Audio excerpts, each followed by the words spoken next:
Okay. Our final session of Final Fantasy V, the 4 Freelancers.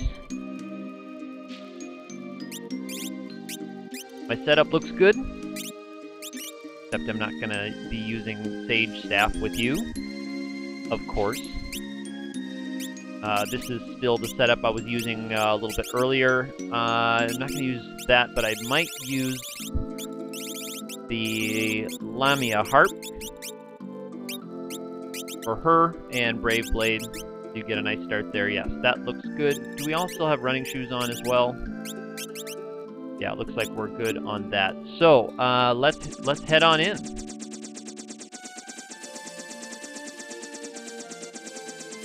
I think it's over here. It'd be embarrassing if I couldn't find the right cleft.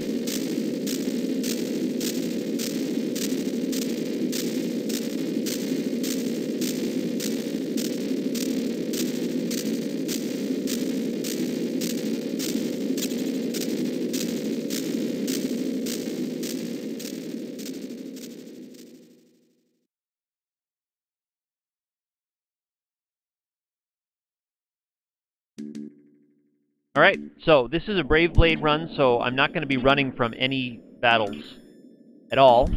So hopefully we don't have too many deaths in this part of the game. I won't need the Dark Bow for this one. I will be switching around quite a bit. I will probably be using the the Dark Bow and the Artemis Bow off and on.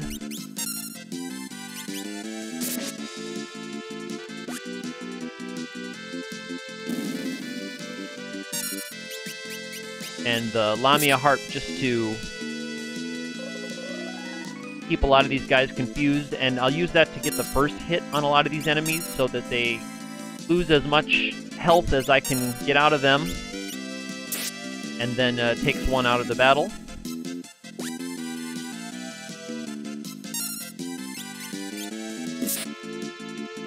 Okay, so that one won't lose as much health because Ferris auto-targeted over to that top one. But as long as they're charmed, they're basically out of the battle. So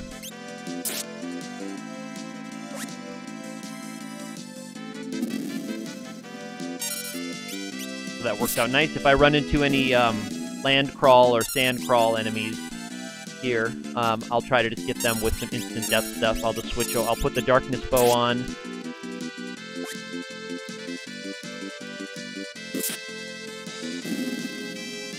And just try some instant death stuff from them. Might also use the charm. I don't know if they're susceptible to charm or not, the land crawls. But we'll find out here. I'm sure we'll run into one, at least one.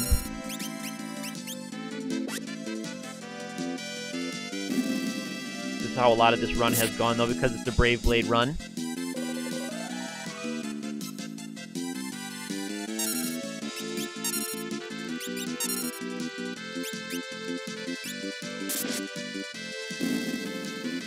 Nice to get the crits out of the Mass Immune there. Another good source of kind of amplified damage is the Fire Butte Whip with the Fire 3 added effect.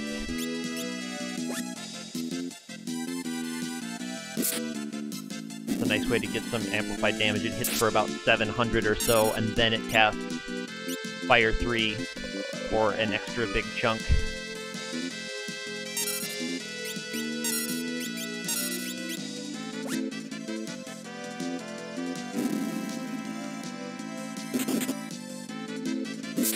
There we go, perfect. The Power Staff has also been seeing some good use. And probably will. Actually, I'm sure it will. Particularly on Shinryu, which will be coming up in a little while. These Anku Hegu guys are kind of nasty. I'm hoping I can get rid of them quickly. I think the ones that are acting first there are the ones that have ribbons. These guys can cast Quake or Earthshaker or whatever it is. It's kind of a nasty one.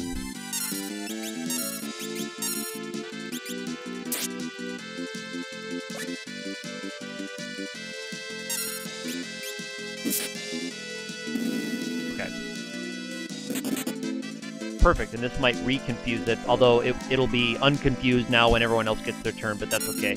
I will at least have dodged the nasty all-targeting Earth attacks.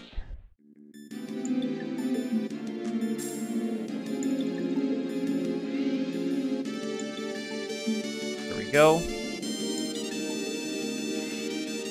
And there's that. So no land crawl enemies. I was actually almost looking forward to fighting a land crawler.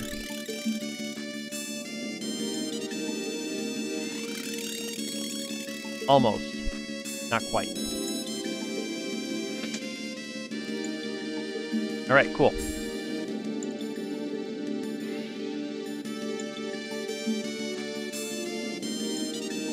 And I don't need a lot of the treasures in here. Yeah, there's, I think, elixir. I'm going to try to get elixirs when I know that there's elixirs happening. But you know what? I don't know what our levels are looking like. Kind of forgot that this guy was coming out. I hope that I don't get hit with something nasty. And I don't know if the level checker guys are immune to charm, but we're going to find out here. Alright. Well, that's nice. Maybe I'll let it go on itself. See what kind of move it pulls. And then I'll just try to finish it up quickly.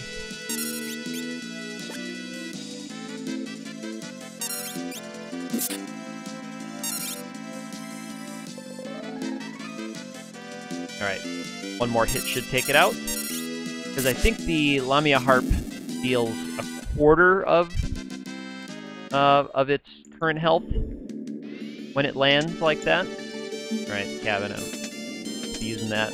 There's an elixir in one of these, I think. I don't know my treasures down here in the void as well as I probably should. And I think the characters that are going first are the ones that have ribbons equipped, because the ribbon gives you an extra 5 on your agility. It gives you an extra 5 on everything, of course. So I'll let it go again. I'll let it cast whatever it's going to cast on itself. Alright. Use a physical attack. Should just be a few hits here to take it out. That ought to do it.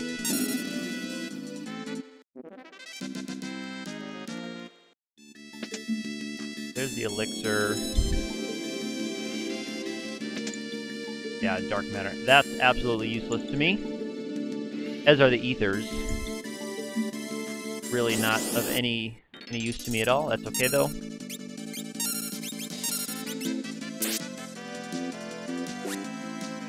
Let's see if I can confuse that grenade and have it use Exploder.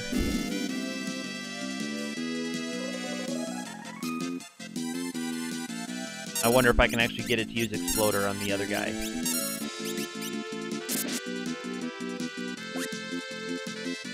Let's see what it does here. I'll let it get its turn. Oh, well, I might not be able to because Ferris might attack it, knock it out of Confused. Oh, it must have already picked to attack itself, so that must have happened during the little ATB delay there. Interesting. Interesting. Alright, 4 level checkers. This isn't great.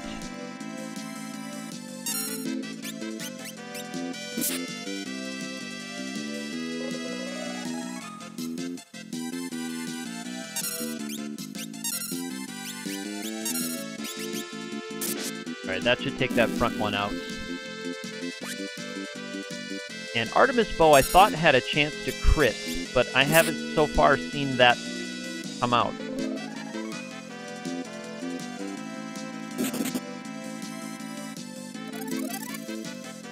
Alright.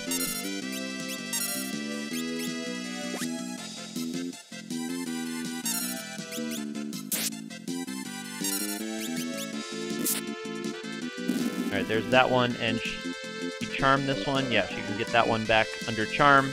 Alright, so not so dangerous. Now I'm going to let them go ahead and act here. I can start piling on.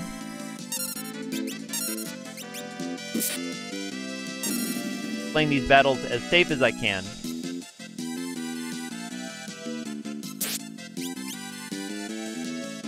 All right, level 5 too. See, that could have been bad. I don't think I'm a level 5. Well, of course I'm not a level 5, but I actually don't know what my levels are at.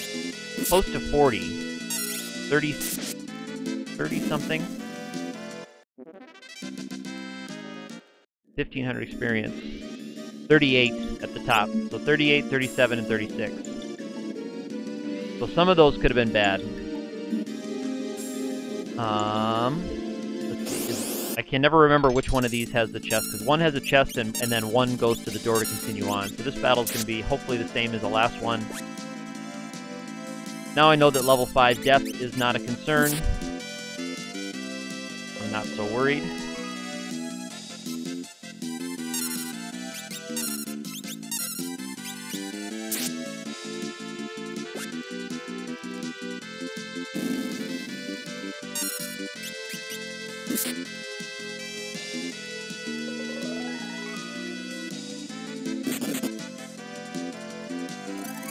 Alright, yeah, I wish...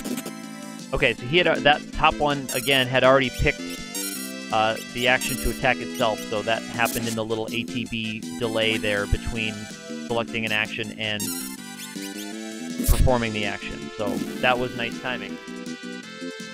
And again, nice timing here. Yeah, already my levels are quite a bit higher than I'm used to.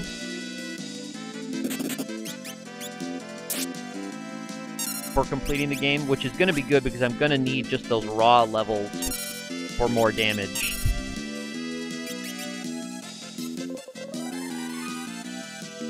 Alright, and that Brave Blade should take it out. So I'm going to need all of those levels to do the damage that I need to do to bosses. As far as bosses go down here, I'm most worried about... Necrophobia is a big one. Alright, that's a nice bonus elixir. Can definitely use that. Okay, yeah, here, and I think this is another elixir. That's good. Worried about Necro. I'm still not sure which method I'm going to use to try to get past Necro. I think that's a drain sword over there, so I'm going to skip that. I don't need that. And I'll get the health restoration here. Good. Are there enemies in this town part here? I don't know if there are. And I don't really need any of the treasures in the forest part that's coming up. The Lilith Rod I might grab, but the only time I would use the Lilith Rod would be in the Neo Exdeath battle when I cast Bahamut from the Magic Lamp. Bahamut and Leviathan from the Magic Lamp. That'd be the only time I would want to use that. I'm going to skip that Dragon Fang up there. Because that one I remember.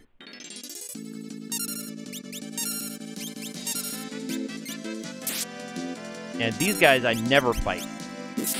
These enemies in the forest here. Alright, so you can crit with the Artemis bow. It just seems to be a pretty low crit chance. I thought you could crit with it, which is why I've been using it. It has a nice attack. Ooh.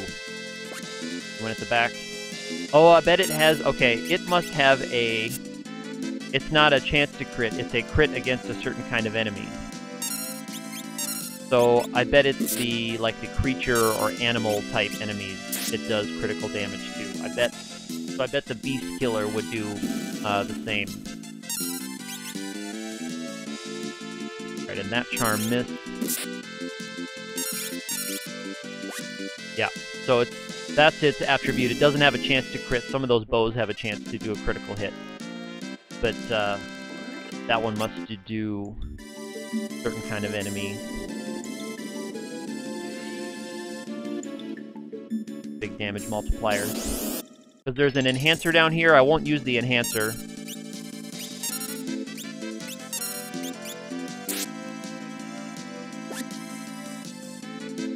And again, the Lilith Rod, I will only use against Neo XF, but I think I'll try to grab it anyway. It's not too far out of the way. I think the Lilith Rod is just past the exit where the boss is. And yeah, those guys are I'm gonna have the same trouble hitting those guys as the ones earlier in the forest. I don't know what they're... Alright, so that'll hit, but I bet... Oh, it didn't quite take them down. The ones in the forest earlier... There we go. They have very low hit points. Oh, he drained himself. That was interesting. I don't know if I've seen that before. Alright, we actually got a hit off on it. Alright, so casting Drain on itself, it healed itself. I wonder if that works for someone wearing the bone mail. If they can cast Drain on themselves. Yeah, I need to start attacking this guy or he's gonna use Drain to heal himself up. I wonder if that can be manipulated to happen with your own characters. I don't know. Got some high defense going on either way. Yeah, but nice experience rewards for all of these guys. So I will probably be picking up another level or two as we go through. 19, yeah, definitely for her and for her. 15 and 19, yeah, I bet I fight that many more battles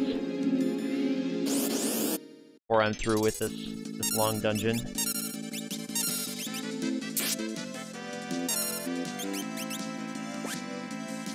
Ooh, and I mistargeted there. Oh, no, never mind, I didn't.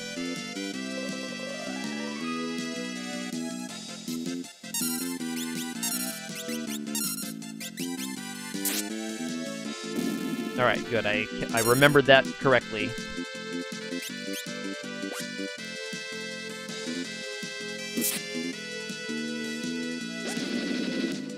Rainbow Wind, so that one is now in, I guess, darkness status?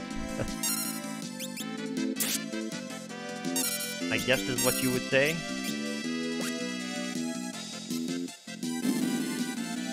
I should have probably targeted the back one with Lena there. But now that it's Rainbow Winded itself, it won't be able to hit me with its physical attacks. Cool.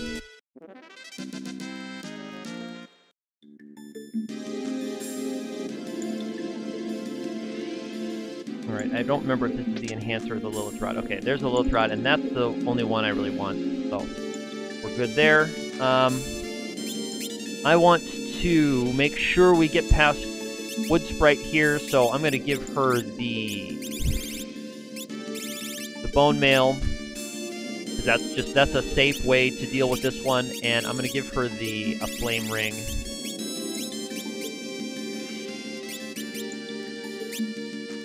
Okay, so I just got to remember that Lena has the Bone Mail, because Wood Sprite can just nerf herself with her own Drain spells. Actually, I might pull her up just to see if there's any fun statuses I can put up on her.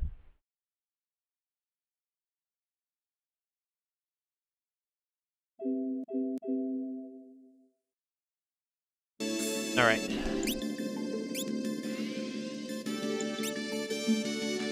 Alright, let's do this.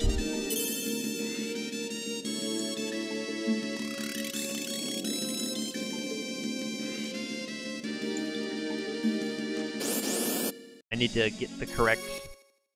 Oh, Callow Fist area. I spelled it wrong. Callow...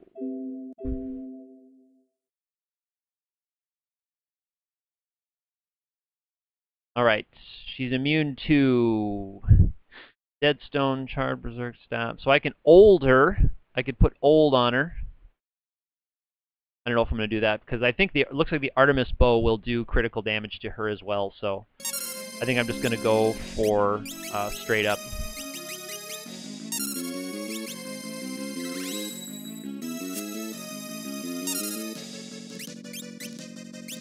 She can't be confused though, so I'm actually going to give her the Beast Killer and see what kind of damage the Beast Killer does. It looks like she's a creature. And that's been part of the fun of this, is just trying out different things with these guys, with these characters. Yeah, so we can get critical hit with her, and there, she targeted the wrong character on Drain. That'll get a crit. Okay, so yeah, so she counters those attacks with Drain. No problem. So she's gonna keep doing that, that's nice.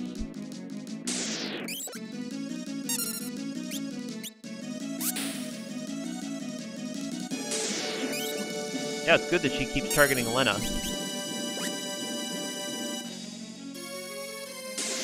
She shouldn't be around too much longer, although just to kind of save time, I might just switch these guys out and have just Lena attack with her weapon. And I'll just heal with my other guys. Gotta remember, don't hit Lena with the heal staff. Got old, no problem. Yeah, and some of these drains will get blocked by these. I could probably put an Aegis shield or something in her hand, but not a big deal. A couple more rounds. You should be done.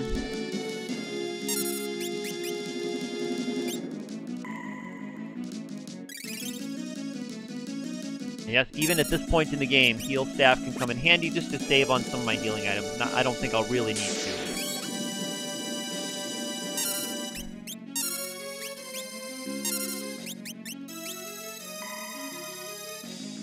One or two more hits off to do it.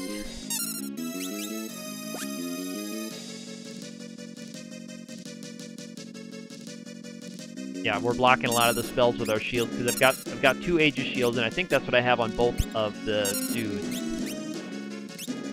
Ferris being a woman trying to pass off as a man.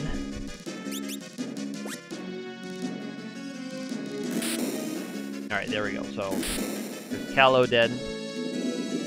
I guess Ferris does embrace her femininity in the game, which she doesn't have to. But that's how they chose to portray her character in the 90s.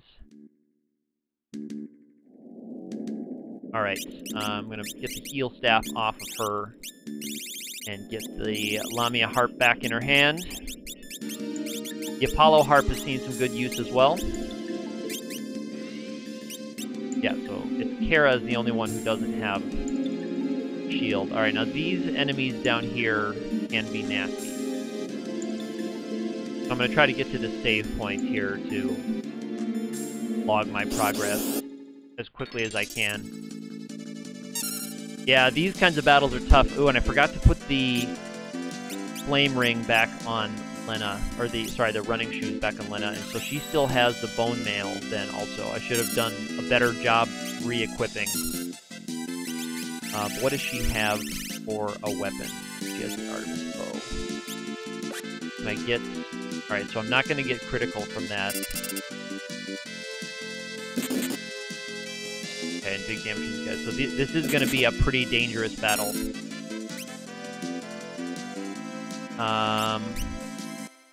Let me look up these guys.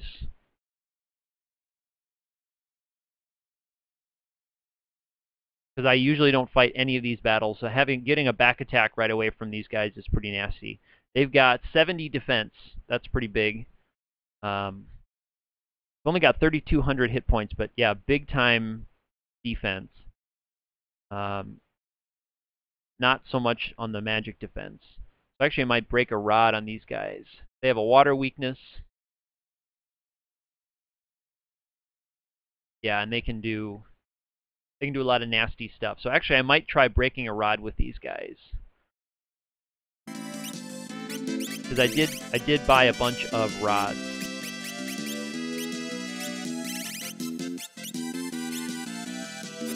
So let me see what kind of damage I can do with the rod. Alright. Demon's Eye blocked, thank you. And yeah, they have a nasty counter with Demon's Eye, Sonic Wave. I think they can also fight when they have those. Can they be confused, I wonder? Oh, they have no status immunities. Okay, so I can actually, I could put instant death on them. Maybe I'll try that. I'm trying a few different things here, so let me put the Assassin Dagger.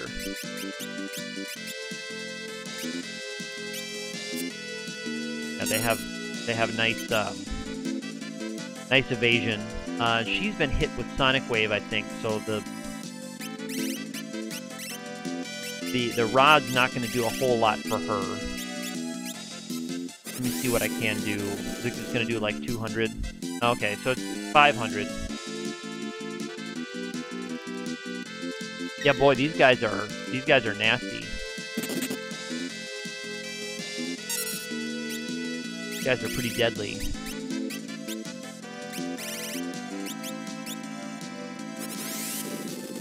They're hard to hit. They have big defense. They have tough counterattack. Sonic Wave.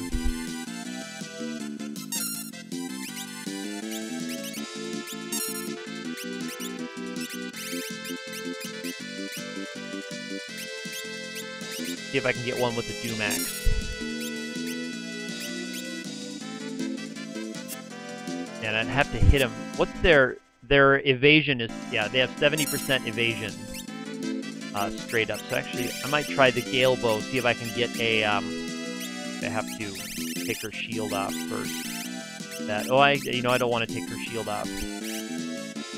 But I don't have any other things. Hello, Solidus Fox. Hello, hello. I'm, going through the final dungeon here. I actually found a pretty tricky enemy that I almost always run from these guys, so I'm trying to piece together the best way to kill them. So I'm kind of slowly... Oh, I didn't want to trade my Aegis Shield.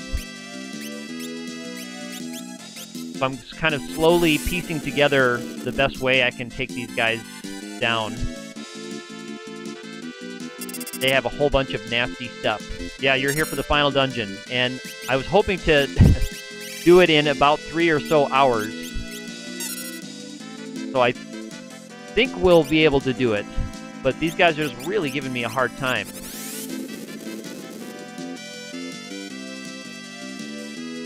Turn on my... Okay, so... Oh, so he... Alright. Okay, so they're low on hit points now. So about 200 each. So one more rod will actually do it. Poison breath on both of them. Will that actually take them out? Okay, thank goodness it will. Oh, you're working on a video editing. Okay, great. Yes, I think I follow you on YouTube, so I would love to check that out when you're done. Very cool. All right, I'm glad I got that battle done. Wow, that was really nasty. And I need to get her back where I want her. And let's go with the Artemis Bow. Let's get the Brave Blade back in her hands. Yes, I do, Solidus, so I will be watching out for that. I'll be watching out for that. That's great. Have fun editing that. I'm going to be talking out loud a lot to myself.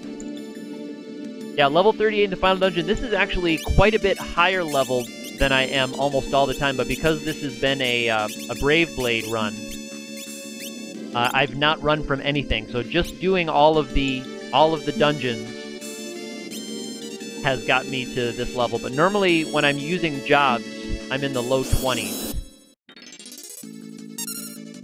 Okay, so these guys again. I'm going to look up this other enemy. Or cat, because I'm really close to the save point, and I don't want to nerf myself here trying something. Okay, so I can, looks like I can instant death them. They don't have big evade percent, and they have an alone thing. Okay, so these guys should be okay. Alright, that's cool. That's cool. Alright, so I'm going to try the Assassin Dagger again on these front guys. And I'm going to try also to confuse that Archelone in the back row.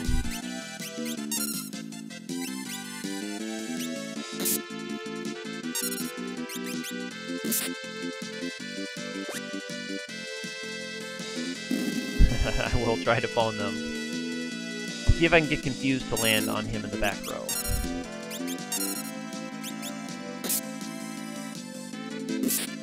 I think it did a death check and it missed. You can tell that when there's a little hiccup, I think that's doing a death spell check and not quite doing it. These guys and their hefty evade is pretty nasty. If I can get confused to land on him, I'm gonna try to sit on that for a little bit. Ooh, he actually got an attack to land, but it didn't get the spell off. Alright, so he's confused. I'm gonna let him act and see what he does. These guys don't have a ton of hit points. Trying to cast Vampire, that's interesting. Alright, he got himself with an attack. Alright, that's nice. So Confusion might be the way to go with these guys, because I'm having a hard time hitting them with any of my stuff. The instant death things, the Assassin Dagger, looks like it theoretically could do it. But I think their level is keeping it from landing when I do land that. Alright, and they can stone themselves with Demon's Eye. I was hoping that he would pull that. I was hoping to see that pop out. Alright, and 3 of them again. Grr. That's upsetting. So do the same thing. I'll try to charm one of them if I can. Alright, and there's the instant death pulling out on 1. So I did get 1 with the instant death, thankfully. At low odds, it seems. The big risk from these guys seems to be in their counterattacks.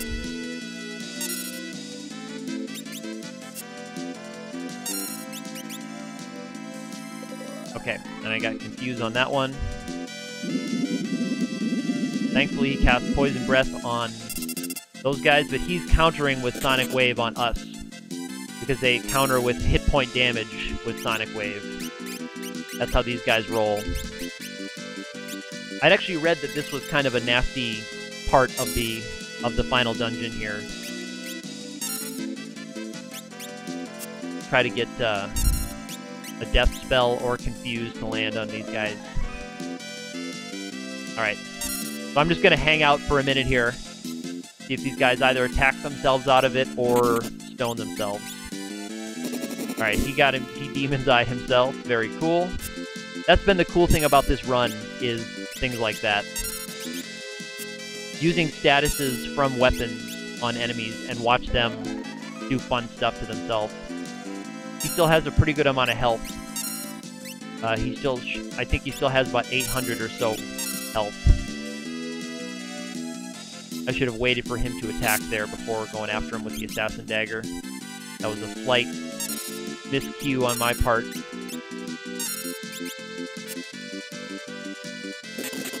Yeah. Oh, but he's in poison status. That's cool.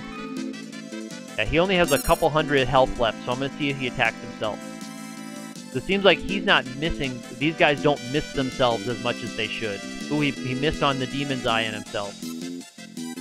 There we go. That time it hit. Very cool. Alright, at least they give up decent experience. I'm going to... yeah, I'll just use a high potion on Ferris, just in case I get in another battle here on the way to the save point. Alright, we're good. I have no intention of using the Angel Ring, so I'm not going to go back up to try to grab the Coral Ring or the Angel Ring. So I made it to the first save point, which is great. I won't have to worry about that. I'm going to be saving down here, I think, because... yeah, I'll probably want to save that other one up there from before I came into the dungeon. And I think we're equipped the way I want us equipped. Artemis Bow, Lamia Harp, Assassin Dagger. Yeah. I guess I could put the Doom Axe in her hand. in case we run into more of those guys, and I could do the same thing, try to land an attack on him. And then I could also get a shield in her hand then as well. Okay, it's still 40%, huh? Alright, let's do that. For now, anyway, for this part. Here's hoping we get past Omega. I am going to be taking on Shinryu. So that'll be cool. Alright, these guys again. See if I can get the Dumax on one of these guys and see if I can confuse the back guy there. Alright, that's nice. Hopefully he casts Demon's Eye on himself.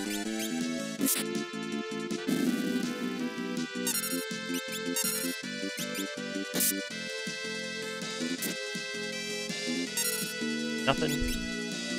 I wonder if she can confuse this guy. Looks like she can. Cool. Ooh, Demon's Eye missed. That's sad. I want to see what this guy does to himself with Confuse. Oh, that's too bad. And he counters his own attack with, of course. That's too bad. He hit himself for a tiny little poke, and then he counterattacks on us for bigger damage.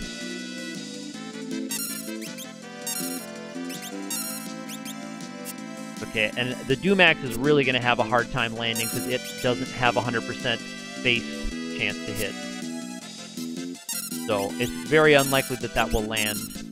And then even then it has just a chance to do the instant death stuff, so. But it's just something better than having her do nothing. Defend.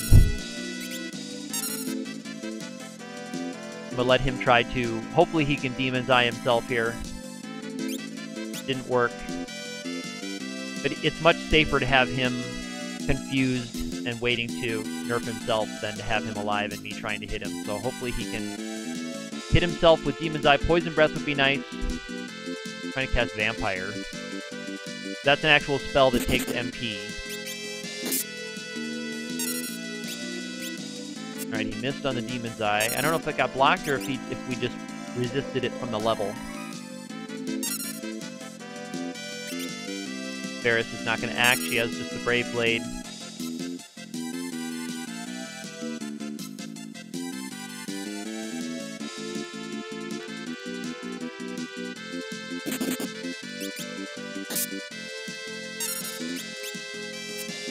I'm not looking forward to going back through this level. I'm going to reset her image status there. That's the Mirage Vest trick, if you're unfamiliar with it. Once you have had your image status removed from an attack on the Mirage Vest, if you switch around the gear that's in your hands, even just move it from one hand and then back to the other, it resets your status. You can use that to kind of get infinite link status on your character. Will that actually take him out? Alright, good.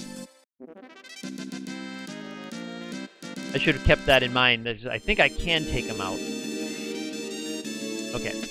So, about ready to fight a panda here. A panda.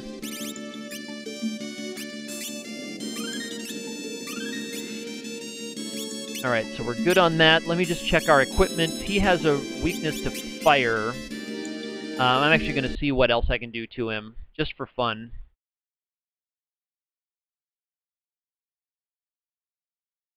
So he's weak to fire, but he is a creature, so Artemis Bow will do critical damage to him. Can't be charmed, can't be paralyzed. He can be darkness. So let's try that. So I can use... Well, lots of fun stuff I can do with a panda here. I think I'm going to keep the Artemis Bow on her. Because that'll hit him for critical damage. Let's try to get him into darkness status. Just for fun. And then... Let's get the Flame Whip or Beast Killer. Let's go... Yeah, let's go Flame Whip for him. And put him in the back row. So we'll have lots of things that that are going into his weaknesses. And the Brave Blade, of course, from Ferris. Alright, let's try it.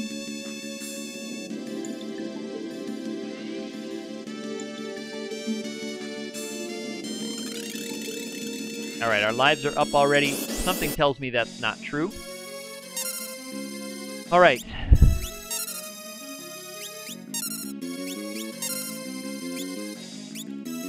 Alright, let's go for it. So there's the Fire 3 proc on that. Nice, look at that damage pile up. Blocks the drain with the Aegis Shield. Second drain does land, though. That's critical damage from her. And... okay, so he's in armor status, but he might be in darkness status. Magic Hammer's not much of a threat for us. Alright, there we go. So actually, that might be close to it. He might not have very much left in the tank. Even with armor status there. I think my best bet is going to be the magic damage now. So I've always got fire rods in case I need them. But let me put on the Beast Killer on her and see what I can get from the Beast Killer. Because I see that he is he's a creature type enemy. One disadvantage of having this is that you have to have such a large inventory, it can be sometimes hard to find the items you're looking for mid-battle. Okay, so that's a critical, but he's got armor status on, so... yeah. So I think my best source of damage is going to be the Fire Butte casting Fire 3, and he's gotten it every round almost. And the Artemis bow there, so I'm actually going to, I think, now that he's got armor on, I'm just going to heal with these other guys, because they're not going to do nearly as much damage.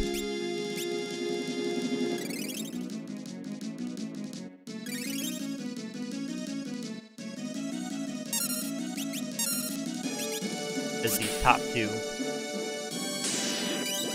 It would have liked to have gotten the Fire 3 out of that one.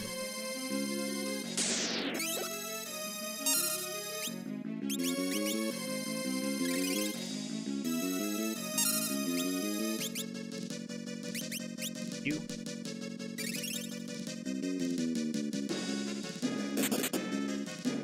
Looks like I could mute him. That would stop his drain attacks.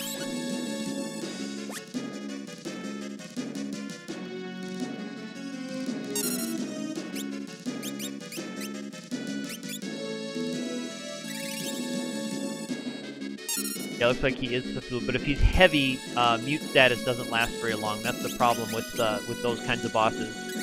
I'd have to mute him just before attacking, which could be a way to do it in a more restrictive variant. There's a Fire 3. Let's see if that takes him down. Not quite, huh? Wow. He has more hit points than I remember.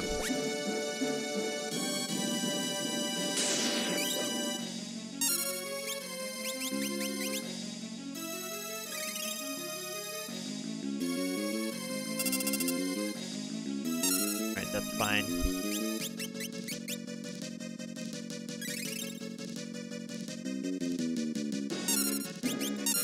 And again, I'm going to try to do this without breaking rods if I can.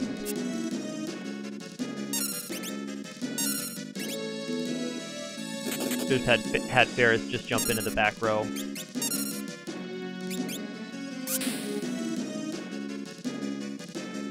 But thankfully, no counter that time. Yeah, wow. I mean, I know that drains are really slowing down my damage. That's why the Fire 3s from the bow, or the whip, are my biggest source. And I could always just break a rod, or a couple of rods, and just finish out the battle quickly, but I'm going to try not to. If I get into trouble, I will. There we go. That was it. That was it.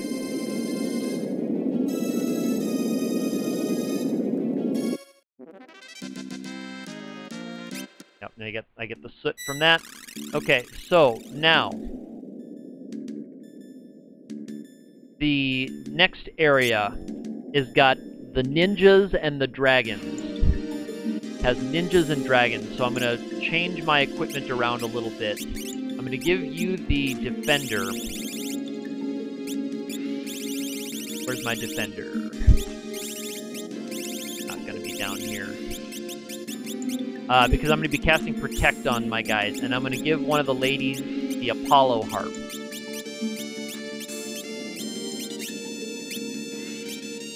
Okay, and I'm gonna move, I think I'm gonna move Ferris into the back row. So instead of the Beast Killer, you're gonna get the Apollo harp for the dragon-type enemies.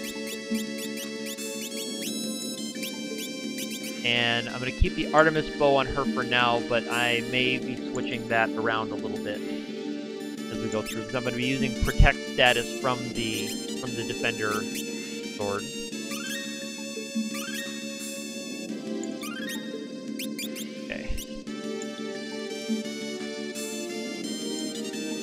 I can't run from any of these guys, and normally I run from all of them, because they all have kind of high evade. The ninjas do anyway. The Avis Dragons are okay, but I forgot to put a whip in her hand. I want that. What's the whip that has the... I wonder if this counts as an Avis-type enemy. I'll see if the Avis Killer does critical damage to it.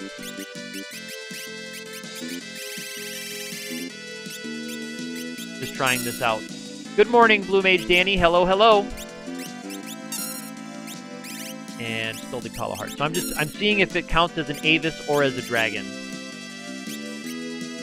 Yeah, and this one, the Defender's not going to be quite as important. Okay, so the Avis Killer, it does count as an Avis. It doesn't count as a creature. Does it count as a dragon? I don't think it does. So I think it counts as an Avis, not a dragon, because the Apollo Harp would be doing critical damage to it if it did count as that. Yeah, so, all right, Blue Mage Danny, you were right on that. Dragon weapons are not going to do anything to it. Okay. So I'll switch out the Apollo Harp. Well, too late now, I guess. But I'm glad I missed getting hit with Breathwing or something. So get the Artemis bow on her. I might just go back to the Lilith harp then, or not Lilith harp. I'm sorry, the Lamia harp, to try to confuse one of them. Get the Avis Killer in case we run into another one. The ninjas are kind of nasty. All right, what does she have? No, she's got the Artemis bow still, no problem. And the Defender, but I don't know if it's worth doing too much changing around, just because it takes so long to move these guys around. It's not as exciting to watch, but it is fun for me to move around and try different things. Try getting, oh, can I get this certain effect from this kind of weapon? I definitely go for the Avis Killer, and see if I can get it with Confuse.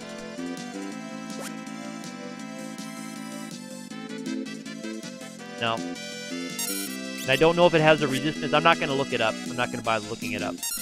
Okay, you found that out when you were playing with the Dragon Lance? Yeah.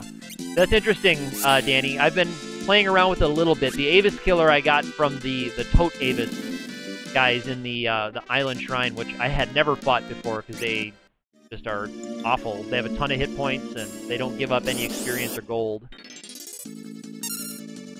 Okay, now the ninjas time. So... yeah, Danny, I should rearrange it a little bit, but whenever I move stuff around, this game tends to not keep things where I want them. When I have to move like one of something that I have two of, it tends to move stuff down to the bottom. So when I've done that before, all right, I need to get Defender on. So when I've arranged them before, it doesn't seem to stay the way I set it up very long. Oops, not fighting.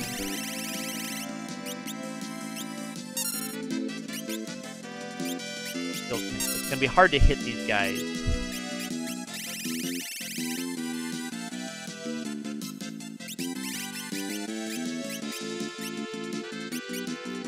But I want to go with another long distance, another whip. Where's my flame whip? And, you know, here I am again, poking through stuff. And does she still have the Lamia harp? Yes.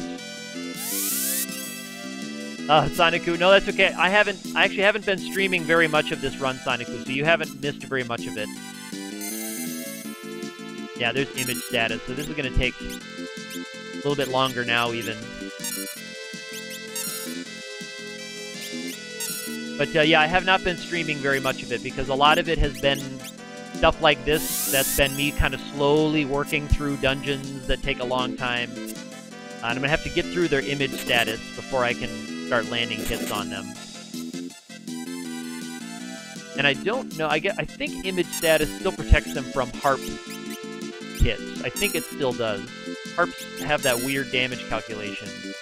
Yeah, last time you heard Gale of Death, I think, Soniku, that's the last time I streamed was at the Gale of Death. I didn't stream any of the Pyramid or those dungeons.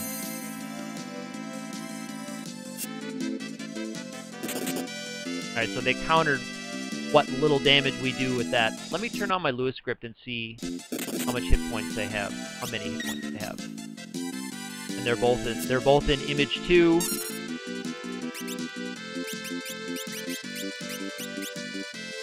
Let's see if the Lamia, that was a straight up miss.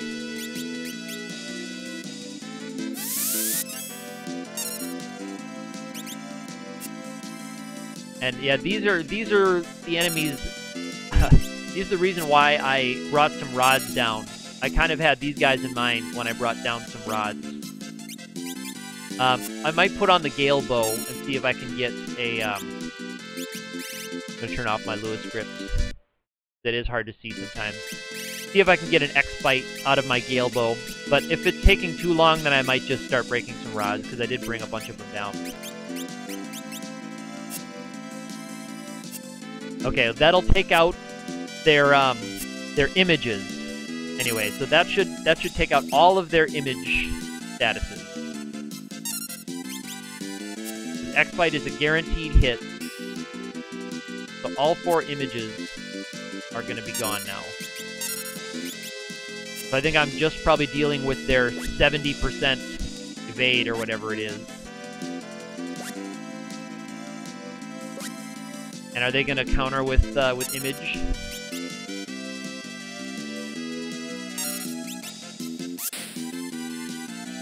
Ooh, I was hoping to get that Fire 3. Hoping to get that Fire 3 to pull up on that one. Yeah, I'm glad everybody's here this morning. It's morning for most of you. Just about to hit noon here on my part of the world. Also, Blue Mage Danny's part of the world. Alright, I am going to just break Rod because this is going to take forever.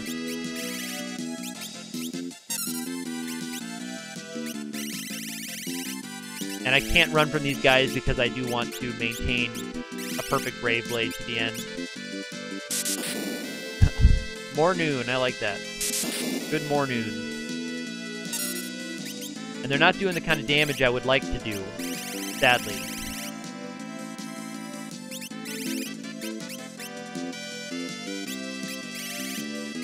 Even with a ribbon boosting that up. So I found that that is one thing that's a little bit limiting on the Freelancers run. Is that you don't really have many good ways to really boost your damage up. You know, you can't use things like double grip and that, so the Brave Blade kind of doesn't see its full potential thanks to things like that. Yeah, I know, the flat base stats also kind of limit what I can do. I think it's 24, and then each of the characters has their own adjustment. So yeah, 24 I think is the base, and then it just goes by character. He doesn't sell the flame whip, does he? I'm gonna go back to weapons now that it's just the one, and just spam attacking on him until I can do enough damage to take him down. I was hoping to land a Fire 3 from a flame whip. That would be a nice nice boost.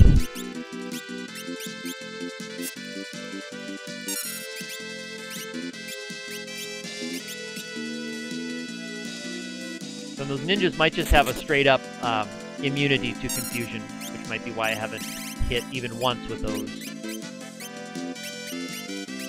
Alright, I'm gonna go back to my Brave Blade.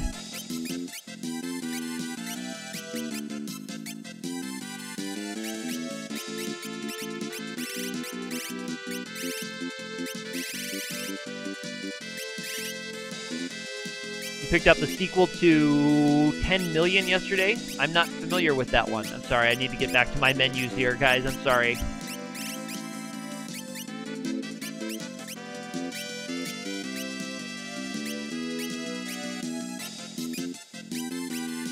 There's the Brave Blade. Sorry about that. And get the bow back in her hand. If I can get the Gale Bow to get another X-Bite. Hopefully that'll be enough.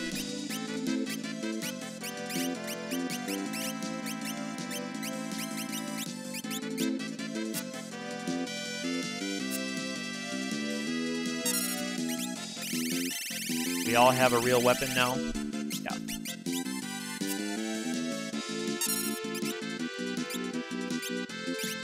Might put a different harp in her hand.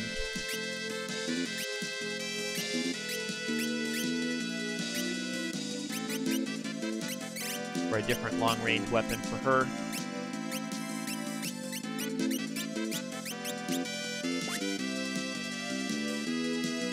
There we go. Wow, that was nice damage on him. The Artemis Bow was nice damage. Okay, so it's a puzzle game. Cool, Soniku. Man, I'm glad that battle is over. Holy cow. Well, I think I've found a little bit easier way to deal with those ninjas, but let's hope that we can get through this without running into any more. I'll take the Avis Dragons. But I do not want to deal with those ninjas again. Alright, 2 ninjas. Excellent. Well, here we go. I might stick with where we are here. Well, I'm gonna have to get Protect back on everybody again.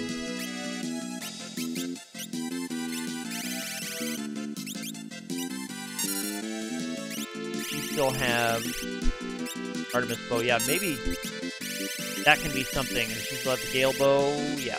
All right. I'm just gonna go with this setup.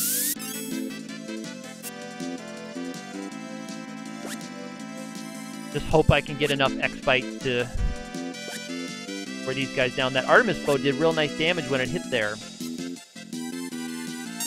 Yeah, I might once I get. That's a good point, Blue Mage. I wasn't thinking about that before. Once I get everyone with armor status, I might jump her to the front row and start swinging.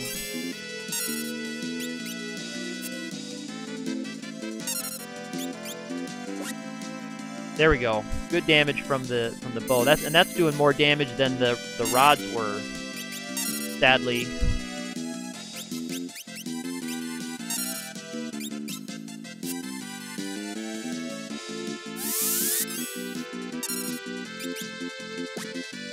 But these battles, even though they take a long time, it is kind of fun, a lot of these battles, just figuring things out, poking around. Yeah, I have the Yoichi Bow. I do have the Yoichi Bow. Is that one the step up from the Artemis Bow? I think isn't Artemis Bow has a higher attack. Does Yoichi have the crit chance?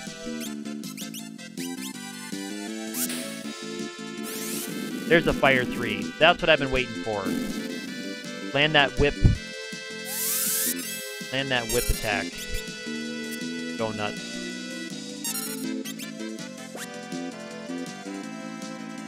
Okay, Yoichi Bow has the crit, so Artemis Bow has the... Okay, I had them confused earlier, so I was thinking the Artemis Bow earlier. Actually, I might leave Ferris with the Defender so she can block some attacks. I'll see how much a Defender does in the front row here. It's going to be a lot less than the Brave Blade when it hits. I had him confused, though. Artemis Bow has the Beast critical chance, and then Yoichi must have the crit. Okay.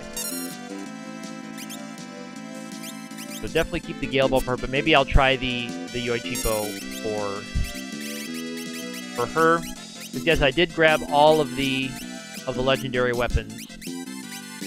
I haven't used them all. I don't really have plans to use all of them.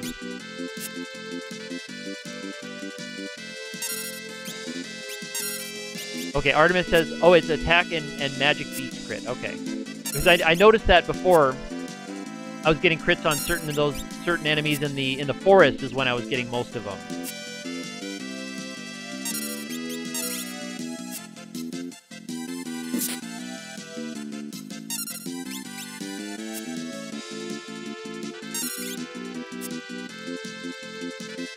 Oh, Yoichi gives you, okay, bonuses on stats. All right, I hadn't looked at that as much. That's good to know. I'm glad I have friends who know those kinds of things around. So this part, I was expecting this to take the longest, this area of the dungeon. So hopefully we're almost there now.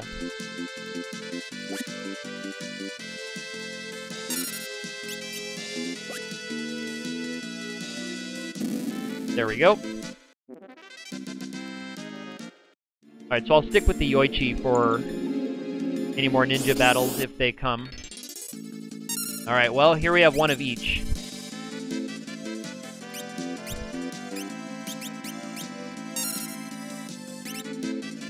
Still has the Gale Bow. Oh, I just go for him. But we'll get the Avis Killer. Get rid of the dragon here first.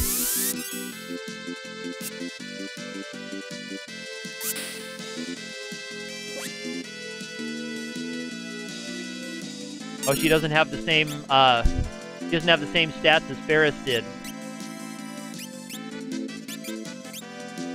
You can tell she doesn't have a ribbon.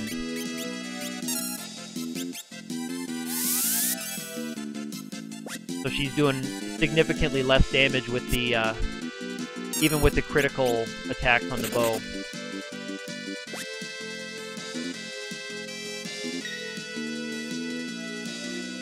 I think one more attack should take out the dragon.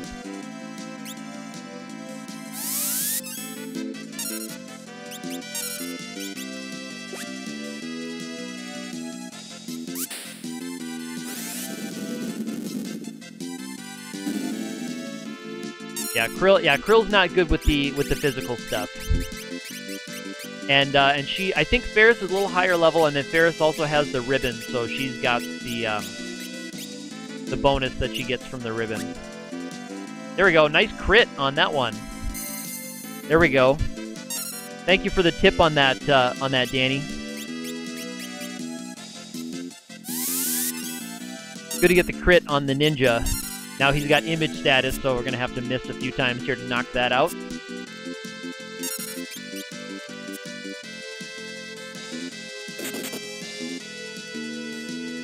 But I'll have Ferris hop to the front row here, and I'm going to leave the defender on just for that extra chance to dodge the attacks. Yeah, it's good. That's why I like streaming these, because others always think of ways that I don't always think of to handle things. So I like talking about this game with other enthusiasts. Even though I knew that most of this dungeon wasn't going to be the most exciting to put on display in a stream. And that's why I didn't stream a lot of the World 3 dungeons, because I was working through pretty slowly, fighting all the battles, and in a lot of the battles I would stop to look up the data for the enemies. But you learn some really interesting things doing that.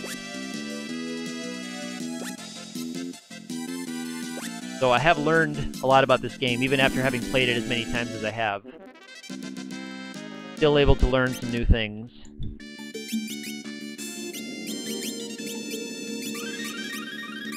Alright, let's hope for no more battles.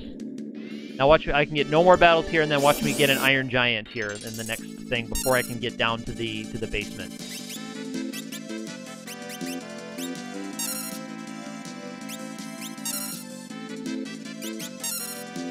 He still has the Flame Whip, yeah.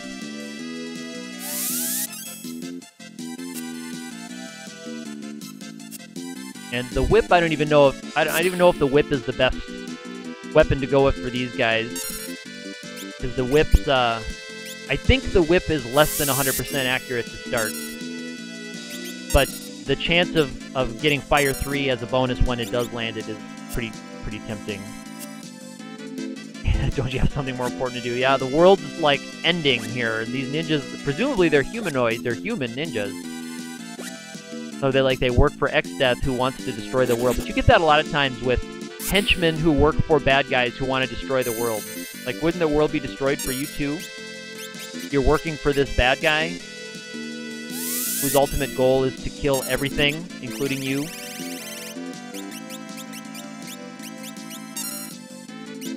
I don't know. Probably not good to read too much into these things. I'd love to get some damage boosting from either a crit or a Fire 3. No luck so far in this battle. But I think I found maybe the best way to deal with these guys. This might be the fastest way to handle these ninja guys.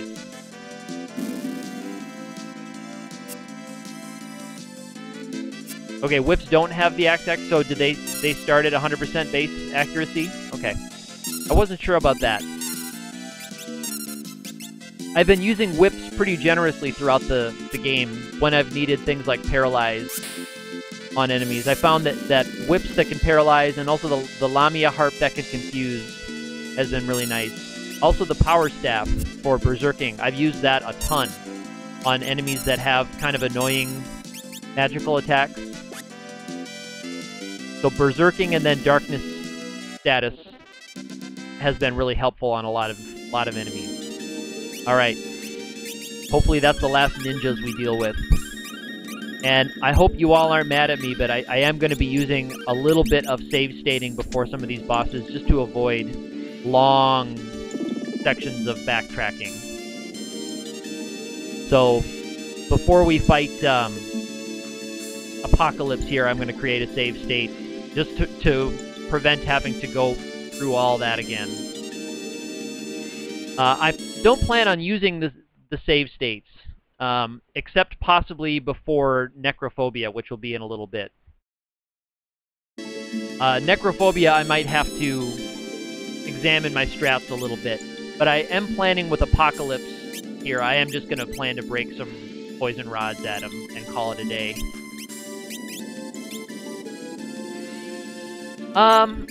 Thor's Hammer, that's a good question. I don't think I'm gonna. I don't know. I don't think so, just because of how much time it's going to take, and I really don't think I'm going to. I really don't think I'm going to use Thor's Hammer. It might be cool just to see. So maybe if I get votes from everybody watching that they want to see the Thor Hammer get picked up and see it in action, maybe I'll do it then. Because it is pretty cool to see in action. But this guy, to play it safe, I am just going to break Venom Rods at him. But I'm not going to do a lot of damage with each one because, again, that nice, or not nice, magic penalty. Or magic stat, I mean, sorry. Alright, and she can get an Aegis shield back on.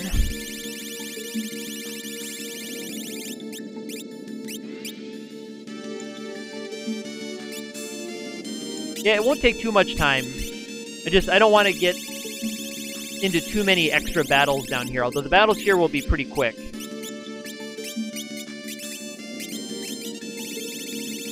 So I'll run over and grab it after I get my save point here, and we deal with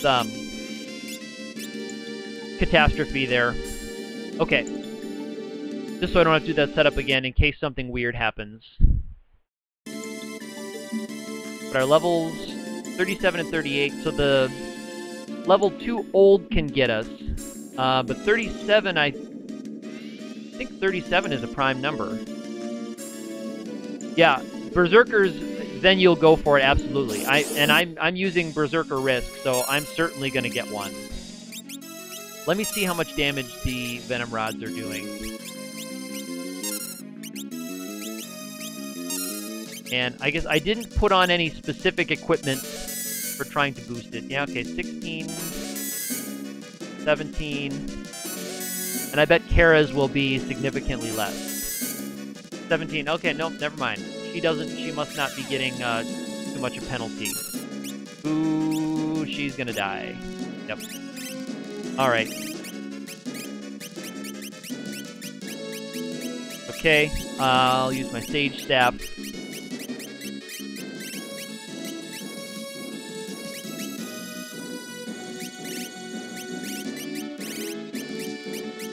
In lieu of a Phoenix Down, although it will take a little longer. We'll have to find the thing. Try not to use any expletives. Oh, whatever. I will just use Phoenix Down because.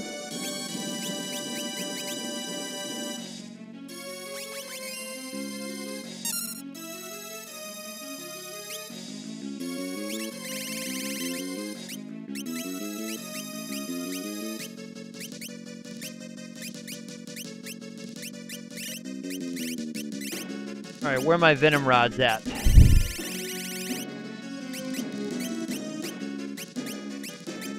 What I need.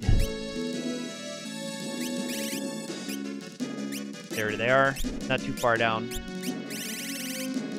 Okay, there we go. So this is going to be kind of boring because I'm going to be doing this for the rest of the battle here. Just Venoms.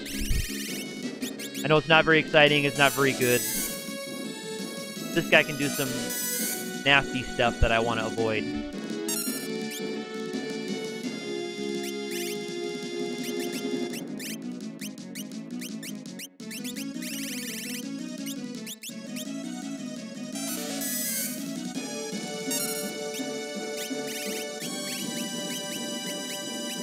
And I make rod breaking my yeah, I know. It's hard to you get kind of blind in these menus, and when there's only 4 items on each one, it's easy to just, I don't know.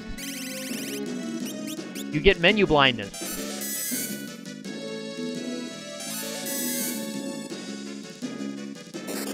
Yeah, there's level 2 old. That's the nasty one that I was not hoping for. 10,000, alright. But thankfully, my Venom Rod multiplier shouldn't fall too much because it's a magic multiplier. It'll get weaker, but it won't be too bad. I bet they'll still do about 1,000, even when they're all the way at the bottom.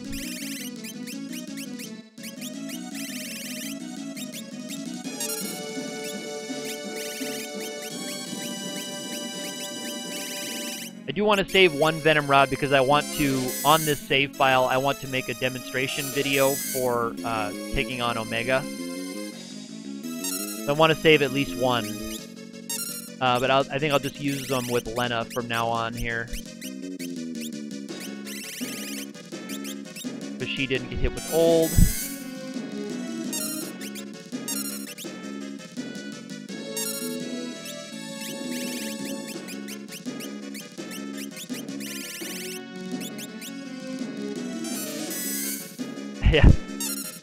Yeah, Krill, yeah, she should actually get a little bit of a stat boost from old. You're right.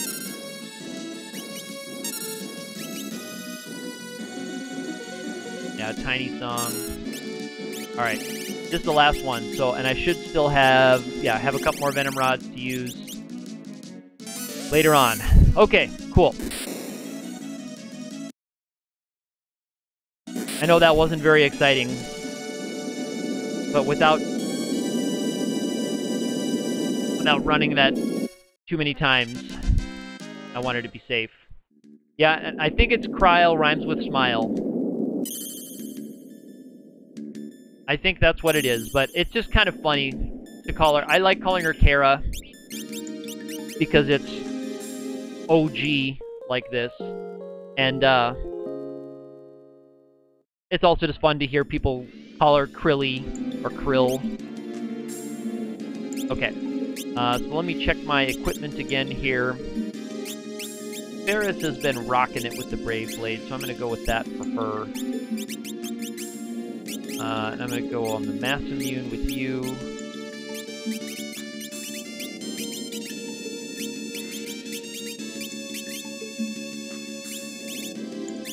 I'm going to go with the Koichi Bow is with you.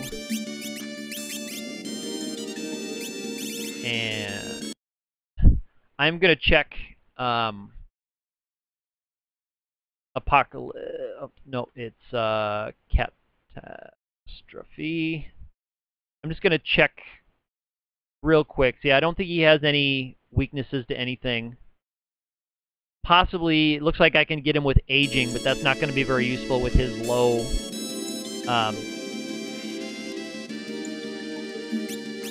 With his low stats. Alright, so I'm going to go with just the highest damage I can. I want to see how much damage I can do to him. Yeah, Kururu would be tough, and I know my Japanese pronunciation isn't correct there. But they're both close enough. The Kara and Kryl, both close enough, I suppose. Alright. Let me see what kind of damage we're doing with these guys. Ooh. Would have liked to have had a crit there. Actually, I might go with the Flame Whip on her instead of that. Now, knowing that my base attack damage is not doing very much. I'm going to try to get a Fire 3 on that.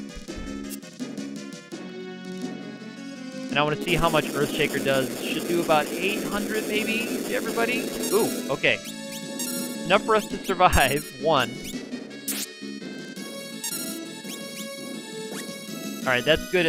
At least knowing that it's enough for us to survive one of them. Let's see if I can get away with just YOLOing it and see if he does something besides Earthshaker on his next action.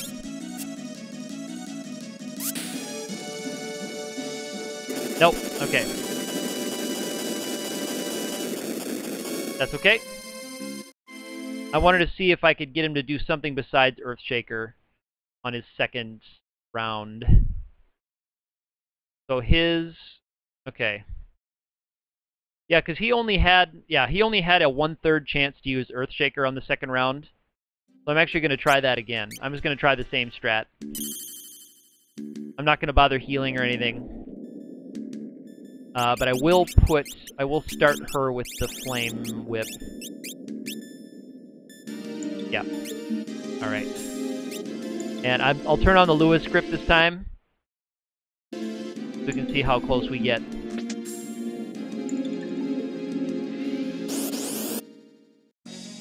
Because it looks like on his second round, he has 1/3 chance to use Earthshaker. His first round, he has 2/3 chance to use it. So I should be able to avoid it on his second action. We've been missing a little bit here, which I don't love. Yeah, the Fire Whip I do like the Fire Whip. I hadn't really used it much before this run. But I noticed that it's getting me a lot of nice damage boosts. Okay, he's at about 13,000. I know it's probably hard to read on stream what the Lewis script says. Boy, we're missing a lot this battle. There we go. There's Fire 3 popping out. Okay, so yeah, in the second round he can attack. Ferris has the Brave Blade. I'm concerned about this run though because we got so many misses this time. I think he's going to pull out Earthshaker here. Yeah.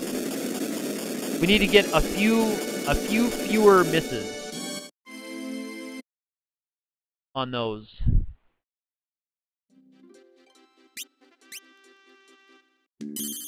And I have to turn off the Lewis script to re-equip because for some reason this Lewis script has an error in it where if you go into the equip menu, it will error out on you. While the script is running, the Lewis script will error out and shut down. I don't know why it does that, but that's the case. Alright, so we just need better luck on the hit, so I might have to run this a couple times, which I'm glad that Catastrophe has a save point right there, so you can just do fights like this where you just run them a few times to get luck to line up.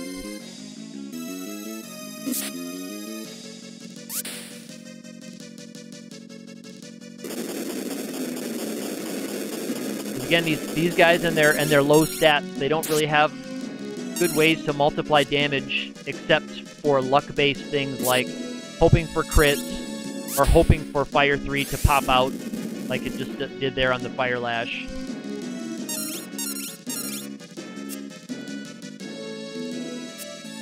And the Mass Immune has a chance to crit also, of course. Alright, so there's Earthshaker again. Bartz has the Mass Immune equipped, because that, and I'm using that because that has a chance to crit. So I'm using that with Bartz because if he gets a crit, he can do like 2200 with a crit. And that one has the... I think that doesn't have any penalty on the 2-hit. I mean, the bows have a penalty on the 2-hit.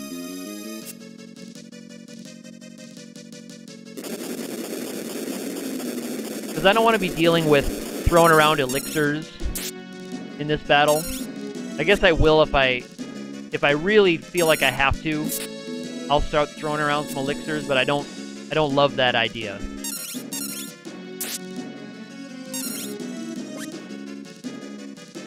I'd rather save them if I can. If it means I have to run it a couple times, but if I'm really having trouble, then I'll start throwing elixirs around.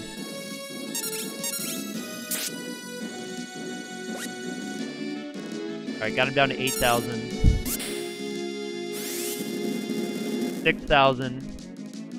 But he's probably going to use Earthshaker on this round. Combat. Oh, Demon's Eye. Alright, we might have him here.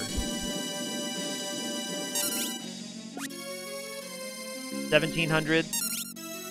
Alright, there we go. So there's the crit on the Mass Immune.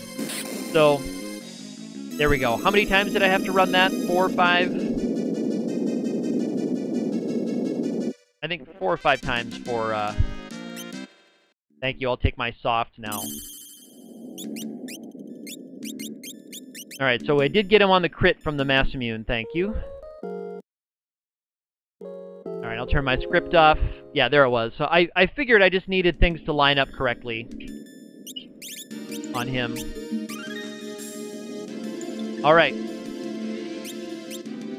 So I will go on a Thor's Hammer collecting mission now. Oh, that's right, we've got Halicarnassus coming up.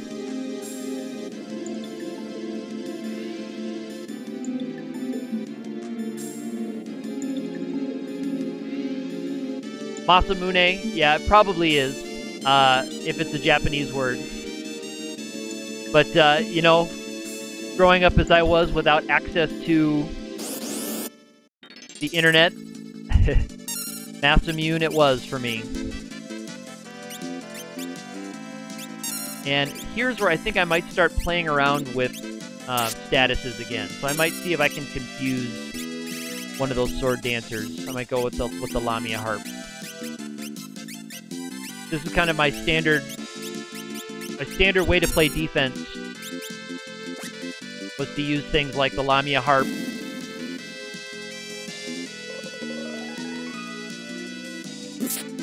Ooh, nice targeting there, Ferris. Not what I wanted you to do. Alright, at least we're doing okay damage to the Deathclaw dudes. Especially that Brave Blade, that's nice. Okay.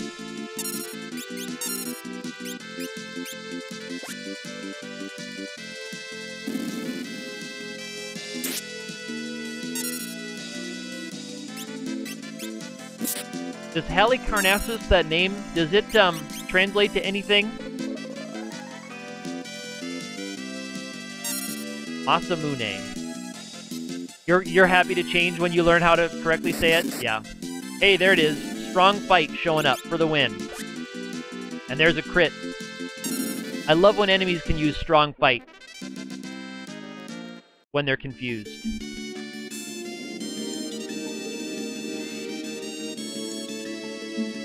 Alright, and see. I think it's down the stairs from the inside.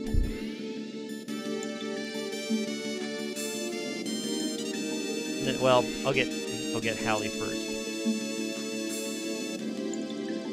Okay, Halicarnassus was a Greek city.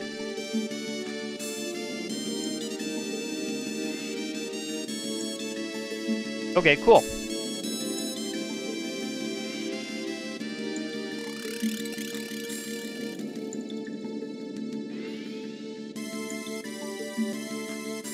Cool. The mausoleum was one of the ancient wonders of the ancient world. I didn't know that that was one of them. I guess I could never name all of them. I knew like the Hanging Gardens was one, and I don't know the big statue of the guy. I know that sounds pretty ignorant. All right, I'm just gonna see how our hit points count goes. Okay, pretty good so far. I'm not gonna go with the Lamia harp. Yeah, let's take this gentleman down. Here comes the frog. But yeah, of course, only my non-ribboned character suffered the frog. Colossus of Rhodes. Yes, there it is. I was like, it was a... I couldn't think of the word Colossus. I was like, it's a big statue, and it's a word for a big, huge carving of a human figure or a god maybe that like straddled a bay or something. It's like straddled the inlet of where ships would come in. Alright, so far, straight damage output's not too bad. I don't know how many rounds before he starts using Holy.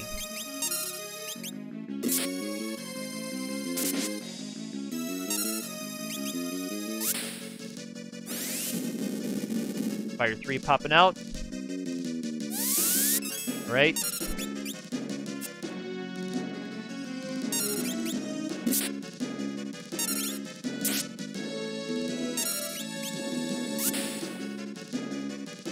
Alright, and I think he just still uses Holy as a single targeting thing, so even if he pulls it out here on this round, I should be able to get him with just raw damage alone. Dynamo, alright. That didn't help his cause very much. And that should do it. Yep. Cool. Oh, did I say she? Did I say she? Whoops.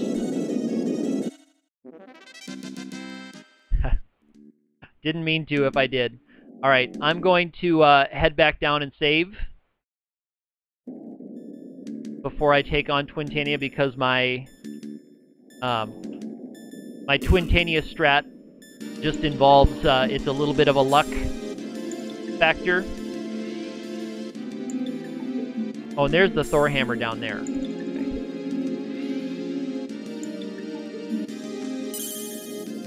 So I do have to save before I take on Twintania. Yeah, Twintania is kind of delightful. I mean, my strategy for Twintania is going to be luck-based, a little bit like my, my Catastrophe strat, where I'm just going to sit in the back row and try to get an instant death proc from the Assassin Dagger, Doomax, or Killer Bow. So I'll have those, I'll go in with those weapons, and only those weapons. So she's good with the Yoichi. I'm going to get the, Lamia harp back on her.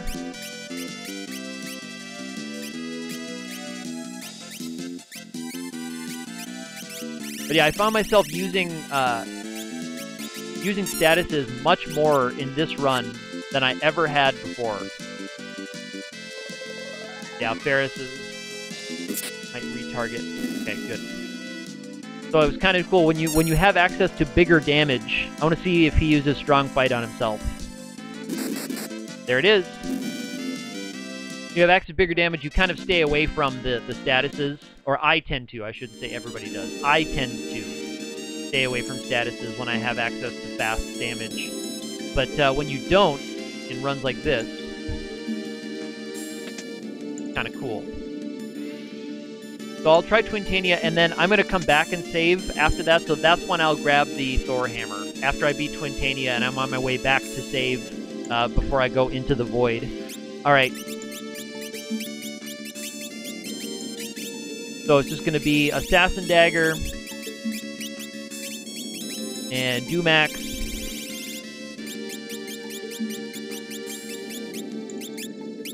And Killer Bow, although Killer Bow is kind of that's a very low probability. It's really just going to be those other ones. Killer Bow, I'd be very impressed if Killer Bow gets the kill on Twintania here. I'd be surprised and very impressed.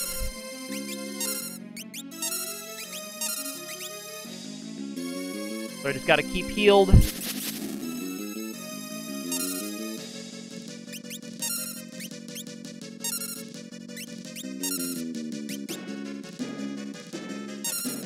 I should have put flame shields on some of these guys.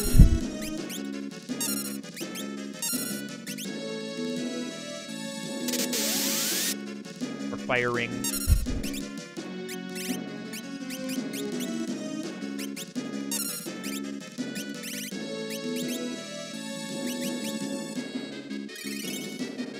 I just need to stay alive until he starts powering up for Giga Flare, and then I just hit him with everything I've got and hope that one of the death items lands. But you guys know these strats already. I think everybody hanging around in chat is pretty well versed on the ways of the game.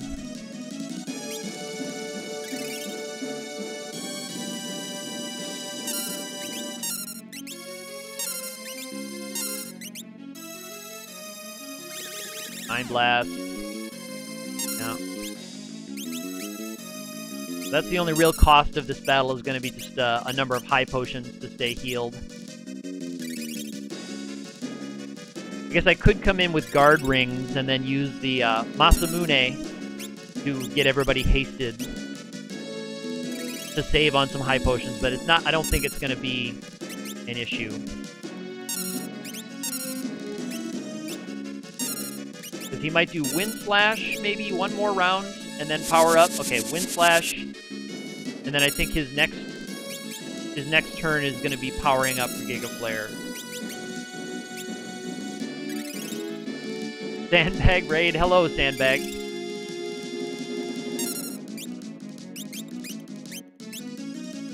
Thank you for the Sandbag raid. And welcome to Twintania, everybody's favorite. Alright, I'm going to see if he starts powering up here. I'm going to get our bars full. Another Wind Slash. Okay.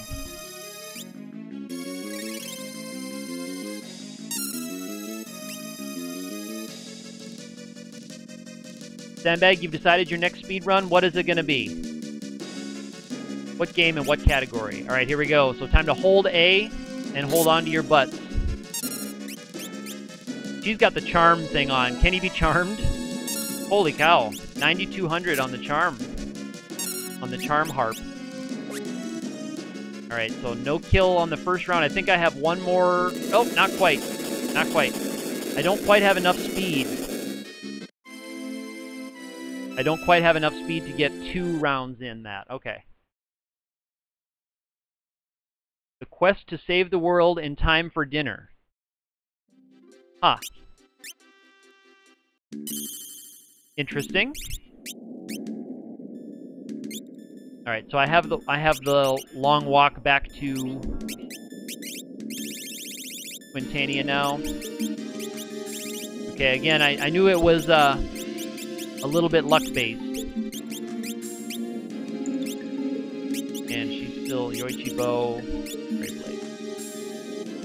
So tell me about that category. Okay, you'll leave it to me to find out what it means. Okay. Mystery. Save the world in time for dinner. I'm trying to think of an RPG that involves dinner. And maybe time of day. Not like Majora's Mask, is it? Saving the world in time for dinner. That was a nice little run there coming up to the top. Okay, so this battle's going to be fought the exact same way as the last one.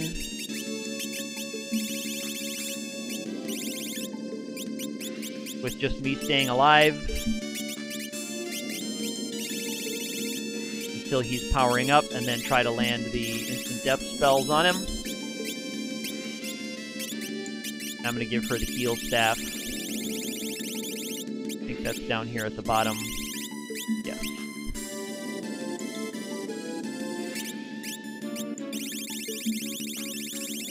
And I'll prepare a little bit better for some of his other nonsense. Yeah, the death technique that's really my only option here with this. Yeah, and I'm gonna, instead of the Aegis shield, I'm gonna use the flame shield and the ice shield, I think, rather than the Aegis shield. So I'll get a little bit of healing from his other nonsense. Alright, let's see how this goes. But yeah, Danny, that's the only, with this party, the only way that I was gonna have a chance with this boss. Yeah, without Holy Sword, that's right. We all saw what Holy Sword can do to this thing. We all saw how that can take this guy out. Alright, so should we get a little bit of healing from that from some of the guys? That's good.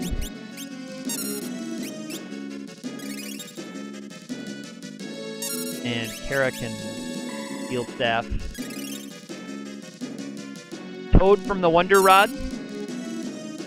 I didn't know that was a technique here. Tell me about that strat. Is he only weak against that during his charging form? Try sandbagging him. Well, that's what I'm doing now. I'm sandbagging, waiting for him to go through his technique. Hello, 9th Corps, by the way. But I suppose Toad would keep him from casting Giga Flare. I guess I never thought about that. My Wonder Rod is currently set to Shell, though, and I wouldn't want to change that. I wouldn't want to cycle through the Wonder Rod again. Yeah, so as I'm just think about that. Toad would, I suppose, work. Okay, I suppose that would work. That's a really interesting strat, 9th Court. I'll have to think about that. I've never really thought about using it, because usually if you have a black mage, you're going to be casting death on him. You're not going to be casting Toad. And if you can cast death from the Wonder Rod, that's going to be a little bit more successful if you're going for a Wonder Rod technique. But Toad is interesting, if that would keep him from casting it. That's really cool. Very well thought. And especially if you wanted, he has a different drop, right? When you kill him in the charging and the non-charging form, he has a different rare drop. You're after the, I don't remember which one drops the Tinkle Bell, and one of them drops a really nice samurai weapon that would actually not be bad to grab. One of them is like the Tempest Blade. I don't know which form drops the Tempest Blade and which form drops the Tinkle Bell. Alright, it's Wind Slash again.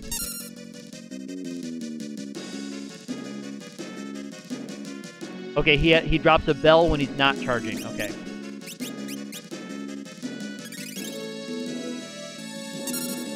Alright, I'm gonna see if I can... I can't remember if he does one more Wind Slash or not. Alright, powering up.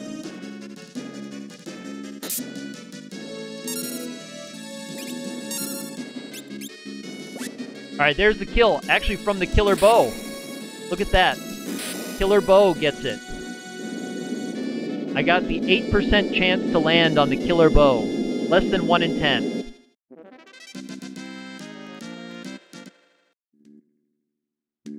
How cool was that? Less than 1 in 10 chance on the Killer Bow. And we got it. Very cool. Alright, I'm going to get our regular setup back again here. Back to the Aegis shield. And then now it's going to be the kind of rather tedious task of going through the final dungeon. And I'll actually be fighting all of these guys that I never ever fight. Ever. Yeah, cool. Thank you, 9th Chord. Great to have you pop in today. I think I have seen your name in the Fiesta literature. I think you're an active Fiesta reporter, and active in the up community of the Fiesta, so that's cool. I know I recognize your name.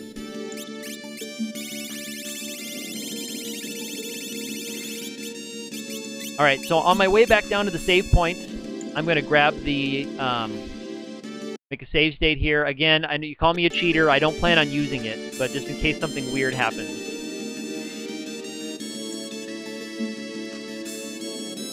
No, I didn't know that there was a bell like that.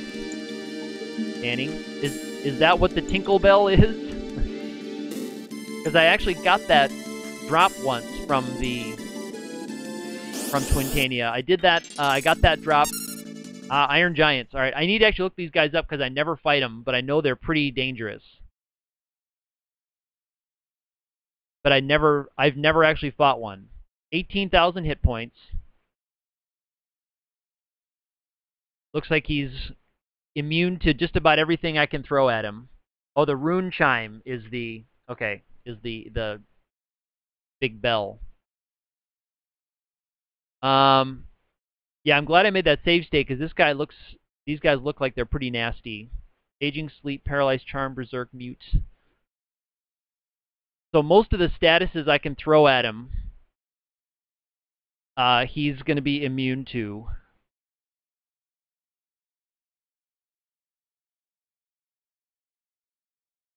Okay, so I fought those guys before. So it's from the fan enemies down here in the void, huh? All right, interesting. I'm going to see what kind of damage we can do. Alright, that's not too bad. I might pull out the Defender and start getting Protect on us, though. Although he does have a specialty that pierces defense, it looks like.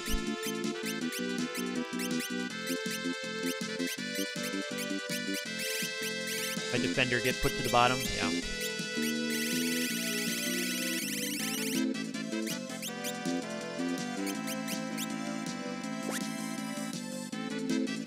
Wow, so that sounds like a really interesting, interesting weapon. Oh, that's right. She has the harp on, so that's not going to be. Find something better for her.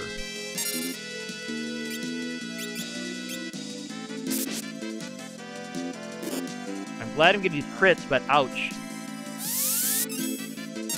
Ouch on that.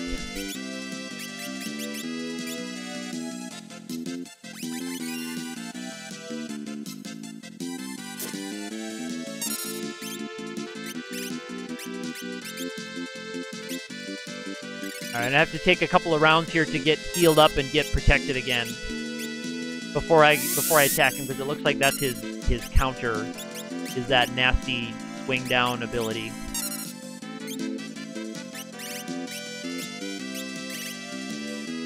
It's the only bell that doesn't do full power damage from the back row. Yeah, that's interesting that it is like that. Does the animation clue you in as to why that is?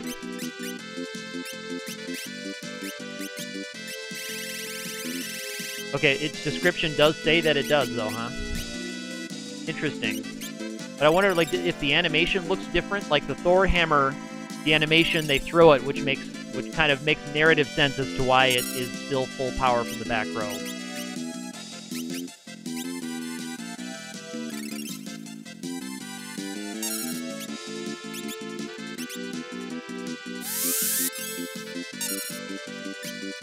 Alright, a little bit more healing, and I should be ready to go back on the offensive here.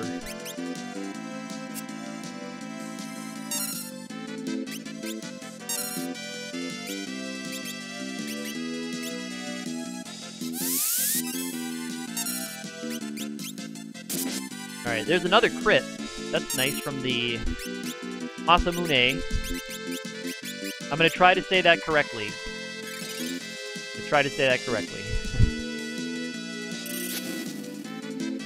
Rocket Punch, and that's my one character without the ribbon. And she is also the one...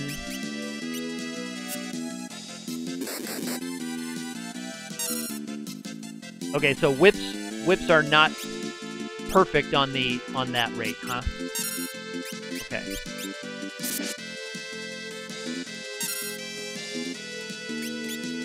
I gotta get her reset on her Mirage status. Yeah, I know bows are low, okay, and whips are not perfect on it. Okay, that's what I thought, or that's what it seemed like after watching. Can my defender, what does that do? And not, I wonder if that's overriding any of their defense. Any of their shields and things. I don't know if it has 100% hit rate. Oh, it does. The swing down is 100% hit and it pierces defense. So it doesn't really help him to have the defender there in the front row. But I guess I'm just going to hope for Masamune crits.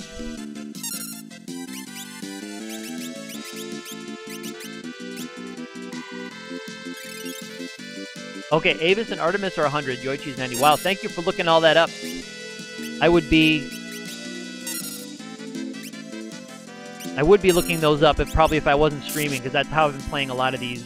Earlier, I've been taking time to look up things and think about them. Could have been doing that off stream, I guess, with all of these upper level weapons. It has been fun just playing around with them. All right, so I think this is the system I'm going to use. Just have the Masamune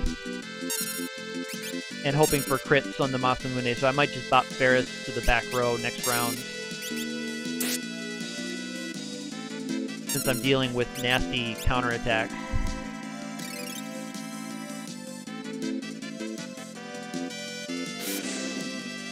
Alright, Hurricane does land, huh?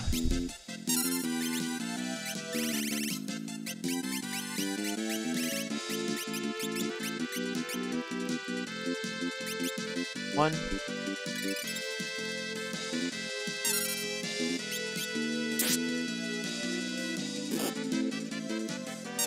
Perfect. I thought she would have just enough to survive the counterattack if she did get hit from her spot there.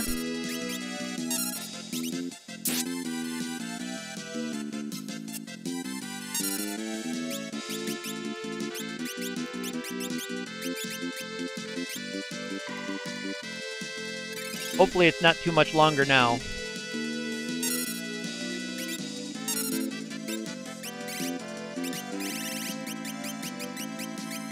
And I might actually try to see if I can land a crit with the Yoichi. I'll take the risk on the... Oh, never mind. No crit required. 2,500 experience, so that's closer to bumping us up to another level. I don't think there's any more level-based stuff, so I'm not going to have to watch for that so much anymore.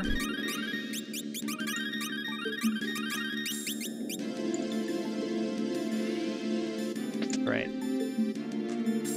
Nope, not this. I almost never come down here, so I always forget where they are. There it is. Alright. There's the Thor hammer. So sometime when I'm in a back row battle, I'll throw that on and see what we can do with it. Ooh, these guys. This is a lot like the battle from X-Death's Castle.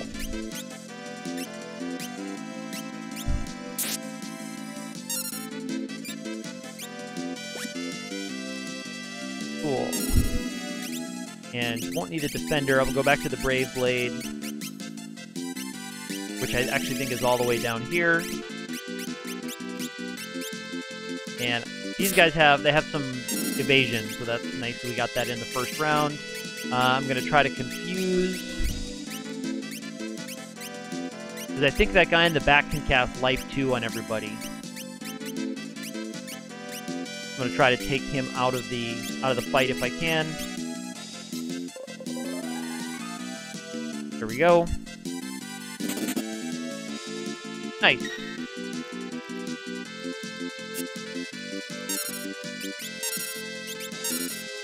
So that's another nice thing, that you can berserk or confuse a lot of enemies that have annoying things that they do.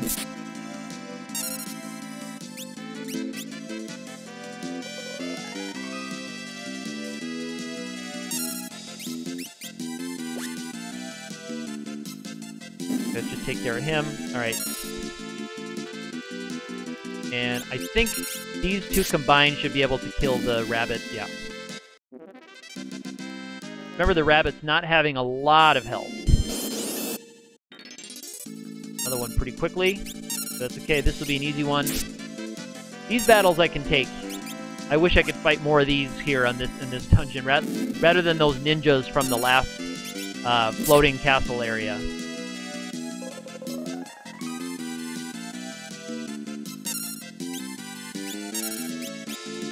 And I'll just attack because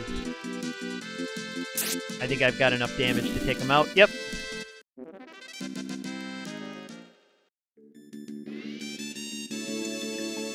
Alright, cool. And I am not going to fight the Altaroid guys. So don't worry about that. Don't even ask. I'm not going to worry about those guys.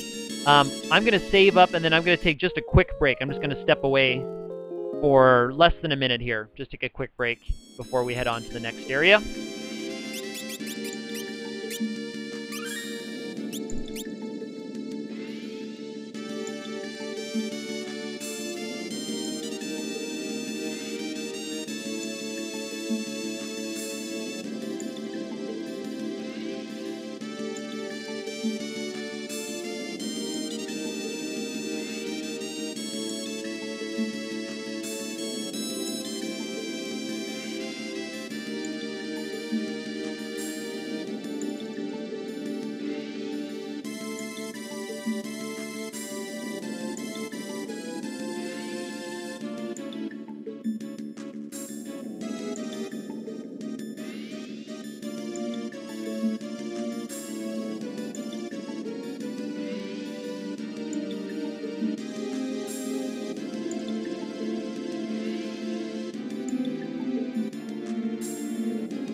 Okay, I'm back. Don't I want Bart to wear a pretty rainbow dress? Actually, I have rainbow dresses for everybody, Blue Mage Danny, so there's no need to fight the Alceloidy guys. Because I have 4 rainbow dresses, and I do plan on using them for the final battle, because they protect against Confuse, which is one of the things that I think ribbons don't protect from Confuse. I think I looked that up. That's one of the things ribbons don't block. Thinking of that now. So Grand Cross should be an almost non-issue for me. There will be a couple of things that I can't avoid, but it should be an almost non-issue. And as stated before, I plan on... I reserve the right to, in the void here, use save state to avoid lots of long backtracking because I have to fight every battle. I also reserve the right to stop and look up data for every enemy I run into because I've just almost never fought any of these guys down here. I am going to try to pick up from a Crystal Dragon. Whenever I fight them, I am going to try to get that rare steel, but I'm not going to go way out of my way for anything. So for a lot of these battles, I'm going to be looking up data for these guys. I'm also going to try to get the steel here. I reserve the right to wear that rainbow dress. Yes, I do reserve that right. I plan on doing that. Alright. I think I'm going to go with... I do want to get the steel here from Gilgamesh. I almost called him X-Death. So I'll try to get that right off the bat if I can. And I'll go with the bow on you.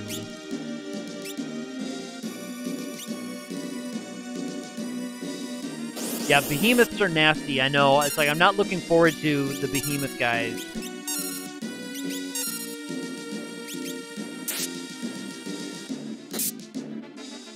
Oh, Steel, you know what I should have done? I should have put the thief glove on her.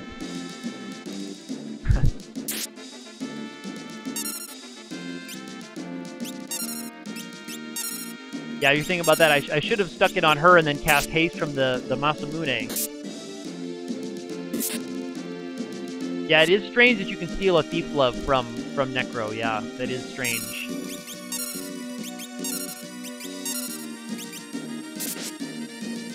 Come on, let's get that. Ah. I want that shield. I didn't get it. Shoot. Yeah, what do you need the Thief Glove for? Yeah, it is strange at the very, very last end of the game.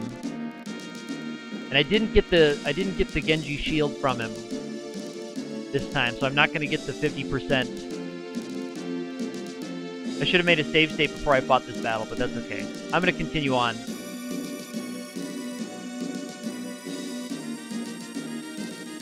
Because I'm not going to need the Genji shield. Because I do plan on... I'll be able to get Darkness status on the front piece of X-Death. And I think even Necro I can get Darkness status on. So it's not as crucial that I get the Genji shield here. It would have been nice, but...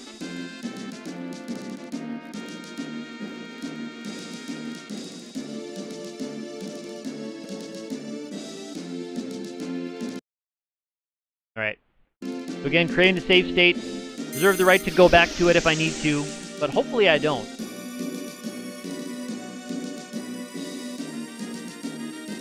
And I think, is that one the elixir? Alright, so these guys I need to look up.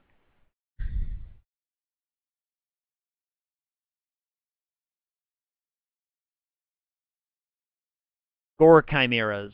Looks like they're susceptible to a lot of different statuses, so we should actually be able to have a little bit of fun with these guys. Underqualified. I know I am not qualified to do these variant runs. I'm a joke. You should rage. I deserve that rage. All right, let me see if I can get confused on that bottom one. And what does she have? Busy Ichibo. Yeah, especially if you can get... Wow, and that's nice damage. From the Lamia harp. Let me see. I want to see what they do. Now, guess we needed one more hit.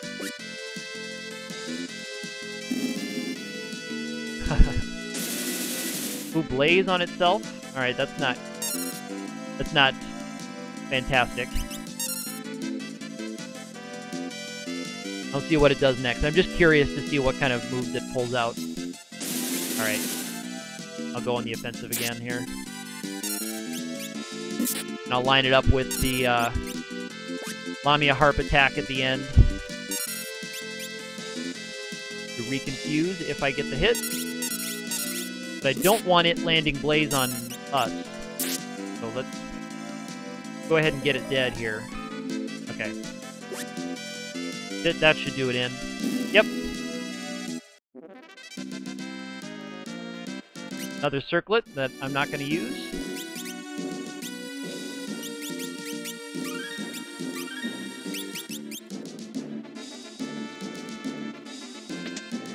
Nope, that's not the elixir.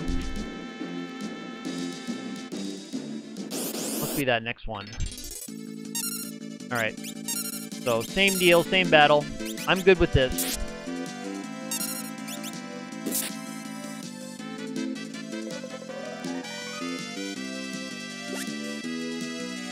Yeah, that harp on the first hit is, that's doing more damage than anything we can dish out.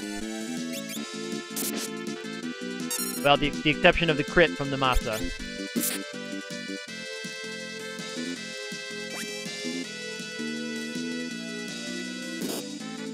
Ugh. Hey, nice.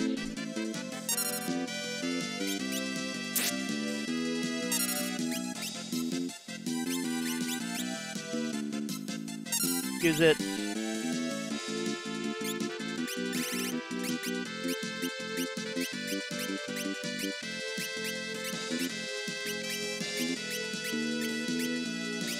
I'm going to try to save myself a Phoenix down.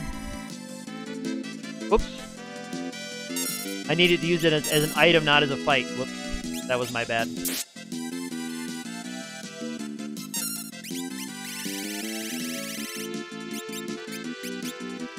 Forgot about that.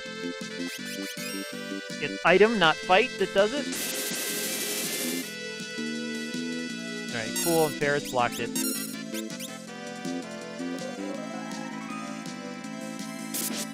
Alright, and that should do it in. Cool. So I saved a Phoenix down, but I ended up using a lot more healing than I wanted to. But I do plan on getting Shinryu, and Shinryu should be really easy. And the Ragnarok will be kind of fun with this party. So I'm looking forward to that, as should you. But I have what I think is a pretty solid plan for Shinryu. This must be the elixir.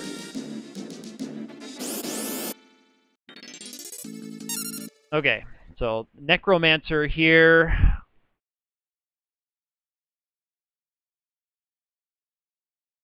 Let's take a look. They have no status immunities, so it looks like I can confuse them. That's nice. They're level 54, so confuse might be kind of tough to land. But I'm going to try.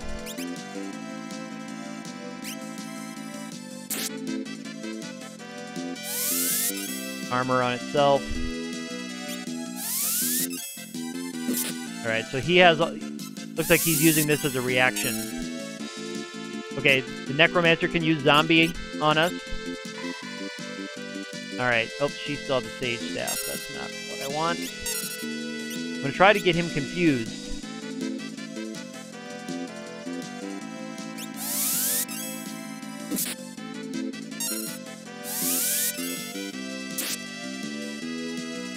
I guess I don't mind if he keeps casting armor over and over. Ugh.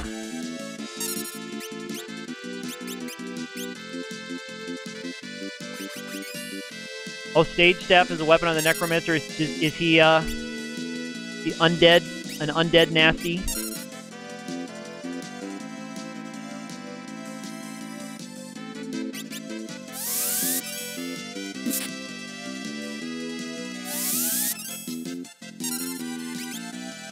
I think I'm gonna burn an elixir here. Okay, all right. So let me try that, and I guess Apollo's Heart might be helpful then too next time. Good to know. Thank you for the tip on that. I really appreciate that because I really needed it. Now it should be okay if I can confuse this guy. All right, cool. And Blaze should help a little bit.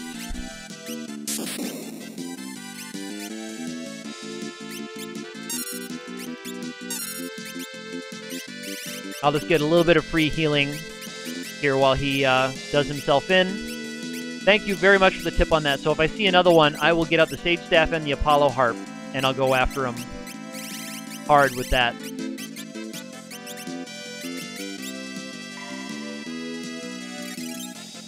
Yeah, Sage. I mean, I've used Sage Staff on Undead before. It's awesome. I love seeing that damage printouts on the Sage Staff.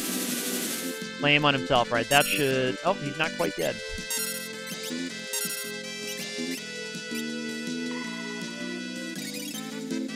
And I'm just going to let him do that to himself while I just get a little bit of free healing in. Since he's doing a lot more to him than himself than I can do to him. So they must resist ice because his ice blaze attack was not doing as much as the flame.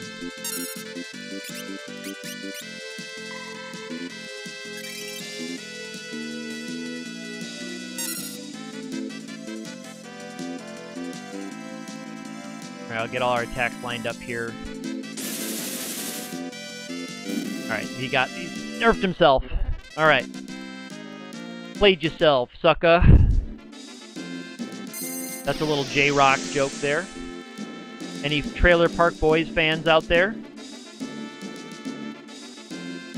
Alright, Sandbag, I will be sure to not use the Apollo Harp on you, but I will be using the Apollo Harp on Shinryu right here. I'm going to set my stuff up, and then I will make a save state in case something go horribly wrong, but we should be alright. Who has the highest agility? Who's going first usually? 30, 31, 28, 32. Alright, so Ferris. Yeah, I should have known it was going to be Ferris.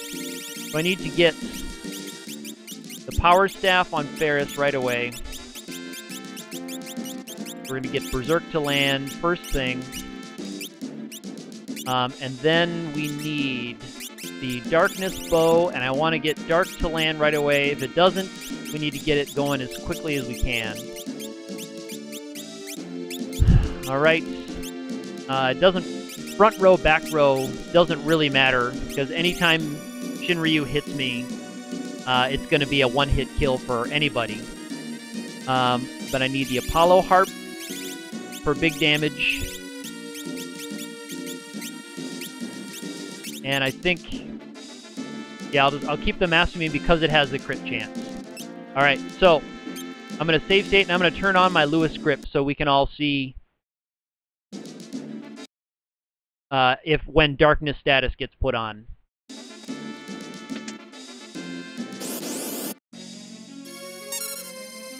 Oh, that's right. He has a mass immune, so I'm gonna wait on that. All right. So here's the power staff, and here's the dark bow.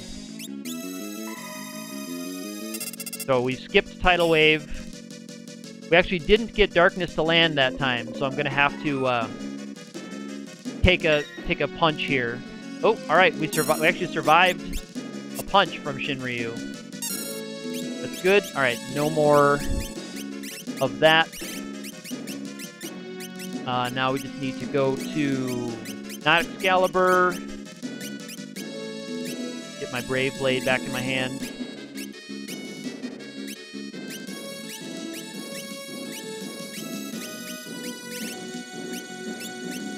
Wow, put the Brave Blade right up top? That's interesting. Alright, I gotta try to get Darkness to land here. But there's Apollo's harp pulling out the big guns. Hey, another nice block. I will absolutely take that. I will absolutely take a block from them. That's 3 blocks in a row. Alright, and there's darkness status popping up. So. Alright, so we're good now.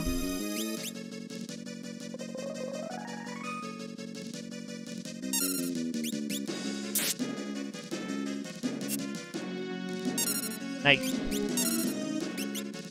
And we'll just go with the Flame Whip. And I'll get a shield in her hand, just so she can block any attacks that would land, possibly.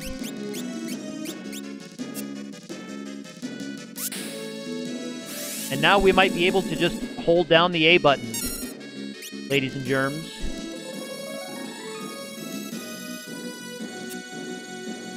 Oh, see, that would have landed on Kara. It killed her image status. Talk about going out in a blaze. I like that, Sandbag. I saw that before. I wasn't able to respond to you right away because I was getting set up for Shin here. But yeah, no shield required there.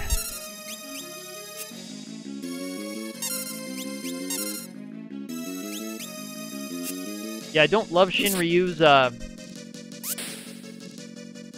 evasion there. Thankfully, the harp seems to be going through the evasion. And the harp is going to be where all my damage comes from anyway.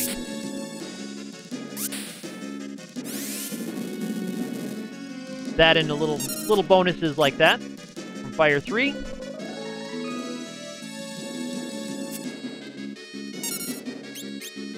I'm hoping we can finish this battle without taking a single point of damage. Well, let's see. I don't know how close we are.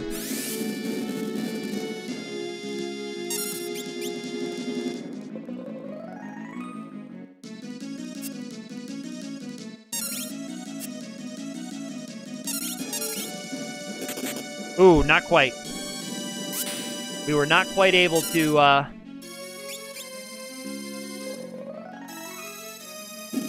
oh, shoot. We were not quite able to go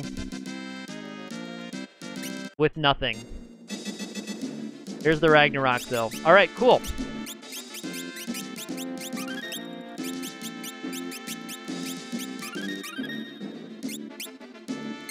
All right, that was fun.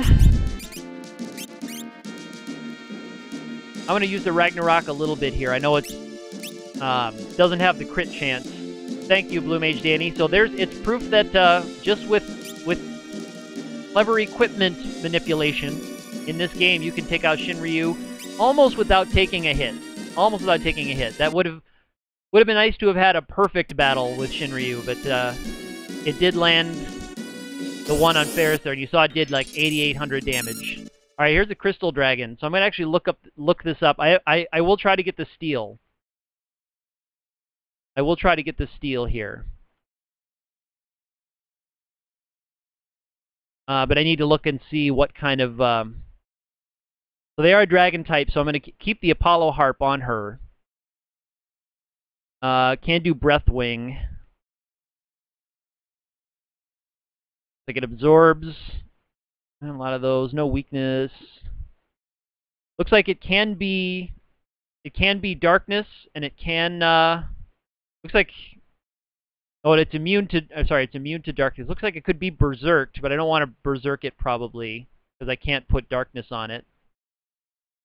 But it looks like Confuse is going to be all right. So I'm going to go with Confuse, I think.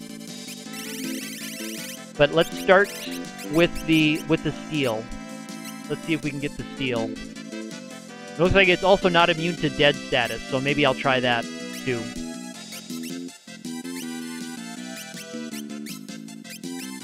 Alright, so we're almost done with the equipment wrangling in this game. I'll use my newfound Ragnarok on it, and the Apollo Harp. So, yeah. Nice damage. There's Breathwing. Yeah.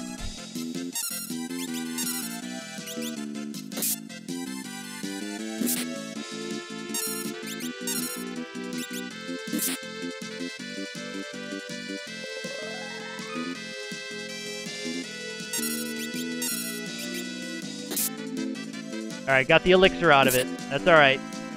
That's alright.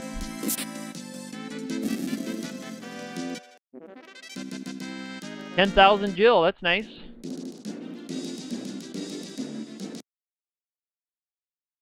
Again, just creating these in case anything really weird happens on the way to the Necro fight.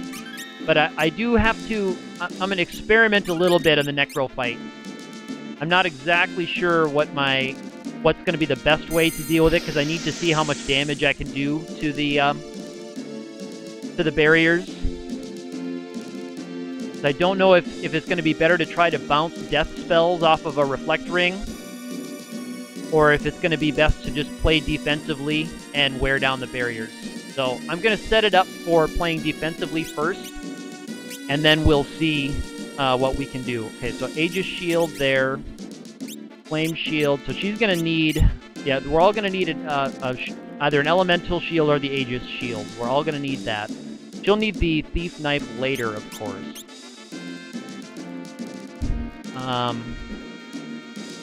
And I would like to have some diamond armor on these guys as well. So let's go back and set him up first. Something diamond on these guys first. So he'll be able to have the lightning stuff and go after them. So she'll also be able to have the lightning stuff. And I'm going to put a diamond helmet on her and keep her with the Mirage Vest. But in her hands, I need... Sorry, this is going to take me a minute, and I'm going to have to talk out loud to myself a little bit.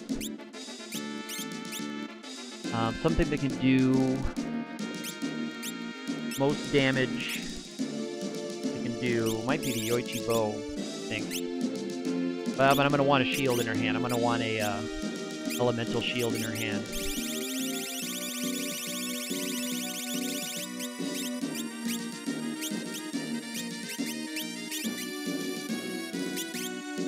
And for her, Mass Immune, I think. And I get the diamond armor on her.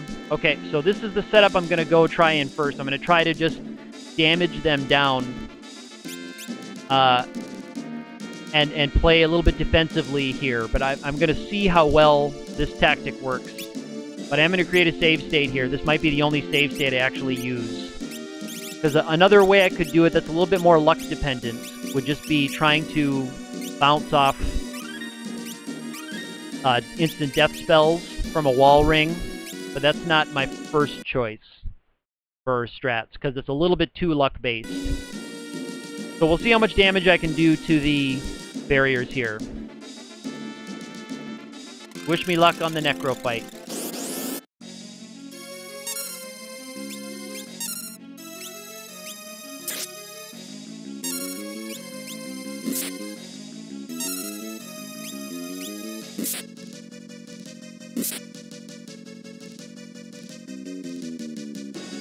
Especially if I can get one of them dead before they start casting. That would be good. And actually, I might be able to here. Nice. Alright, so there's one barrier down. One less barrier to worry about.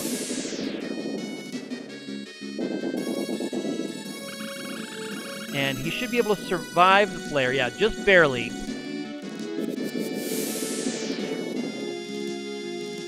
We're able to survive, but just a little bit.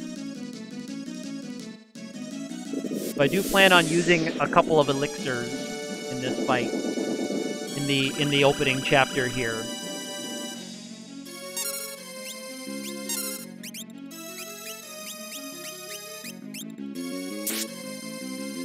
To keep everyone alive.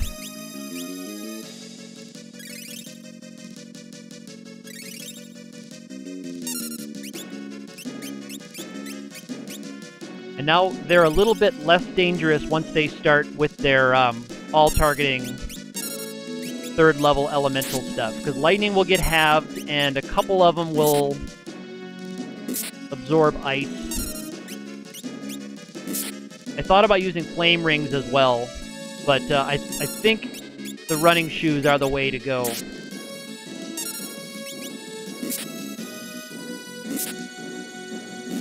Alright, so there's that one down. Alright, so even better now. Even better. So the ice shields should absorb that. And that was interesting. Not sure what happened there.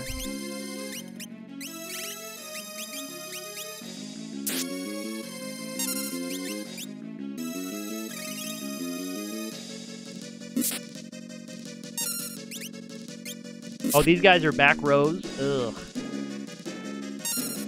I forgot about that. These guys are back rowers.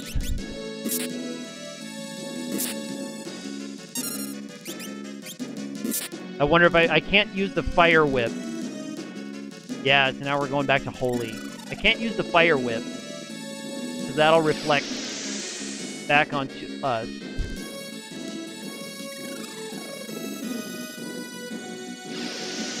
And I suppose I could switch someone to a bow.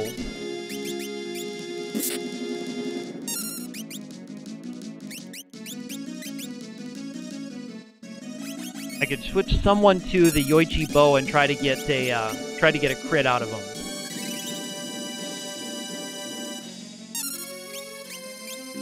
Maybe I'll do something like that.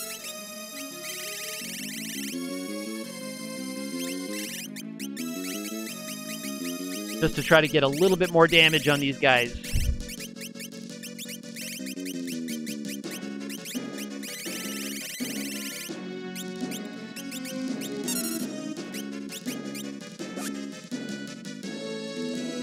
Because that doesn't really hurt her damage to use that weapon instead of the other one. It can only really help.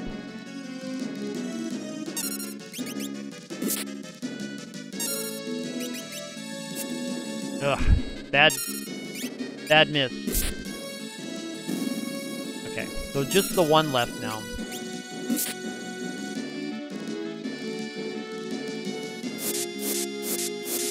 And so I had just taken her shield off. I had just taken her shield off. Hey, the Thor hammer. That's not a bad idea. Thank you, Ninth Court. I forgot about that. That's actually a great idea. I totally forgot I picked it up. Because I almost never pick it up. That's a great idea, Ninth Court. Thank you for chiming in on that. I will definitely use that. So we can see that awesome animation now, too.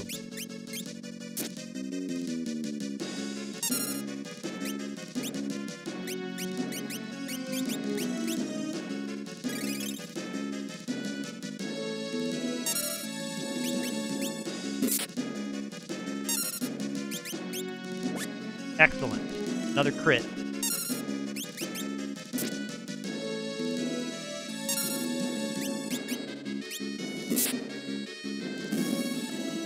Alright, cool. Yes, you did help, Blue Mage Danny. Thank you for chiming in on that. Okay, so now I'm going to turn on the Lewis script again because I need to. I'm going to watch to see when I get him in darkness status.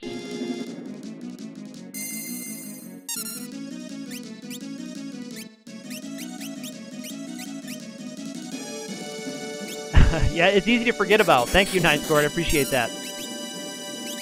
That's great. Okay, so Dark Bow. Because the sooner I can get him in darkness status, the better. And I looked it up, and I'm pretty sure I remember him being susceptible to darkness status. And look at that. First round, he's in darkness status. So we're good. All right, now we just need to get our best weapons. Actually, probably not the Ragnarok. I might go for the Holy Lance. I'm going to get the doubling from the Holy Lance, and we'll get the Excalibur going too. There we go. We'll get our best elemental stuff. What's the Brave Blade doing? 1200, pretty low.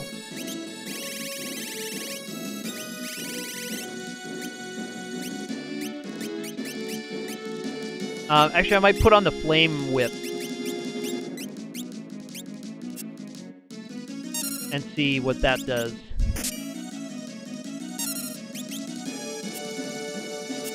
All right, nice. Look at that. Double attack. Neither of them hit. I don't know if I have. Do I have another big elemental weapon?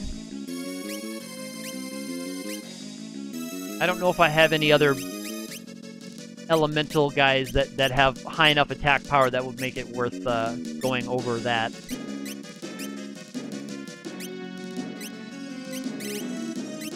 Yeah, I don't think I do. So the Brave Blade is going to fall behind in damage here.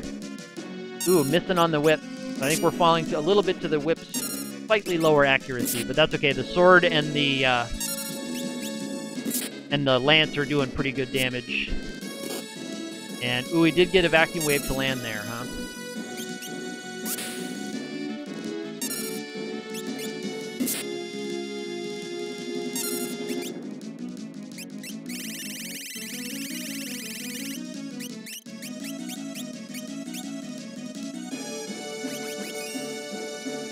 Alright, I just want him alive. Later. Alright, that's good.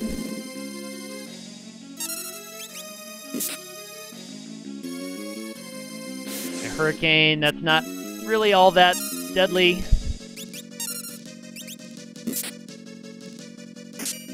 Because his attacks are going to one-shot us anyway.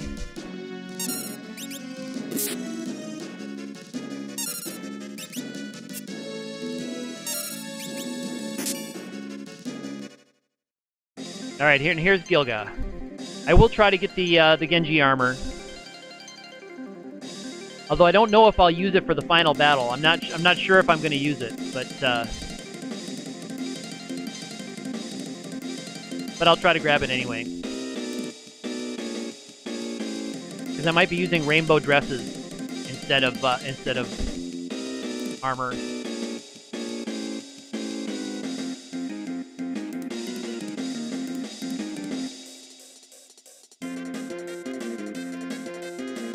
So I didn't have to use any of the save states. That's good. I was thinking that I might have to.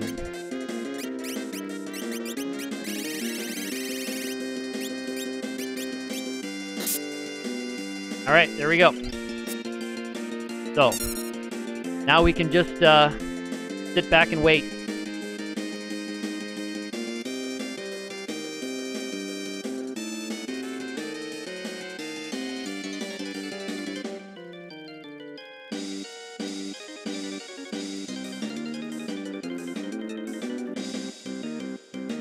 Yep, we can just wait for this battle to run out. Get our save point, and start thinking about what I want to do for Neo. And you know what? I even forgot. I charged up Shell from the Wonder Rod and didn't use it here. I was going to use it in this battle, but actually I totally forgot to do that. But it's not so bad when you've got 4 characters who can heal each other up. But I guess I'll use Shell on someone to start the Neo battle. Or the XF battle. I'll use it on someone.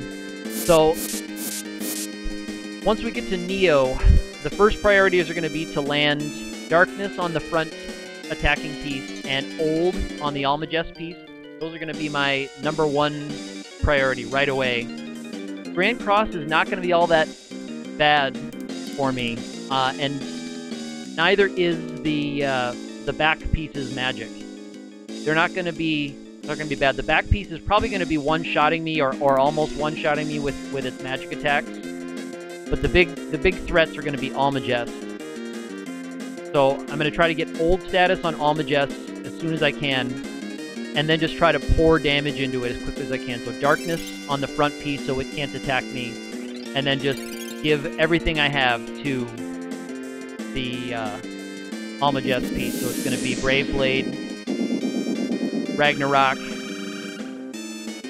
I guess probably Yoichi Bo to try for some crits, and then Masamune, I guess, Masamune, to try to get some crits. And I think that's going to be how I watch that piece. I probably will be using the Lewis script for most of that fight,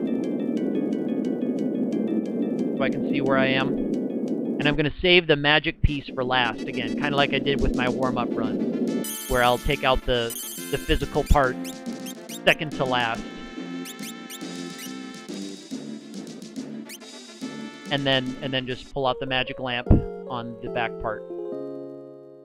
So once the first one's in Darkness status, there'll be no real risk of hanging out in the front row. So that'll be fine.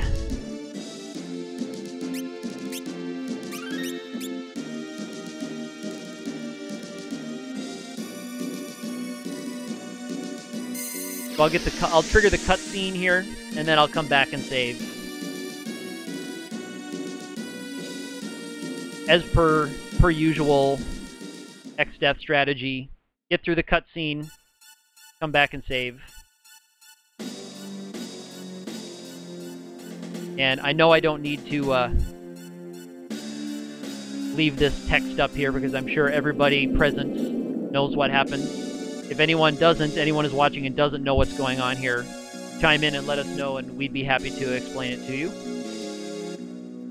But yes, we are about to fight a large tree.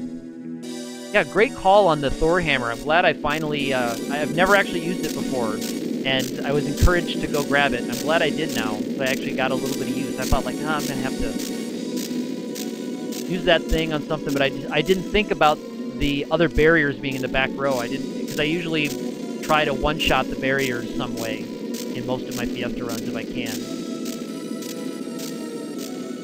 But thankfully, the big key was if we could survive, if we could do enough damage to take down a barrier in the first round before they all cast Flare, and then if we could survive a casting of Flare without Shell, Flare or Holy without Shell, and we could on both counts. So I knew it was going to be alright after that. And I had already double-checked on Necro being susceptible to Dark status, so that was no problem.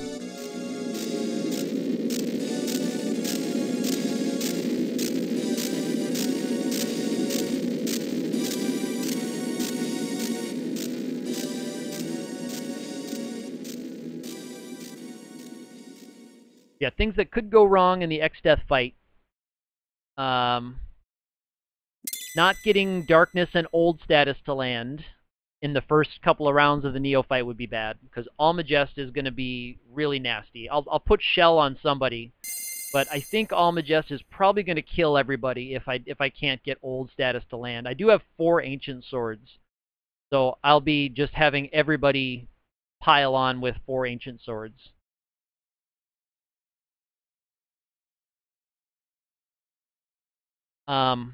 Also, I could get a Bad Luck Meteo from the tree form. That could be bad. That could do some nasty things. I could get while I'm working the Grand Cross piece down, if I can't do damage fast enough, I could get some bad. I could get a Meteo from that piece when it's in its final AI script. If I'm not getting the crits that I need. And then, of course, just bad timing, bad things lining up incorrectly.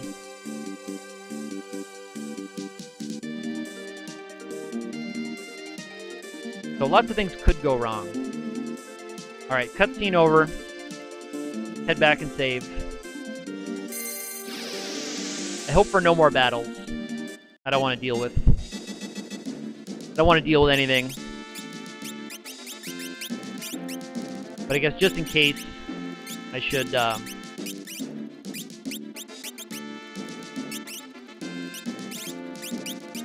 get my usual setup here for random battles. Nice, I will get to use the Apollo's Harp on the Grand Cross piece.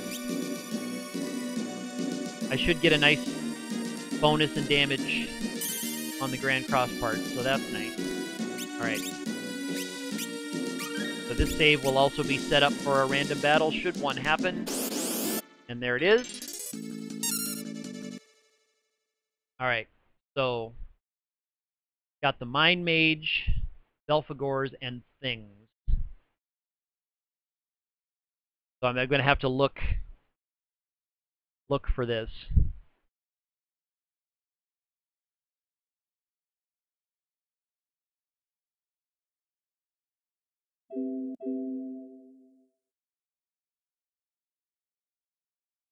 Because I'm not as familiar with these guys. Right. Not too bad. Mind Mage. Can these guys be... Okay, they have status stuff, so we're good on those guys. So I can get status effects on the Belphegor and the Mind Mages, so no big deal. See if I can get confused on him right away. Nope. Oops. I didn't mean that.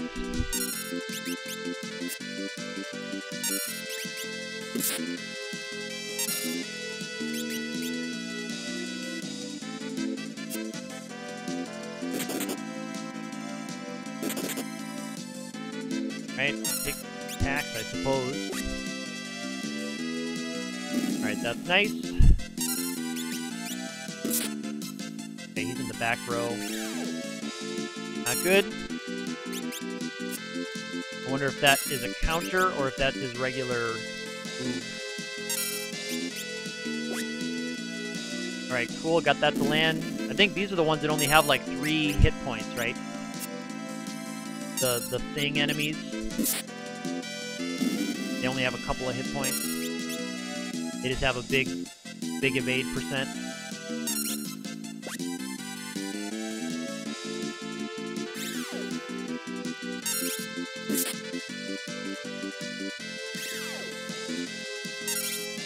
Yeah, he is countering with Mind Blast.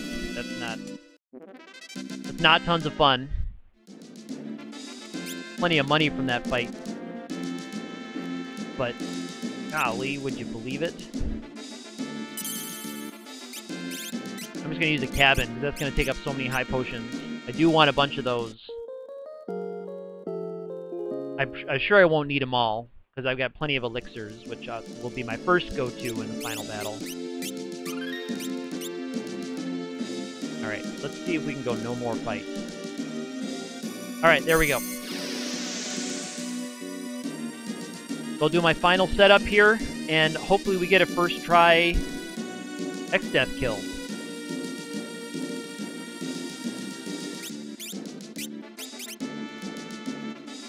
Alright, Aegis shields are in place.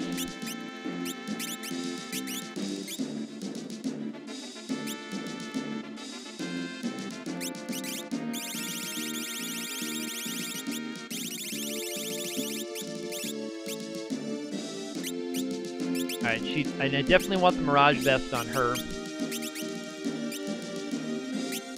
And I gotta get all this diamond armor off of these guys. Excuse me. And you know what? Genji armor might also protect from Confuse. Do I remember that correctly? Does Genji armor protect from Confuse? Protects from some status, I think, doesn't it? Alright, Ribbon Rainbow running. And not the diamond for her. She doesn't need any extra magic power, so the crystal armor. Crystal helmet. The ice shield for her. With the Excalibur. Yeah.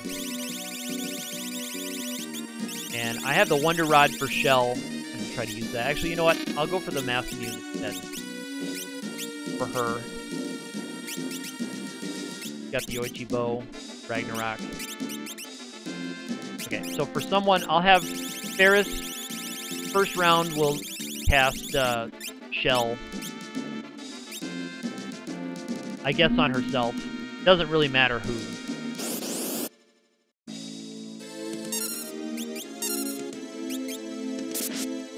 Nice crit.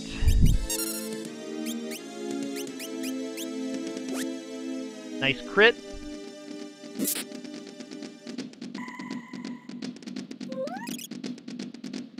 Alright, so Ferris is shelled.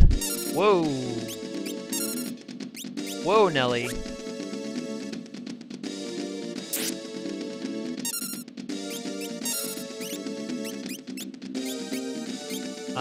I'm gonna change her equipment out. I might get the Defender on her and throw armor status on everybody as well. But I'll put the Defender on her before I use the Elixir. So she can potentially block the next round of stuff. Another crit. Doing nice on those so far.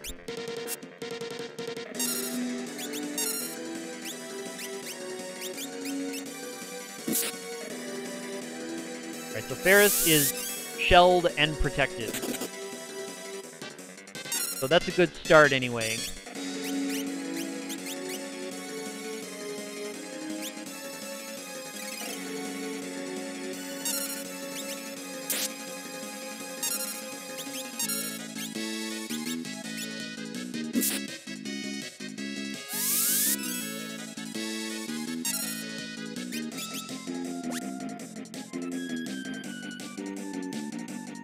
Alright, White Hole missed. Very good.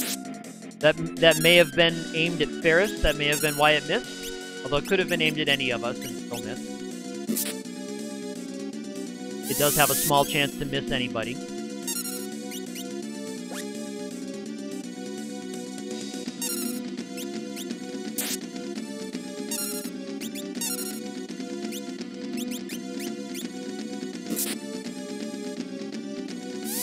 Okay, so we are all armored. I don't know if this has enough to kill Lena flat out. Yes, it does.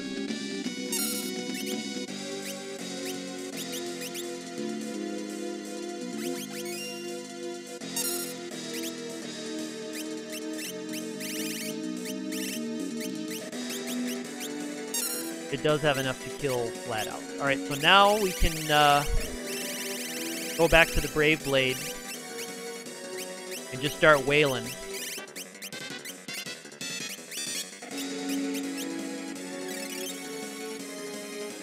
Or continue wailing, I should say. Oh, I should get her back into armor status, but I might wait here now that we've done a bunch of damage to X-Death here. To try to stay out of his bad rotation. Go with the high potion. Save myself an elixir if I can.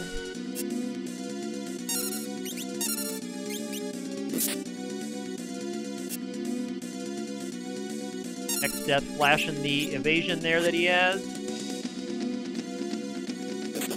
Haven't any crits for a while. A little concerned about that.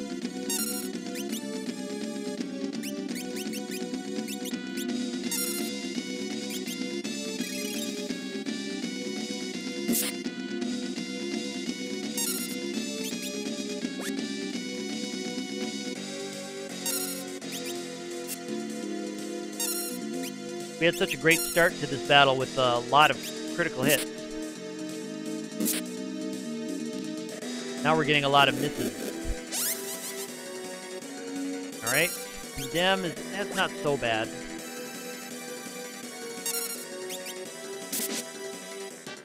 Not in the party situation anyway.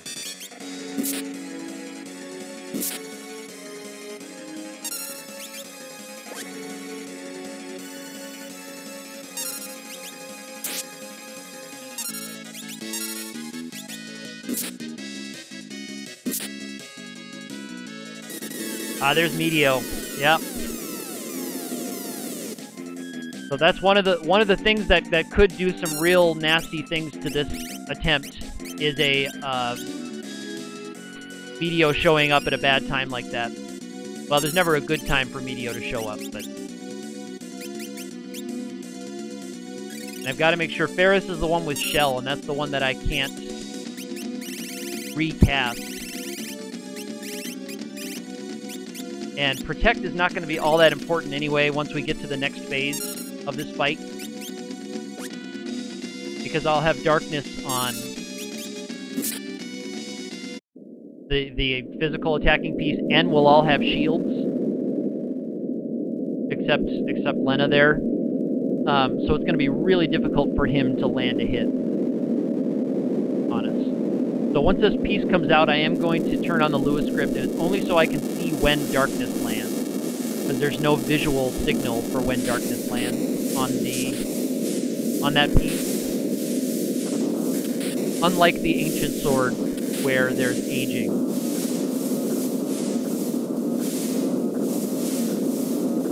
I haven't seen any, I don't know if chat is just really quiet, or if I'm not seeing it on my end. I might try to reload my page, because I haven't seen any chat for a while. And it's okay if you're just quiet, that's fine. But if you're trying to chat with me, and it's not going through, then that's bad.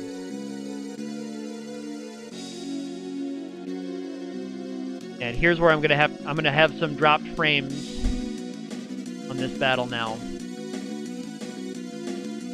Just because that's the nature of this battle is to have dropped frames. Alright, the screen's pretty messy here with all those dead pieces of X-Death. Alright, so the thing is, Ancient Swords are going in first.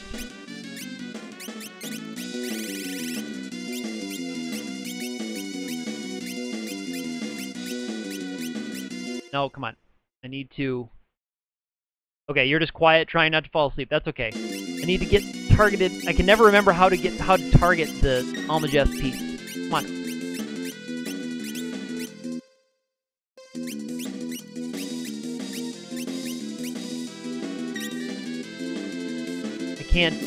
I can't see which one I'm targeting very well. Yeah, that's okay, Sawdust. It's okay. I was just wondering if I was missing something there.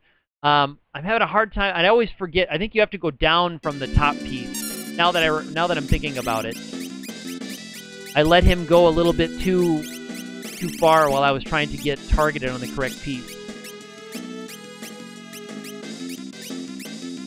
No, I'm still not able to get the target over to him. Okay, with my Lewis script is driving me crazy. I can't see where my cursor is, and I can see that Almagest killed 3 of my characters there. So, that's nice. I was trying to get things targeted.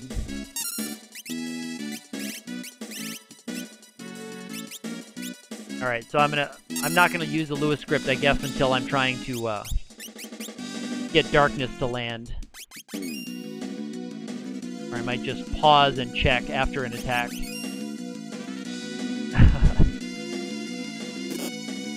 Okay, yeah, and that's gonna be bad here too if I can't get things. Here's Grand Cross already. Wow, because I let so much time pass when I was trying to get things targeted. That's the problem. I let way too much time pass.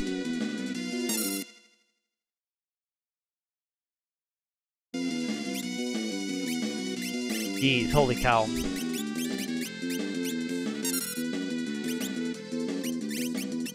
This is going to be tough to recover from, to be very honest with you.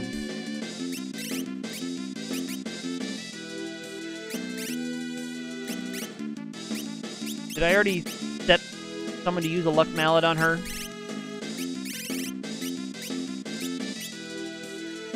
Alright, she has the ancient sword. I'm going to try again to attack. Yeah, okay. It is down from the top.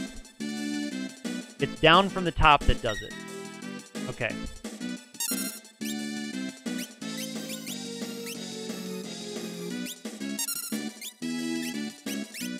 Alright, I need to get the darkness bow out. Yes, it's hard to get that other piece targeted. For some reason, I always have a hard time targeting that bottom piece. And I don't know why, but...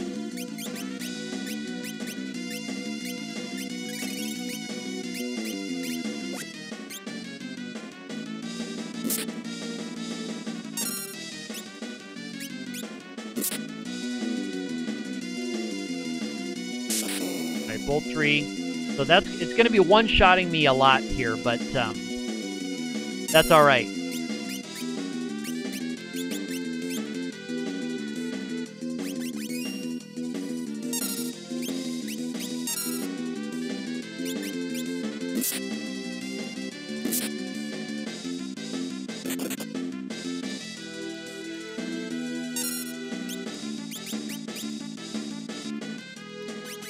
And if he gets to another Almagest, it's going to be bad.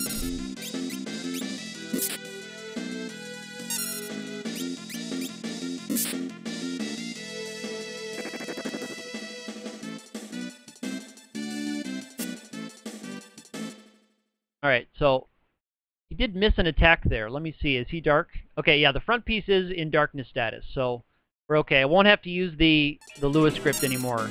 But it's going to be hard for me to recover. I might still be able to, but I let him get a pretty good foothold on me in that first battle.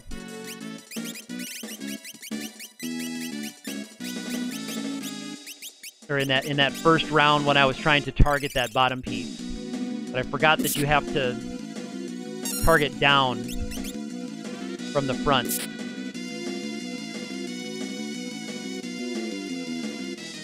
Alright, and there's Almagest. But half damage to Ferris is fine. And the front piece missed attack. Oh, but Ice 3 is probably going to take her out. Yep.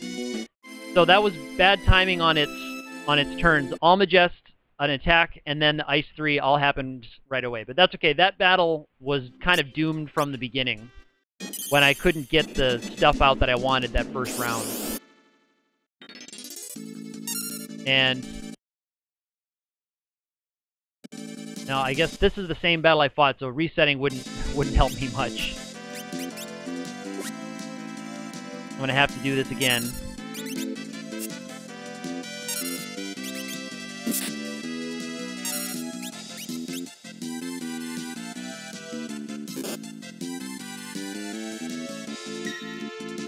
But alright, now I know how to target that thing, but it is, again, a luck-based strat that I'm using on Neo X-Death, where I need to get those statuses on those pieces early. If I had been getting those Ancient Sword attacks off when I was supposed to, it would have been fine.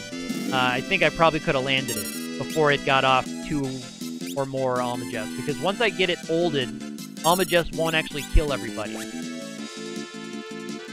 Once I get old status on it, Almagest will do about 800 or so. 8 or 900, so it's less than what it is when we're full health. So as long as I just get everybody up to full health, we'll be okay on all those.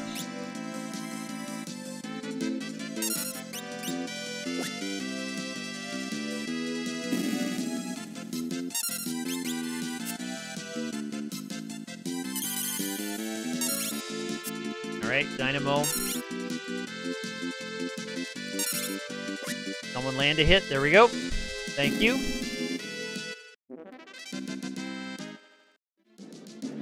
Alright.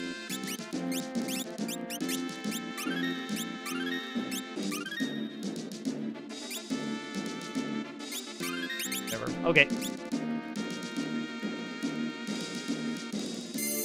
Alright, so do the same thing. Getting the Meteo in the first part was not great either. That wasn't going to be what you would call a clean fight anyway. Getting hit with Meteo like that, so...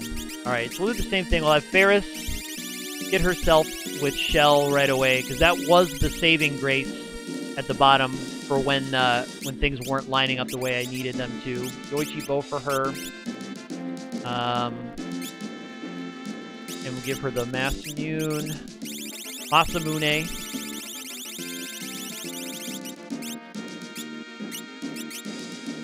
Crystal Helmet.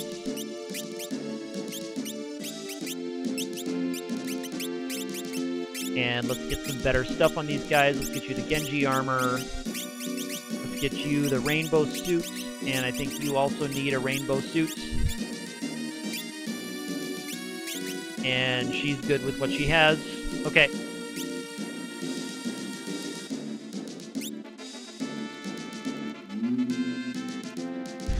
Alright, same thing. Take 2.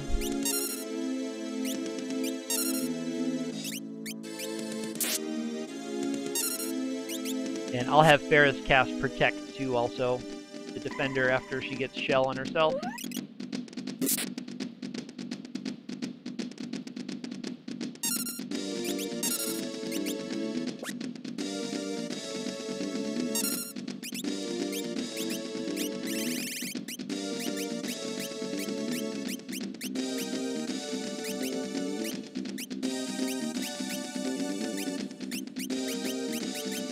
All the way to the bottom again. Yep.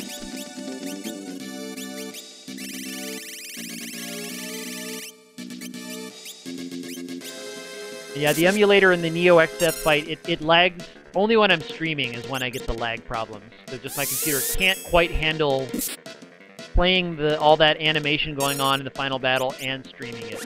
I don't really get the lag when I'm just playing by myself. But what's the fun of fighting Neo X Death when you're not streaming it? Is my question.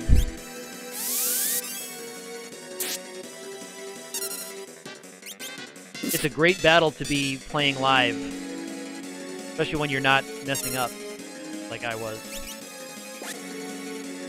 Okay, good crits. We need more of those. We need to hurry him down.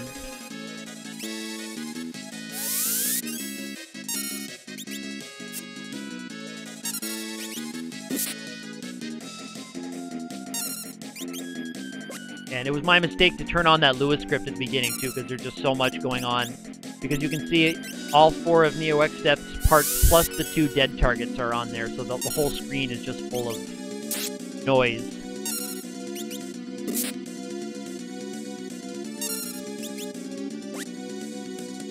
Good crits. Love to see those crits. Alright, is Brave Blade up near the top again? No. Power Staff, for whatever reason, is up there.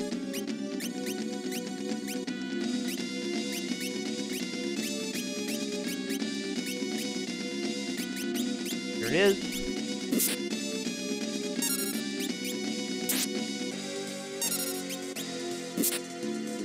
Yeah, that Ragnarok is nice. I like the animation. It has that same... I think it's the same animation as the Excalibur. Oh, wholly blocked by the Aegis shield. Very nice. Love to see that. So far things going well. We've had a white hole blocked by the Aegis. shield and a holy block by the Aegis, and several crits from our good Yoichi bow.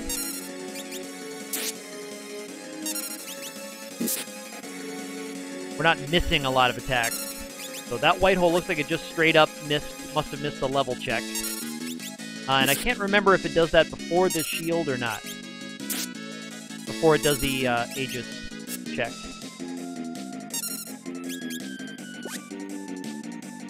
Yep, thank you, Solidus. Hopefully things go better here. Now I know how to target that bottom part. I remember you have to come down from the very front piece. You'd think you could go like down from the middle or around back, but you can only get to it targeting down from the front. It's kind of strange, but there you have it.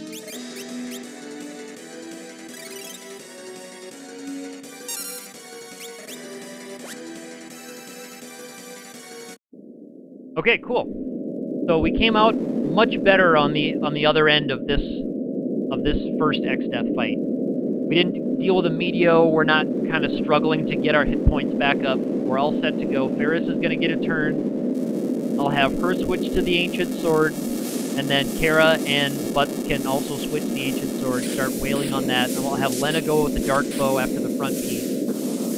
And hopefully we can get a quick old status to land. And if we can, that's just about going to be GG. If we get darkness and old status to land fairly quickly, that's going to be about all she wrote in this battle.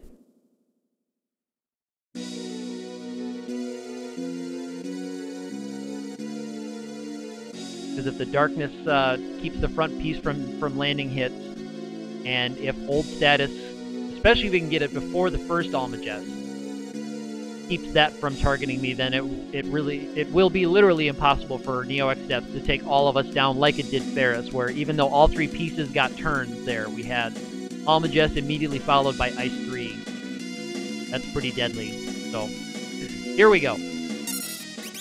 So, here's hoping for Ancient Swords doing good things.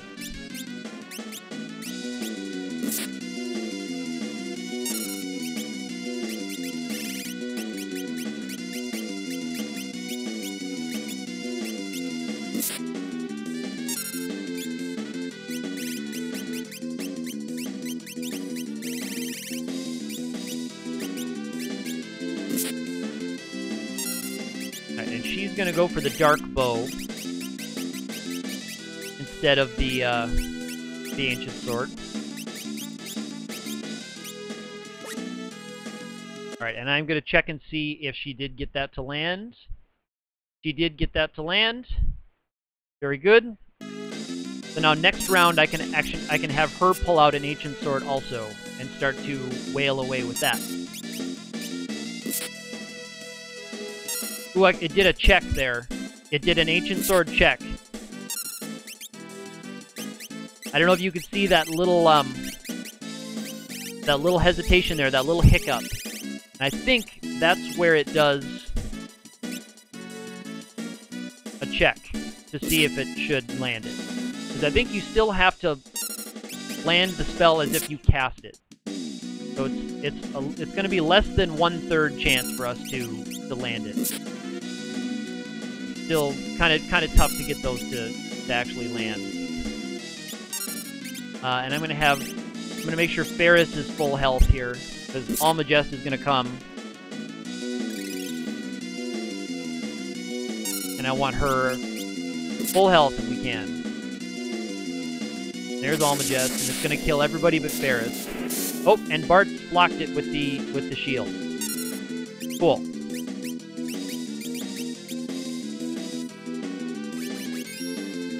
That's excellent news.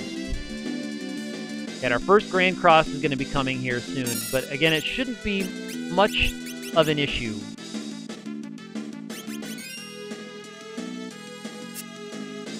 Alright, good. Vacuum wave missed.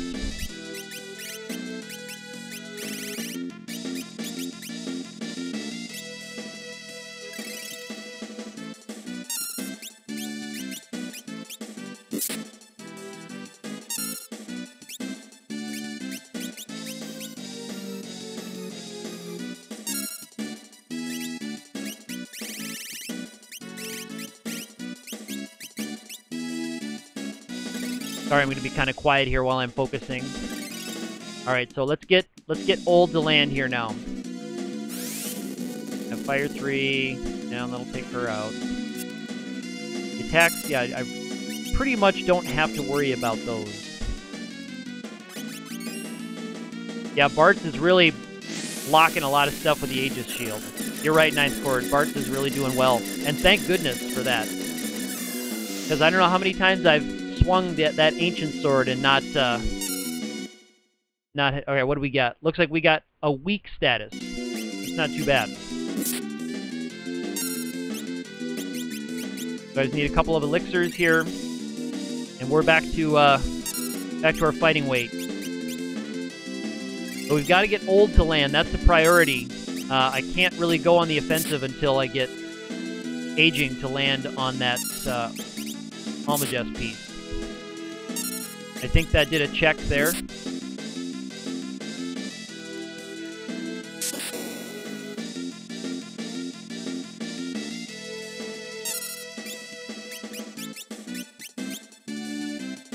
But yeah, Grand Cross is going to be not much of an issue.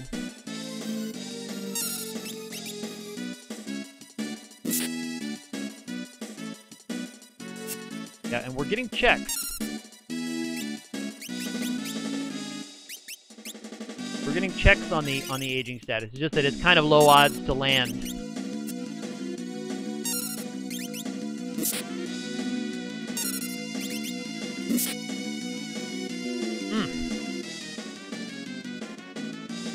There, Bart, so that Aegis shield going nuts.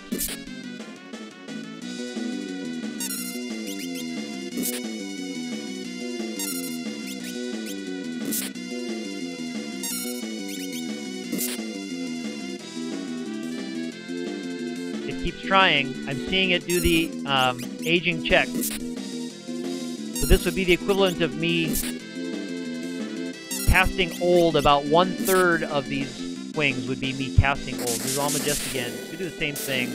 Bart's again flashing the Aegis shield. Getting the blocks. So there he is again, Ninth Chord OP with that shield today. Oops. Ooh, he used a Phoenix down on himself. Can't afford to waste actions in this fight.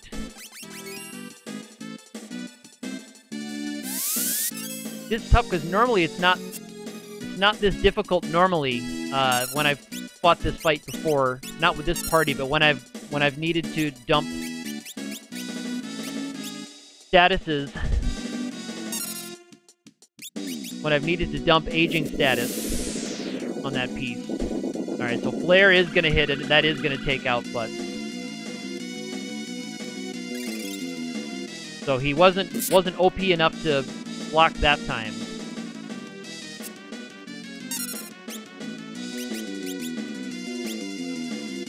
I'm actually a little bit concerned. I'm going to be running low on elixirs here with taking so long to get this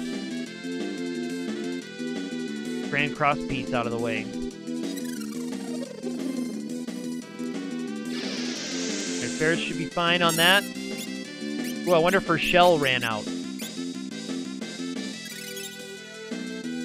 I don't know if shell can run out, can it? I don't know. I don't remember checking.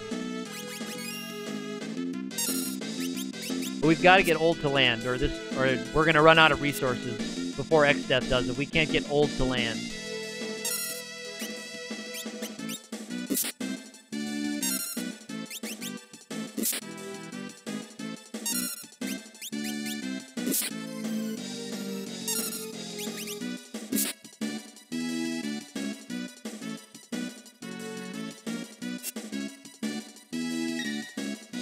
Alright, that's good.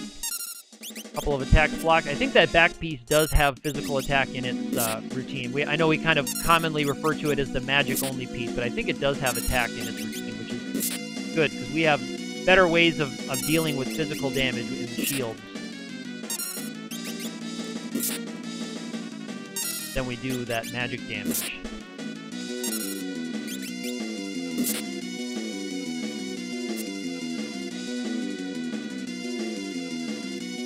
Palm adjust again. Right. Bart's blocking it again.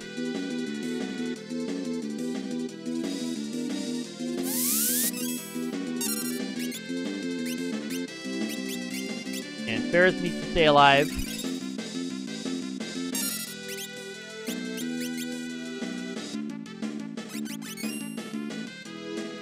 Have we gotten old to land? This battle could have been over a long time ago.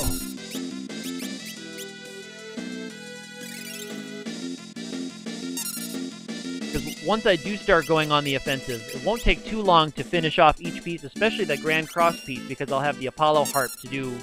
I'll get free crits on it every time.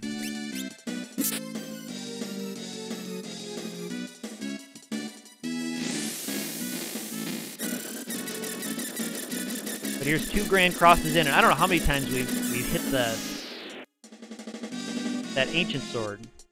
All right, what do we got? We have a weak and a mute. That's not too bad.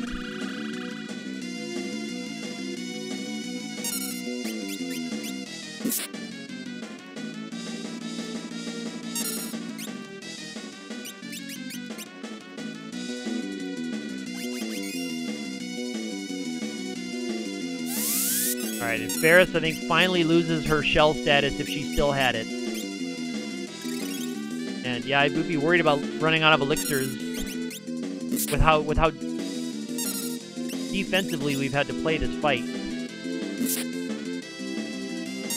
I just can't believe we can't get old to land. I know he's got a big level advantage on us.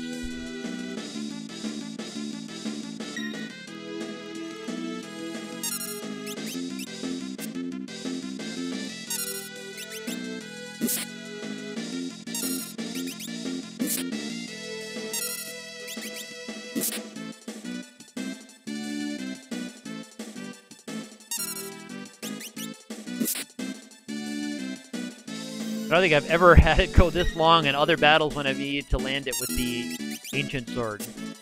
Never had this many failed attempts.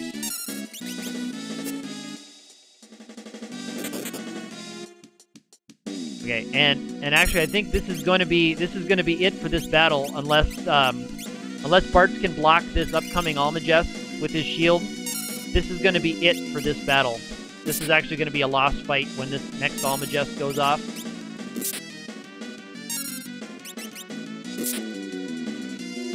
It's going to be GG because Ferris's shell is gone. I can't recast it. So unless that Aegis shield blocks it, nope, not going to happen. Wow. I can't believe the bad luck I got on that one. That's too bad. It is, again, a luck-based strat, but I probably could have, had I just been going all out on that piece, I probably could have just straight up killed it. So maybe I'll go for that this turn, this round. Knowing that I'm going to have to deal with that, maybe I'll just go with that. I'll go all out on the Almagest piece, rather than waste time with the Ancient Sword. If it's going to be that low probability that I can attack it dozens of times and not have it land, then oops, not the bone mail, not the rainbow suit either. There we go. So I think that's what I'll do, because I probably could have killed that piece had I just gone all out on it with as many times as I attacked it. So I can still get darkness on the front part, have Ferris survive the first attack, the first Almagest.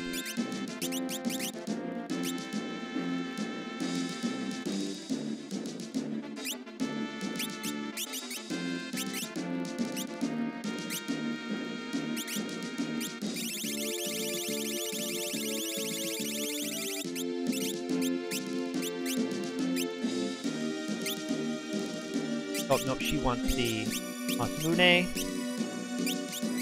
And front row. And you want the rainbow dress. So here we go. We're all wearing beautiful rainbow dresses. And the Wonder Rod. So that'll be what I'll do. I'll rely on... I'll have to rely on this one. It'll be a little bit luck-based too, because I'll have to rely on not getting Dispel cast on Ferris right away.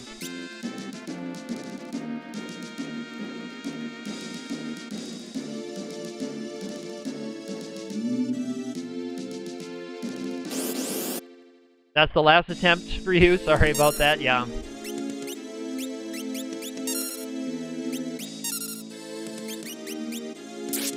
Well, I think that's what I'm going to try to do. Is I'll just go right after that bottom piece.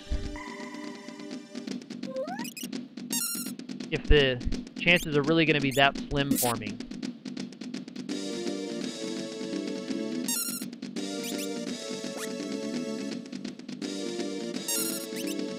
Here's hoping for... Oh, that's the last you can watch. Thank you, Ninth Court. I appreciate that. I'm sorry I couldn't have done it a little bit quicker for you. But I appreciate the well wishes. Enjoy the rest of your day.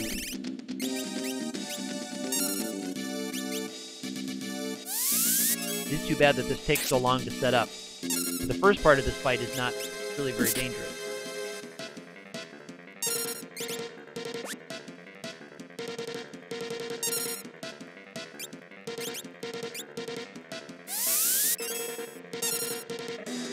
Alright, cool. Yeah, thanks, Ninth Card.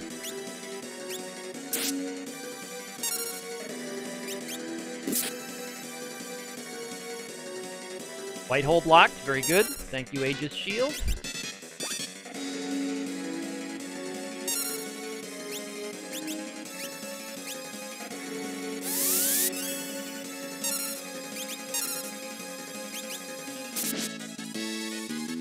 Nice crit.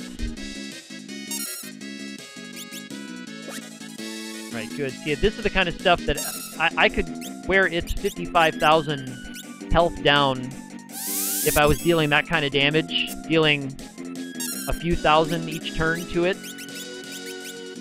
And as long as I didn't get Ferris dispelled right away, then we'd be okay. But once you kind of commit to going for the Ancient Sword strat, you're committed to the Ancient Sword strat. Alright, so we're all set up the way I want us to be. Now we can go on the offensive. The Brave Blade.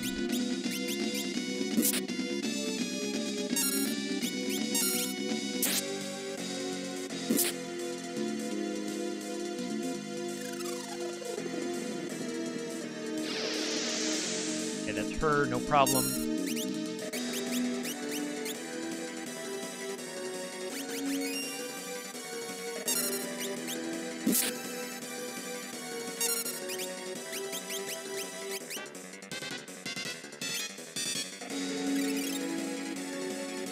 And I'll have to, looks like, reset her Mirage Vest. No problem. Cool. And we're back in business.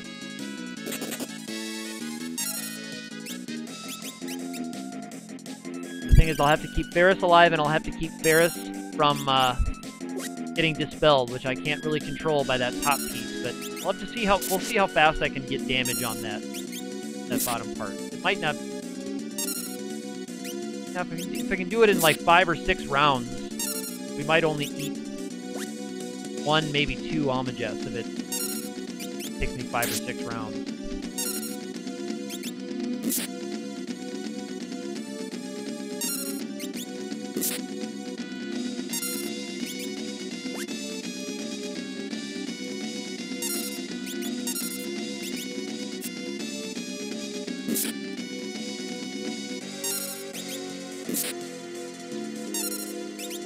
I'll also be using the Lilith Rod and the Wizard Rod here coming up with Lena. So we'll get to see those a little bit.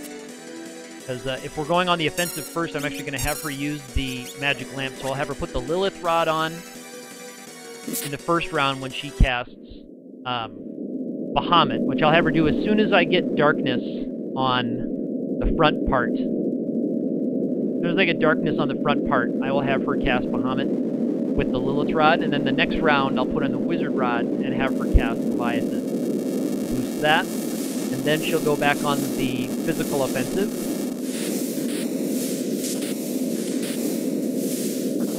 Until the front piece is dead. And then we use Odin to finish things off. And then hopefully that'll be the end.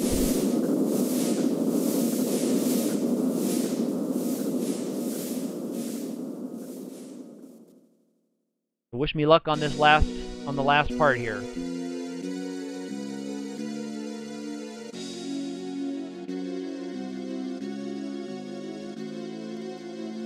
And what I can't have is Dispel on Ferris in the first couple of rounds. That's the one thing that I cannot have happen, is Dispel right away.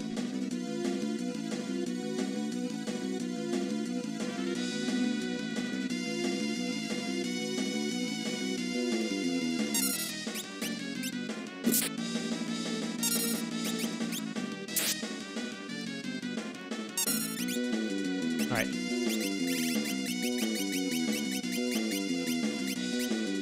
And ideally, I would like Darkness again to land first round on this guy. Not going to happen, sadly. So we're going to miss out on a little bit of the fast damage that we can do. Good Protect was actually real nice for that. Okay, here comes the first Almagest. Alright, good. And Ferris is going to survive. Let me see if I got Darkness on the front part. Please say I did. Yes, I did. Very good. Because it has a 2/3 chance to land Darkness on that first one.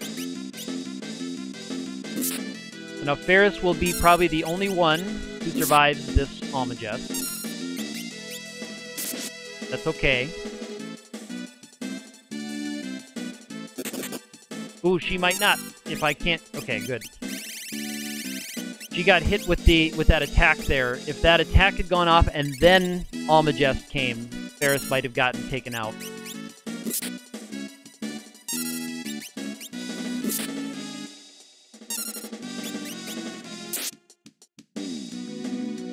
And there's Almagest. Oh, and Ferris actually just went ahead and fully blocked it.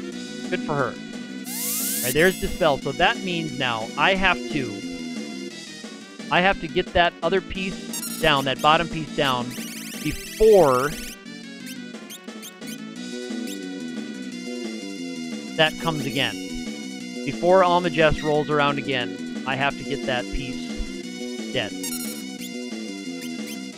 So I'm actually going to go a little bit risky on the offense here, and I'm going to start with my magic attacks here. So the Lilith Rod, I think, is way down here at the bottom.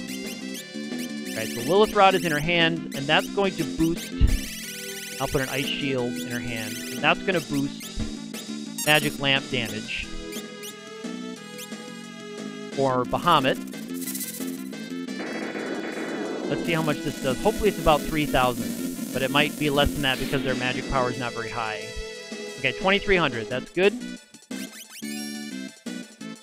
Actually, I might get a little bit more damage from Leviathan because it'll be getting an elemental boost. Alright, that's fine.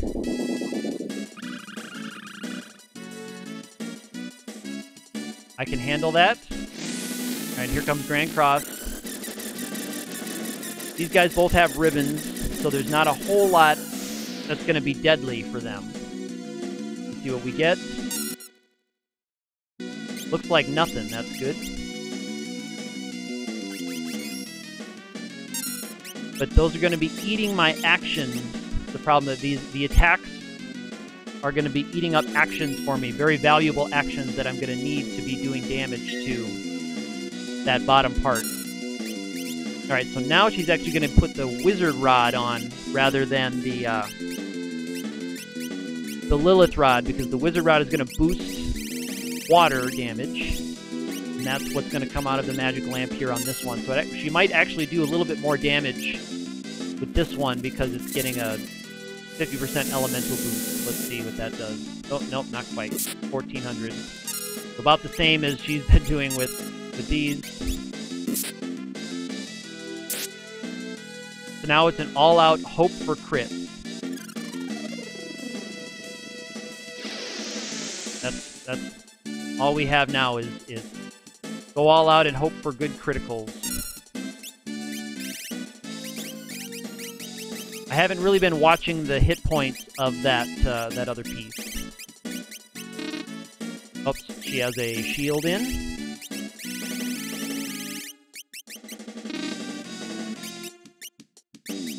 I need to. That's one part that I don't really like about these, is that you have to, if you have a one-handed weapon and you want to switch to a two-handed weapon, you have to... Oops. Did I go way past my Yoichi bow? You have to do that kind of stuff. You have to take the shield out of your hand into an empty spot, then equip your weapon, because I'm going to try for a crit here. I'm going to only attack with people who can do crits. Need to max damage.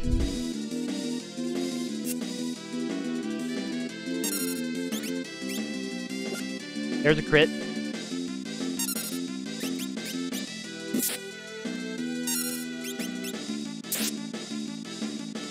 Alright, here comes another Almagest. I'm gonna just take a peek and see what it is.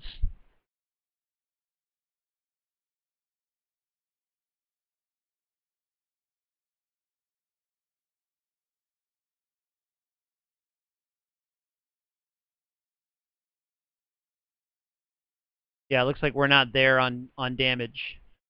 Looks like we're not going to quite be there on damage. We haven't been doing enough crits before this next Almagest comes. So I don't think this is going to be the fight either.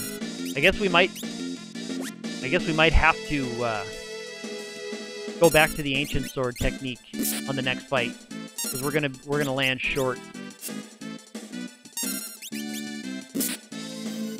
Actually, going to land pretty significantly short. And having Ferris lose her shell status right away, kind of do. Oh, Ferris is blocking this one. Ferris is blocking this one. Oh, and she got hit with the vacuum wave. She got hit with the vacuum wave. Yeah, Sandbag S, you said GG. But Ferris dodged the Almagest. Let me see if does it still have enemy data pulled up? Yeah, so I still had a ways to go on that Almagest part. So I think we're gonna have to go back to the ancient sword well, because I guess I can't do reliable damage fast enough. And then that vacuum wave got me. Sandbag jinx. Yeah. You jinxed me, Sandbag. Yeah, had Ferris dodged that, we would have been okay. If the vacuum wave had missed, that was a pretty low chance to hit, because it had to get through his darkness status, and Ferris had the Aegis shield, which I think, does it have 30 or 35%? So it had a 16% chance to hit, and then 30% of that to hit. 30% of 16%. To punish me like that.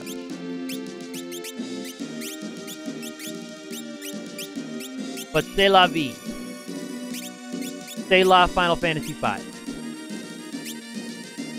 Yeah, thank you, Solidus. It was a good try. We almost got there. Masamune. Yeah, if we could have gotten, so I think I'll need to get through, it looks like, if I go for that strat, which I think I'm going to go back to the Ancient Sword strat. Because I have to survive 3 Almagests to be able to do it, because I could have gotten him down on that last one. So if Ferris had dodged that vacuum wave and I could have gotten everybody revived, we would have been alright. Then Sandbag showed up. Yeah, well, Sandbag, better you than Everhate, right? Better Sandbag showing up than Everhate ruining everything. Not your fault, Sandbag. That's okay. Yeah, alright, that's what I want. Alright. I'm actually running a bit low on time myself. I was hoping to have this done in about 3 hours, which looks like I was close on it. I could have had him done at 3 if I had beaten him the first time, like I planned. Just bad luck. I mean, you do need to... I couldn't think of a non-luck-based way to beat Xdeath or Neo-Xdeath. I could not think of one. And the Ancient Sword is kind of the safest way. Getting the old status on him, because once we get that, then we're fine. He can cast as many Almagests as he wants.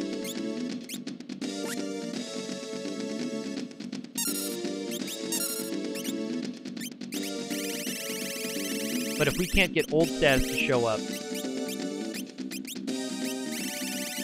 then you know, we're just kind of wasting our time trying.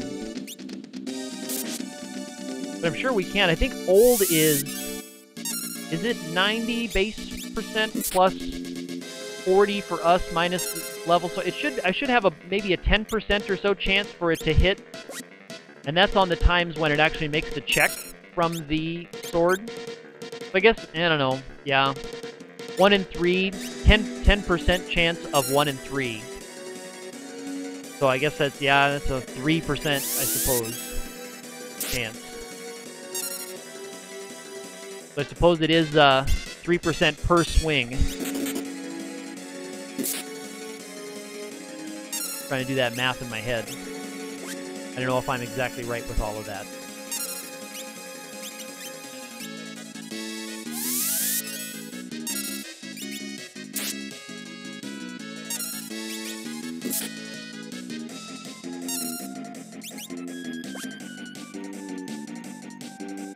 Yeah, per swing, I think it's about a 3%.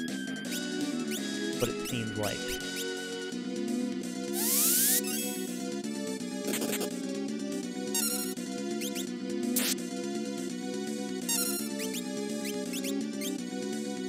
I swung at him a couple of dozen times.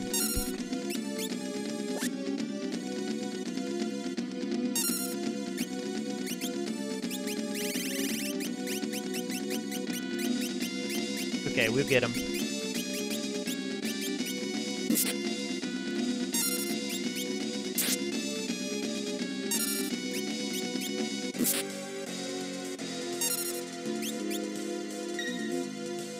Nice.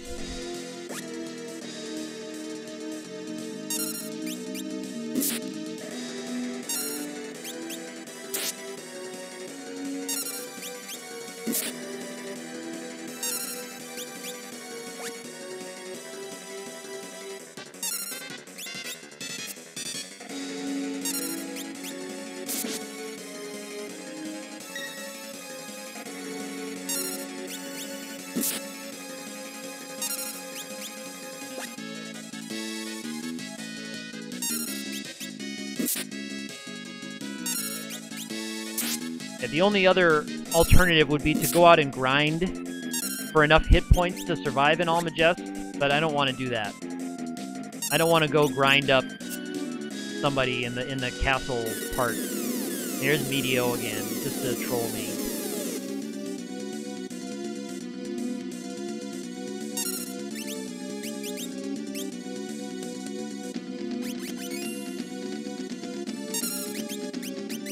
And I've got to have Ferris survive, so she has to be full health.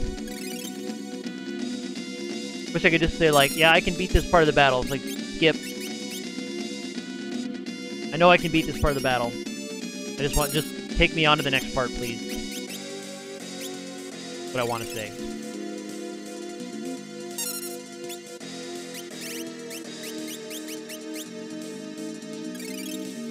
Alright, back on the offensive now. Hopefully he's close. I want him to get another turn. And another chance for Meteo. Go. Alright, just an attack. Thank you.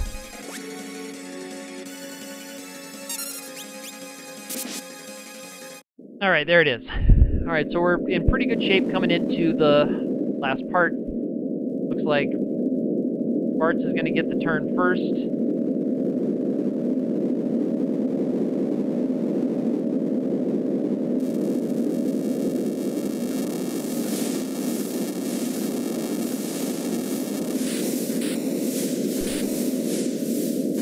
Yeah, so I guess a lot of things could happen.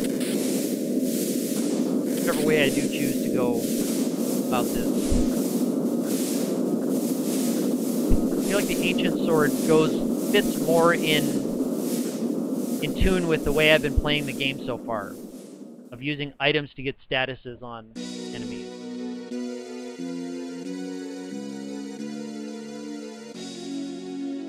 I probably would want to commit to one or the other.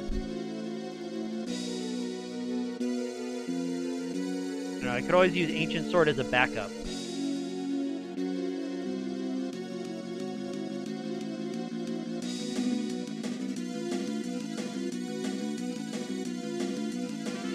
I don't know, I'm waffling now, I'm on the fence.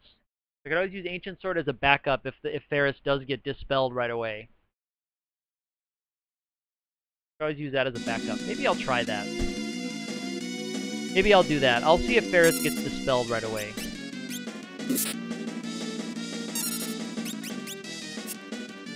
Well, that's not a good start.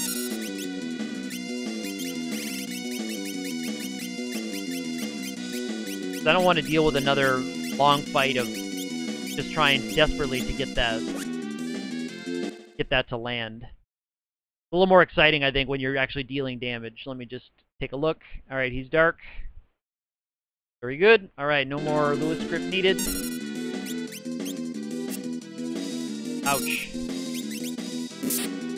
We cannot have this many misses, though. That's bad news.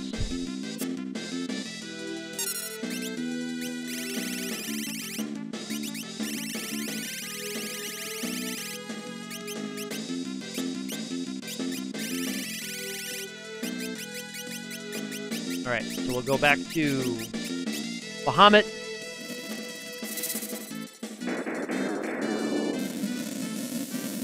Wish he had a better way to boost things. And again, I don't know if the extra 3 magic from the Lilith Rod actually is doing anything. Or if it's just, yeah, and she's immune to stone, so that's fine for her. But we have an Almagest incoming here. But it looks like Ferris is in good shape coming into it. Ferris needs to be full health before it lands. Alright, now the Wizard Rod. I think it was on the right side here. Yep. And, oh, I want to put a shield on. No matter what. I have one on. Should have done that last round. That's not optimized.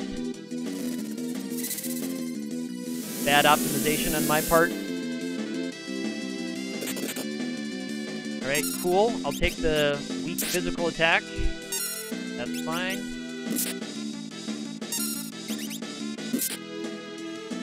So those two can do about 3,000 of reliable damage. Alright, there's the Dispel on Bart, so that's good. That's cool. That actually worked out nice, so I'm glad I went for the strat that I did. Because he used his Dispel on not Ferris, so we'll actually be able to survive another Almagest.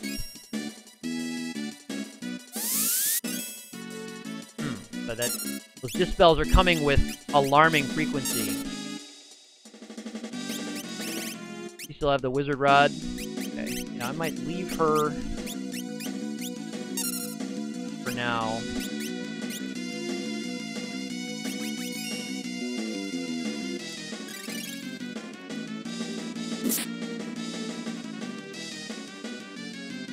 We might actually be okay here on this one.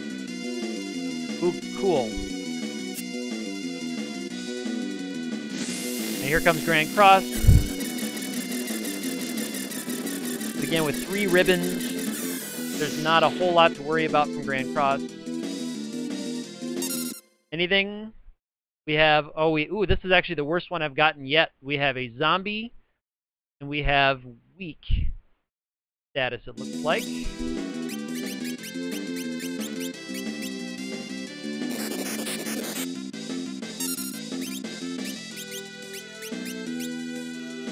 Again, Ferris absolutely needs to stay alive.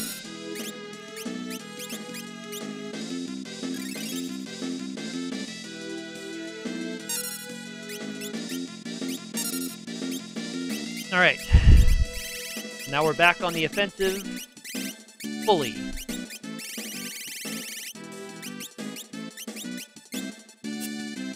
And we're missing. Still has tune, yes. Okay, good. That makes up for it.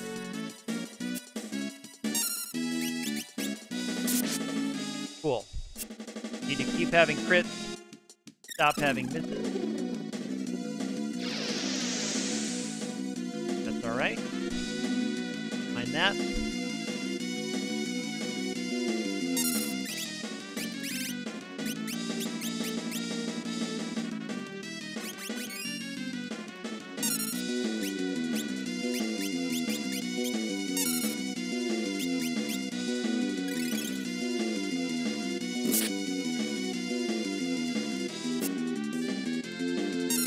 Misses keep piling up. And the crits, thank you.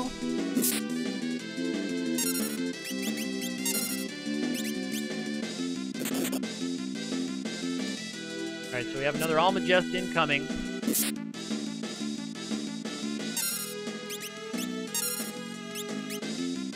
Ferris is in fine shape coming into it.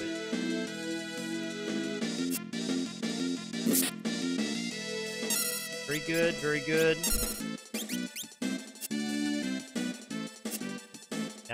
Wow, don't like those misses. Its evasion, I don't think is that high, is it? Or is it maybe like 30%, maybe? Might be something like 30%. All of these. Alright, so Dispel again, wrong character. There's Almagest. That's okay. Ferris needs to get a turn, though.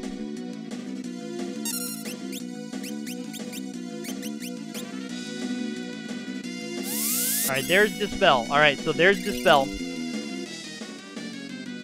Okay, so now we need to get him down. Now we need to get him down. Man. Come on, Ferris. Get yourself a turn.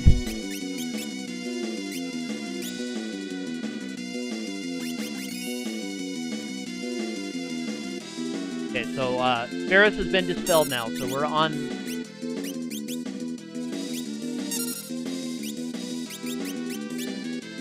Almagest number 3 is going to be on its way.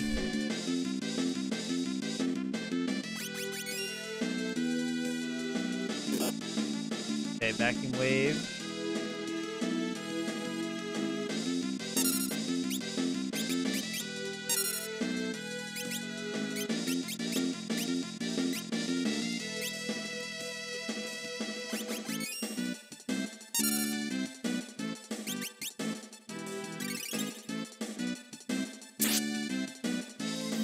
Curious as to how close we are on that piece.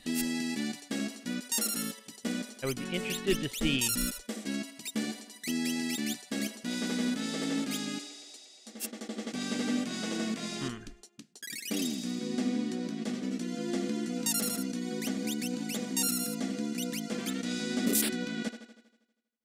Let me see how close we are on it, because I could always switch to, alright, 15,000. 15,000. So if we get nice luck with criticals. No, it's not going to happen.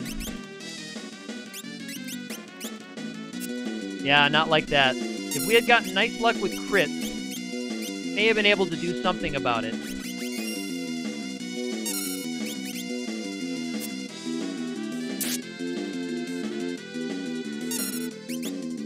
Oh, no, she needs to attack.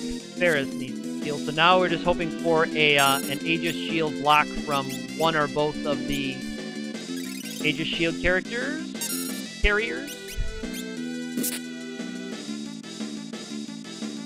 have Grand Cross coming up too pretty soon.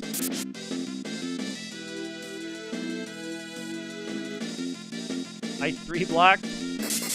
Okay, Ferris is blocking the Almagest. Now Ferris needs to not get vacuum waved. There's the vacuum wave miss. Nice.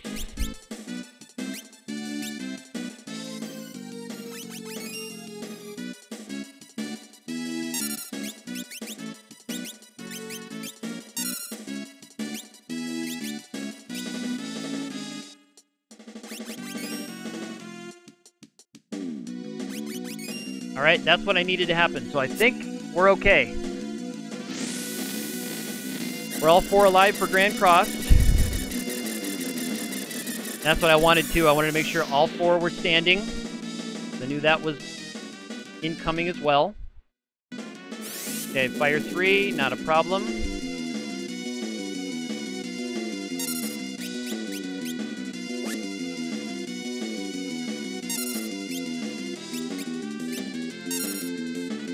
Hello, Fishman. Hello. Glad you could pop in. And Fishman, this is the best I've had yet against Neo X Death here. I've got a nice setup here. I think we might be in good shape. I think we almost might be in good shape here. I've got the front part in darkness status.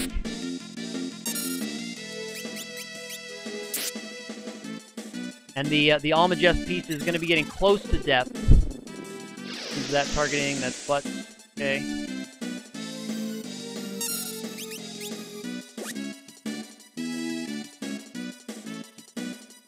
The Almagest piece is going to be getting close, and we're going to have time to kill it before its next Almagest, that's our biggest hurdle.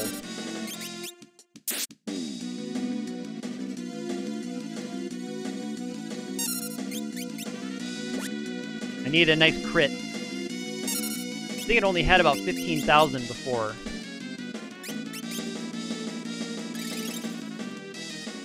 We've been really dumping the damage into it pretty healthily. Then Delta attack, alright. Second hit, yeah, that's good. She's got a ribbon, so no problem there. Oh boy.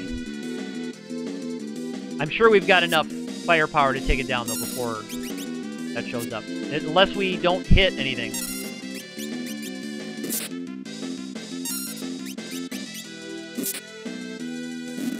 Alright, there we go. Cool. So, Almagest piece is down.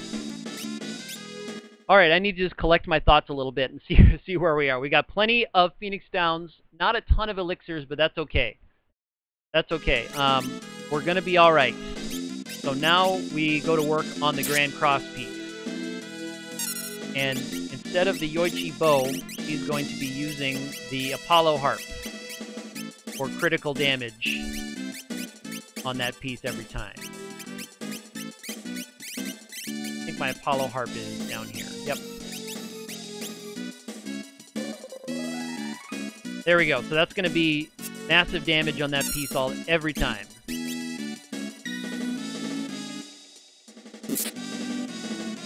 So we have no more Almagest incoming. Grand Crosses will be coming, but they'll be alright.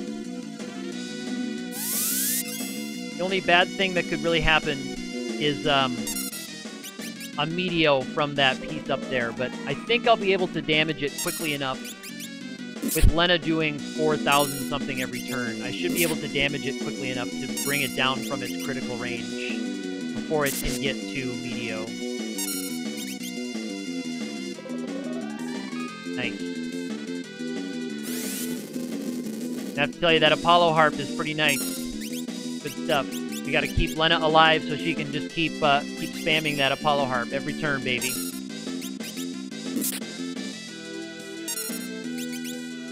Every turn. Let's see if we can damage him past this Grand Cross. I don't know if we quite have enough firepower to do that, but we might.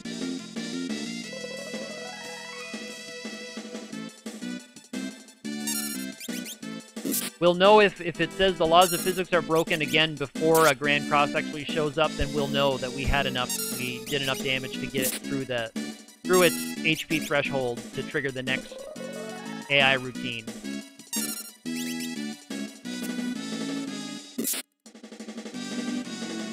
Yep, we did. All right, cool. We damaged him right through. Excellent. And now we should be able to do the same, because his next ones are only 15,000 each, I think. Which we should be able to do plenty easily enough. Oh, okay, so that was a Grand Cross piece dead. Excellent.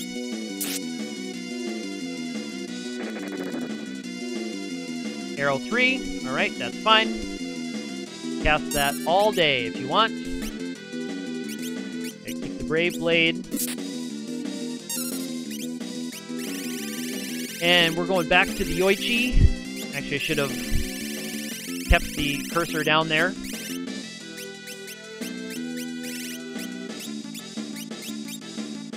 That's gonna have a chance to do crits.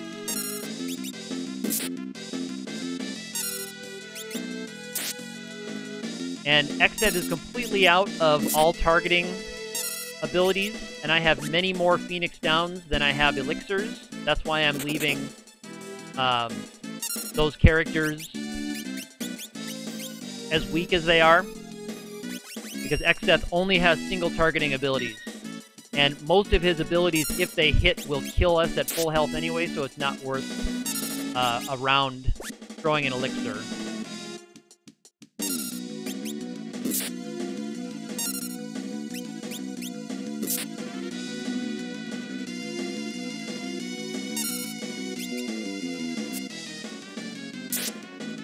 And the reason I switched away from the Apollo Harp is because the Apollo Harp does critical damage to dragon-type enemies, and that Grand Cross part at the top is classified as a dragon type.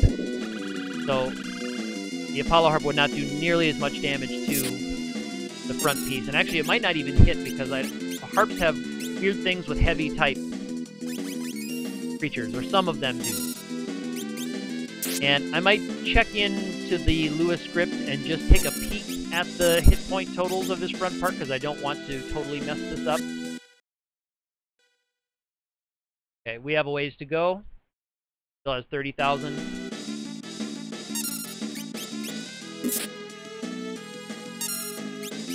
So I want to make sure I'm ready when that front piece dies, that I have another character lined up to cast the magic lamp right away. Because if I happen to kill that front part, and the back piece gets a turn before the next person can act and finish it with the magic lamp, it could medio me and kill everybody. Which we don't want.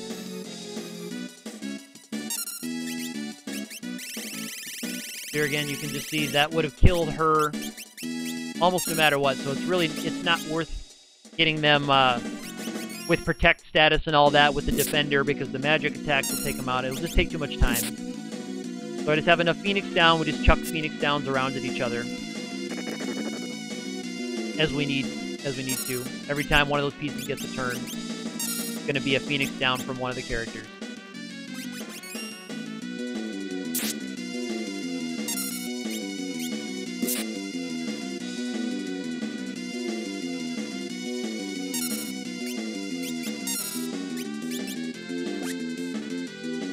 So that's the crit from the Yoichi bow. It has I think a 30% crit chance. Alright, let me take a look at the totals. Alright, 15,000. I'll track that. I'll track that in my head. 1,000. Right, there's about 13,000. There's about 11,000.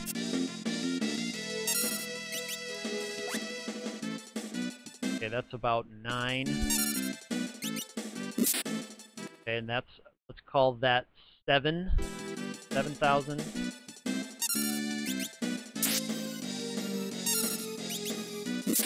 5,000.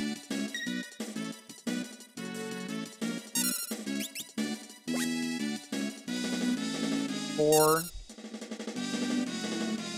This won't. Okay. And from now on, I'm just going to have my turns lined up. Good. Holy blocks. Very good.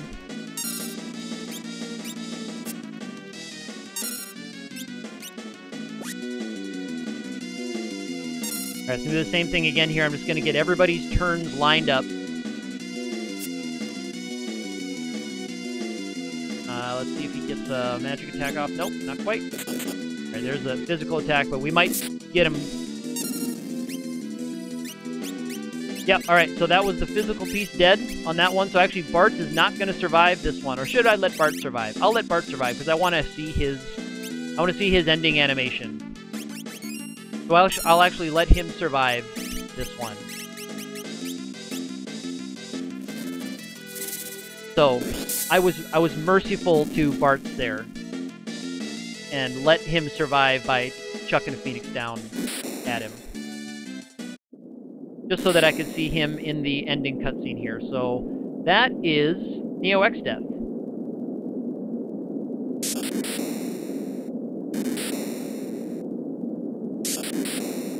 So that's the Neo X Death fight, everybody. My screenshot in preparation for the Fiesta. Getting ready for that. Yeah. So things lined up much better for me on that one. The ancient sword trick didn't work the first time. And then I got bad luck on getting Ferris's shell dispelled the second time. But then Ferris did pretty well with dodging the dispel and also getting a couple of blocks with that Aegis shield on those Almagests. Thank you, Sandbag. Thank you, Blue Mage Danny. Thank you, Fishman. Thank you, Solidus, everybody who's hanging around in chat. Thank you, Sonicu. Thank you, Ninth Chord. I know Ninth Chord stepped away. I don't know if Sonicu's still around, but thank you, everybody, for watching and cheering me on. I appreciate that very much. X-Death fights are always very intense, and they're always a lot of fun to share. So I'm always happy when I'm streaming Final Fantasy V, especially the final battle here. And I'm only an hour later than I wanted to go today, so this should be okay. I still have time to do the things I want to do tonight, but I'll watch this ending cutscene here, and then I'll halt the stream after this cutscene is over, because I do want to get a look at all of my characters, and all of them should have 0 abilities learned except for Butts, who should have, I think, 3 abilities learned, because I give myself the indulgence of learning the Thief Dash ability. I know purists probably would not like that, but when I'm playing a solo run or a variant run in this one, outside of the 4-job Fiesta, though, if it's a Fiesta run, I will not do that. But if it's a self-imposed variant, I give myself that one indulgence. But for the Fiesta, I'm not planning on doing that trick, but on this one I just put someone as a thief and grind a little bit in the Torna Canal there with Butts, just get his AP up as a thief to learn dash, so I can get through the game a little bit more quickly on the Super NES version. So with my first Fiesta run, let me talk about that, and what I'm kind of thinking is a Berserker Risk Chaos Mode run. So it's possible that if enough donations come in, possible I could have 2, 3, or 4 Berserkers in the run. And that was part of what this run was about, was I wanted to get used to using axes and hammers and things. So I'm actually glad that Ninth Chord reminded me about the Thor hammer in the middle of that battle. I always remember that it's over there, but I never grab it. But when I'm using Berserkers, I probably will, if I have more than one especially, stick a Berserker in the back row with the Thor hammer. The Doomax, of course, is a great tool to get through a lot of non-heavy bosses or non-death immune bosses. So I'll plan to probably get as many of those as I have Berserkers. However many that ends up being. I will just grind a little bit. That's a good place to grind anyway. You get a decent amount of gold and experience at that spot above Crescent. So it's not too bad to grind up there. But this one, I named the character Broke because I thought that I was going to have no money throughout the whole run, but that wasn't really true. I did play a pretty frugal game, pretty budget-heavy game, where I wasn't updating my armor very often, and I was only buying 1 of most new weapons. And so a lot of times players had outdated equipment until I got to late in World 2, and especially World 3, once you really start to find a lot of great armor. So it actually, in that way, is a lot like many other Final Fantasy games, where eventually you're not really buying new equipment in the stores. You're using the rare stuff that you find or you steal. And then eventually money becomes no object because you're not buying anything. And this being a Brave Blade run was also really cool, because I had a lot more money. I had much higher level than I normally do, because I think I ended up here around, well, under level 40. I think I'm level 38 or 39 tops. But normally with a Fiesta party, I would be in the low to mid 20s, depending on the offensive output of the party. I'd be in the low to mid 20s. So this party, I was higher level, which I needed those levels anyway, because that's really the only way to boost your damage in this is using equipment properly to take advantage of equipment properties, and then just grind your level up. So I needed those levels, but the money also came in handy too, of going through all the dungeons. It was just neat. Normally I kind of hurry through the dungeons, and that's why I didn't stream as much of this run, because normally I'm running from everything, going from boss to boss.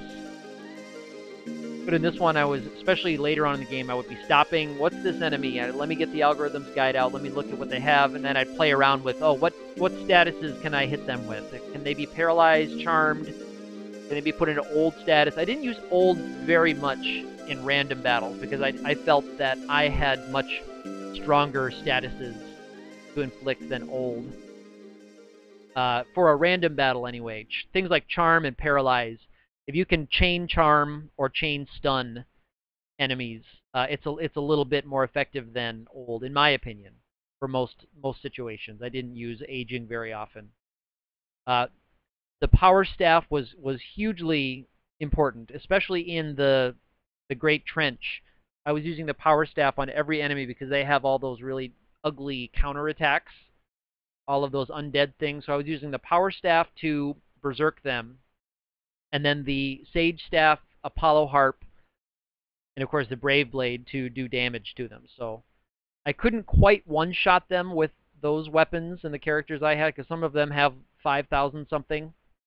So like the Apollo Harp and Sage Staff didn't quite do enough because my magic power stat wasn't as high. When I was using the solo Time Mage, I was able to one-shot everything with the Sage Staff down there because it had a little bit higher magic stat, which I think is where the power staff gets its damage multiplier. I think it's a magic slow growth multiplier, but I didn't look that up. But as you saw, the Apollo Harp got some good use on Shinryu and the Crystal Dragon, and on the I was going to use them on the Necromancer enemy, but I had Blue Mage Danny's direction. I tried the Sage Staff, and then that was enough to take it down, so that was good. I forgot that I had that undead killer there. But the Apollo Harp is nice for the undead, and of course the dragons, we saw what it did for Shinryu, and critically, it helped me avoid a lot of Grand Crosses. Once I switched to the Grand Cross piece, the Apollo Harp is what let me do enough damage to stay out of its really bad AI routine at the bottom when it's critical, when it gets down below 15,000 or 10,000 here. That let me rush it down to the end. The Fire Whip saw a lot of good use, as did the Beast Killer, which is another late whip that you find. I didn't bother to try to get the Dragon Whip or the Dragon Lance, because the Dragon Whip is a rare, I can't remember if it's a rare steal or a rare drop, but it's a rare enemy, and then it's a rare weapon to get from that enemy, that Stingray enemy. But I decided I didn't need it because I'd have the Apollo Harp for dragon stuff. I decided I didn't need to grind and grind to try to get 2 dragon-powered weapons. So I'm trying to think of legendary weapons that I used. I didn't use the Hardened Dagger because I had the Defender Sword, and that has the same weapon block property as the Hardened Dagger, so when I needed that, I was usually using the Defender to cast, because it casts armor, of course. The Excalibur I used a lot. The Holy Lance I used. I think I only used the Holy Lance on Necro there when I just needed a high attack elemental weapon. And I may have also used it on an X-Step Soul, because I had to fight those coming out of that castle. You can't run from the shield dragons and the X-Step, fighting them. So I used the Holy Lance then. I didn't use the Rune Axe. I used the Wizard Staff only just to boost the Leviathan attack. Used the Sage Staff. Trying to go around. I did not use the Bell, the Earth Bell. I didn't use the Rune Axe. Yeah, but I use most of them. I use the Masamune a lot. Masamune, I keep wanting to say the Masamune. I use that one quite a bit for the initiative and to cast haste that I needed it. It was cool to pick up the Thief Glove and get stuff in the, that next world that you need. World 3, I got all those extra ancient swords, which I was planning on using on the Almagest piece, but I couldn't get old to land on the Almagest piece when I was using the ancient swords. So much for that plan.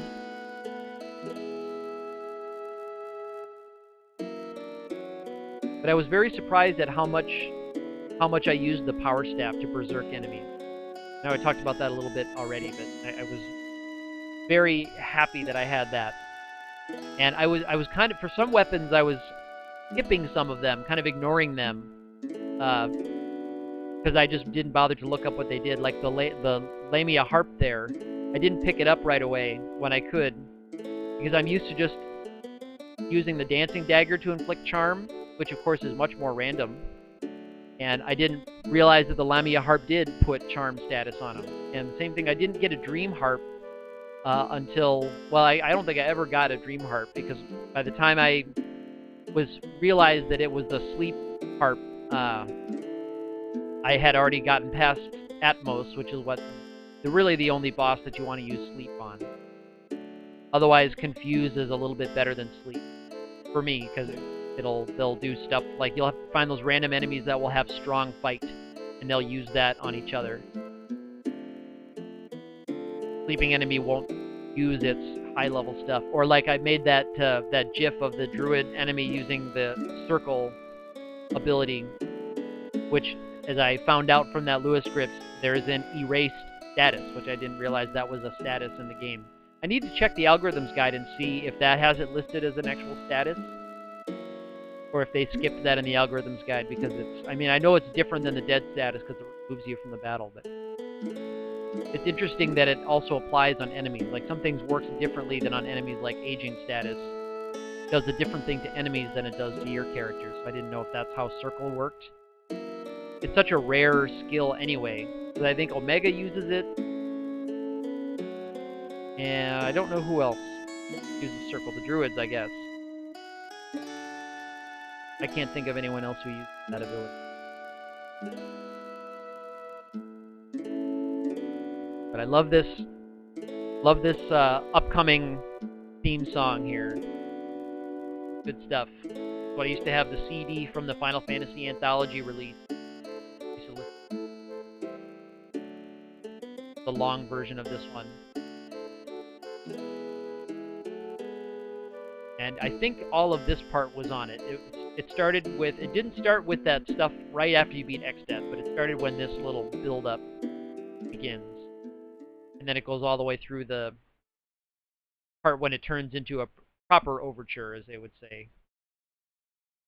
Finale.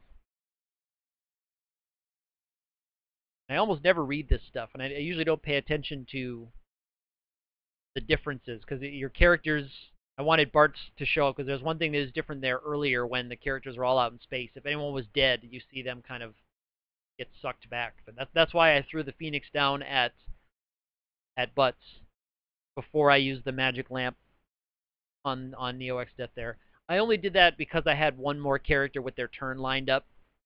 If I hadn't had, I think it was Kara who ended up using the magic lamp to kill it. If I hadn't had one more character with their turn, I would have just gone in. That magic lamp. It wasn't worth the risk of getting medioed or Almagest.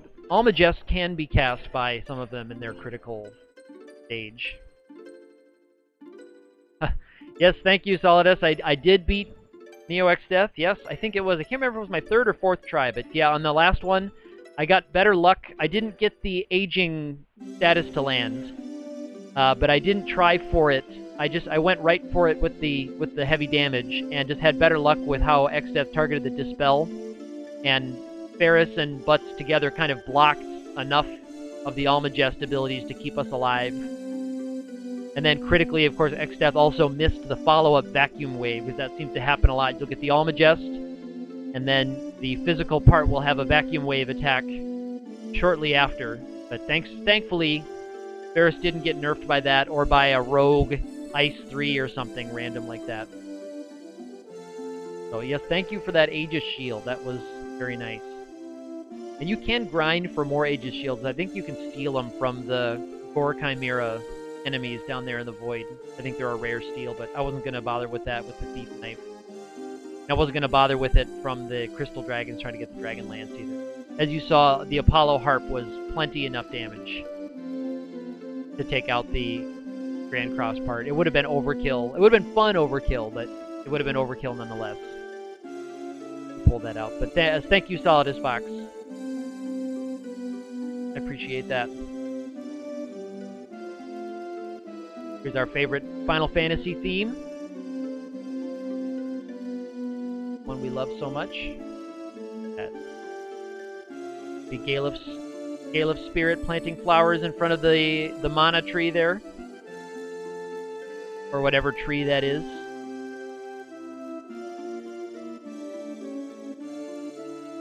Yeah, and this is timed with the music here, with the theme.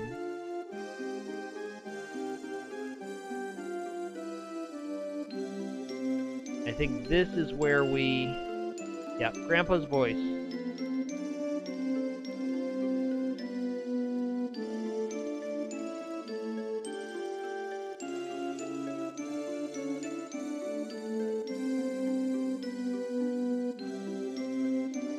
Yeah, Mua's ancient tree. Yeah, that's right. It was the tree that had the the crystal guardians in it. But yeah, I always kind of facetiously call it the mana tree. But hello, Samurai Goro. Hello, hello. I think I was using a Lua script that you had some part in writing on the stream today. Yes, Final Fantasy theme hype. Yes, love it. It's kind of understated at this part. Kind of understated. but yeah, I was using the FF5 learning script, Samurai Girl, and I think that I've seen you talk about it, about having written one and someone else made some adjustments to it, to the Lua script. So if you had some part in creating it, I have to say thank you, because I do really enjoy using that now on this version. Yeah, this is where it picks up. This is the part that I had recorded onto cassette tape from the CD and would listen to it in my first car that had a cassette player.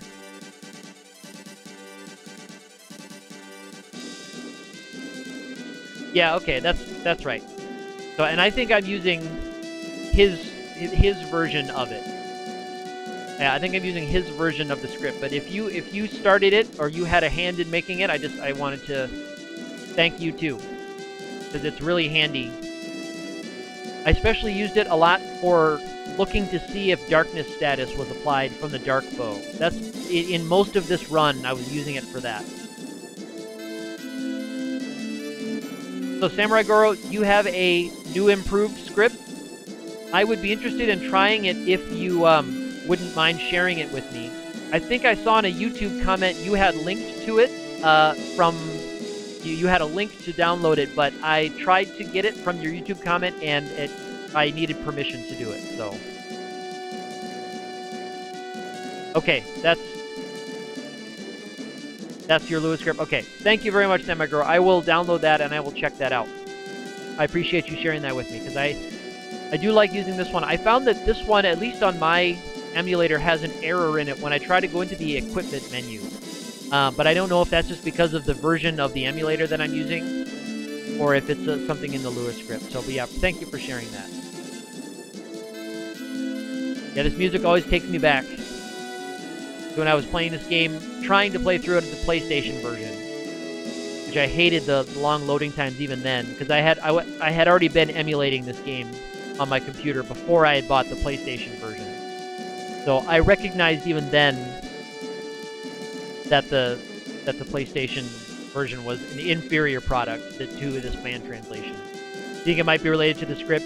Yeah, again, I don't know what it is. It only happens when I try to go into the equipment menu. The script errors out and it shuts down, and I have to just restart the script. It doesn't crash the emulator or anything. It just errors out the script. But it's no problem, because I really only use the scripts in certain battles. because I generally don't like lots of text on the screen. So, but it was nice to have helpful things in there when I needed to know when darkness status was applied, or when I needed to just quick check Neo X Death's hit point totals there as you're kind of working the other pieces down together. So, although I really want to just make sure that I didn't kill the front piece of Neo X Death before I had another character lined up to use the magic lamp to kill that off. But I don't know if you saw that, Samargor, or if you were around for that or not. I'm going to be finishing the stream as soon as I get my screenshots of the characters here at the end.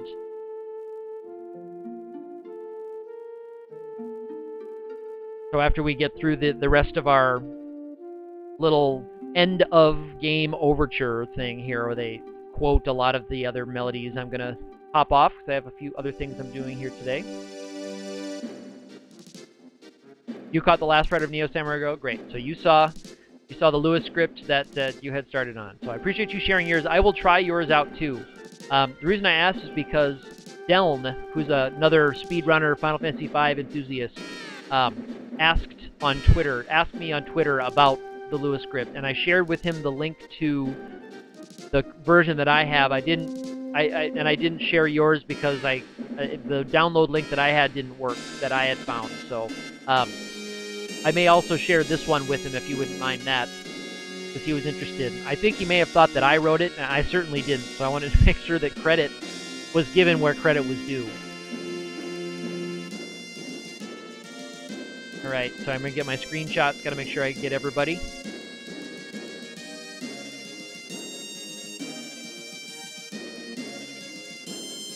Okay, 38. Couldn't remember if I was 38 or 39. Total 0. Love it. Oh, yours has step manipulation? Okay, I definitely think Deln would find that useful. Because I know Deln is a speedrunner, an accomplished speedrunner at FF5. And he does the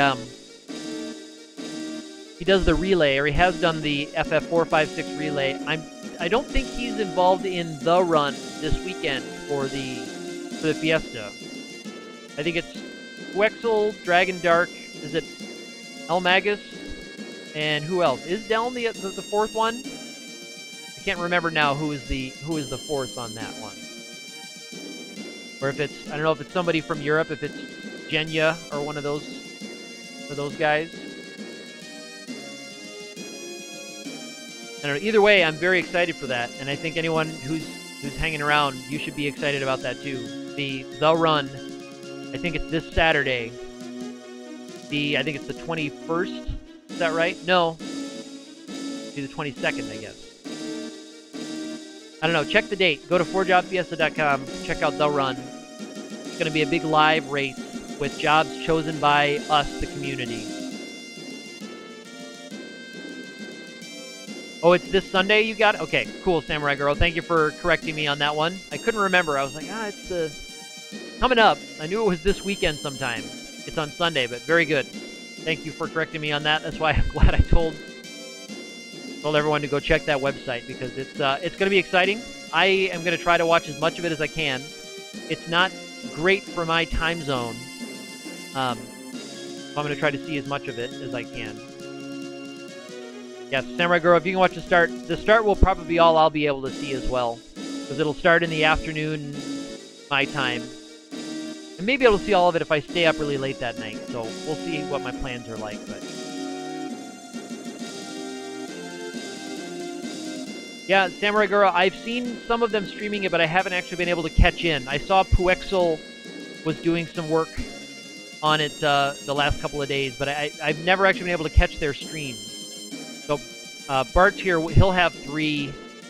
Oh no, I guess it's 3 abilities learned, because I allow myself that extravagance. But yeah, if I can catch a little more of their planning, I will try to watch some. But my time zone's kind of weird because I'm in Europe.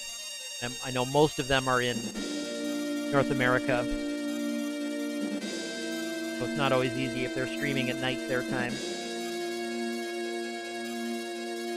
But anyway, it's been great. It's been a great 4 hours and 15 minutes streaming here, our finale. I'll be tweeting some pictures and some highlights of this over the next few hours and tomorrow maybe, and getting ready for the Fiesta. And I'll be in the chat of the Fiesta run, and I'll be streaming quite a bit during the Fiesta itself. I'll try to stream as much of my runs as I can.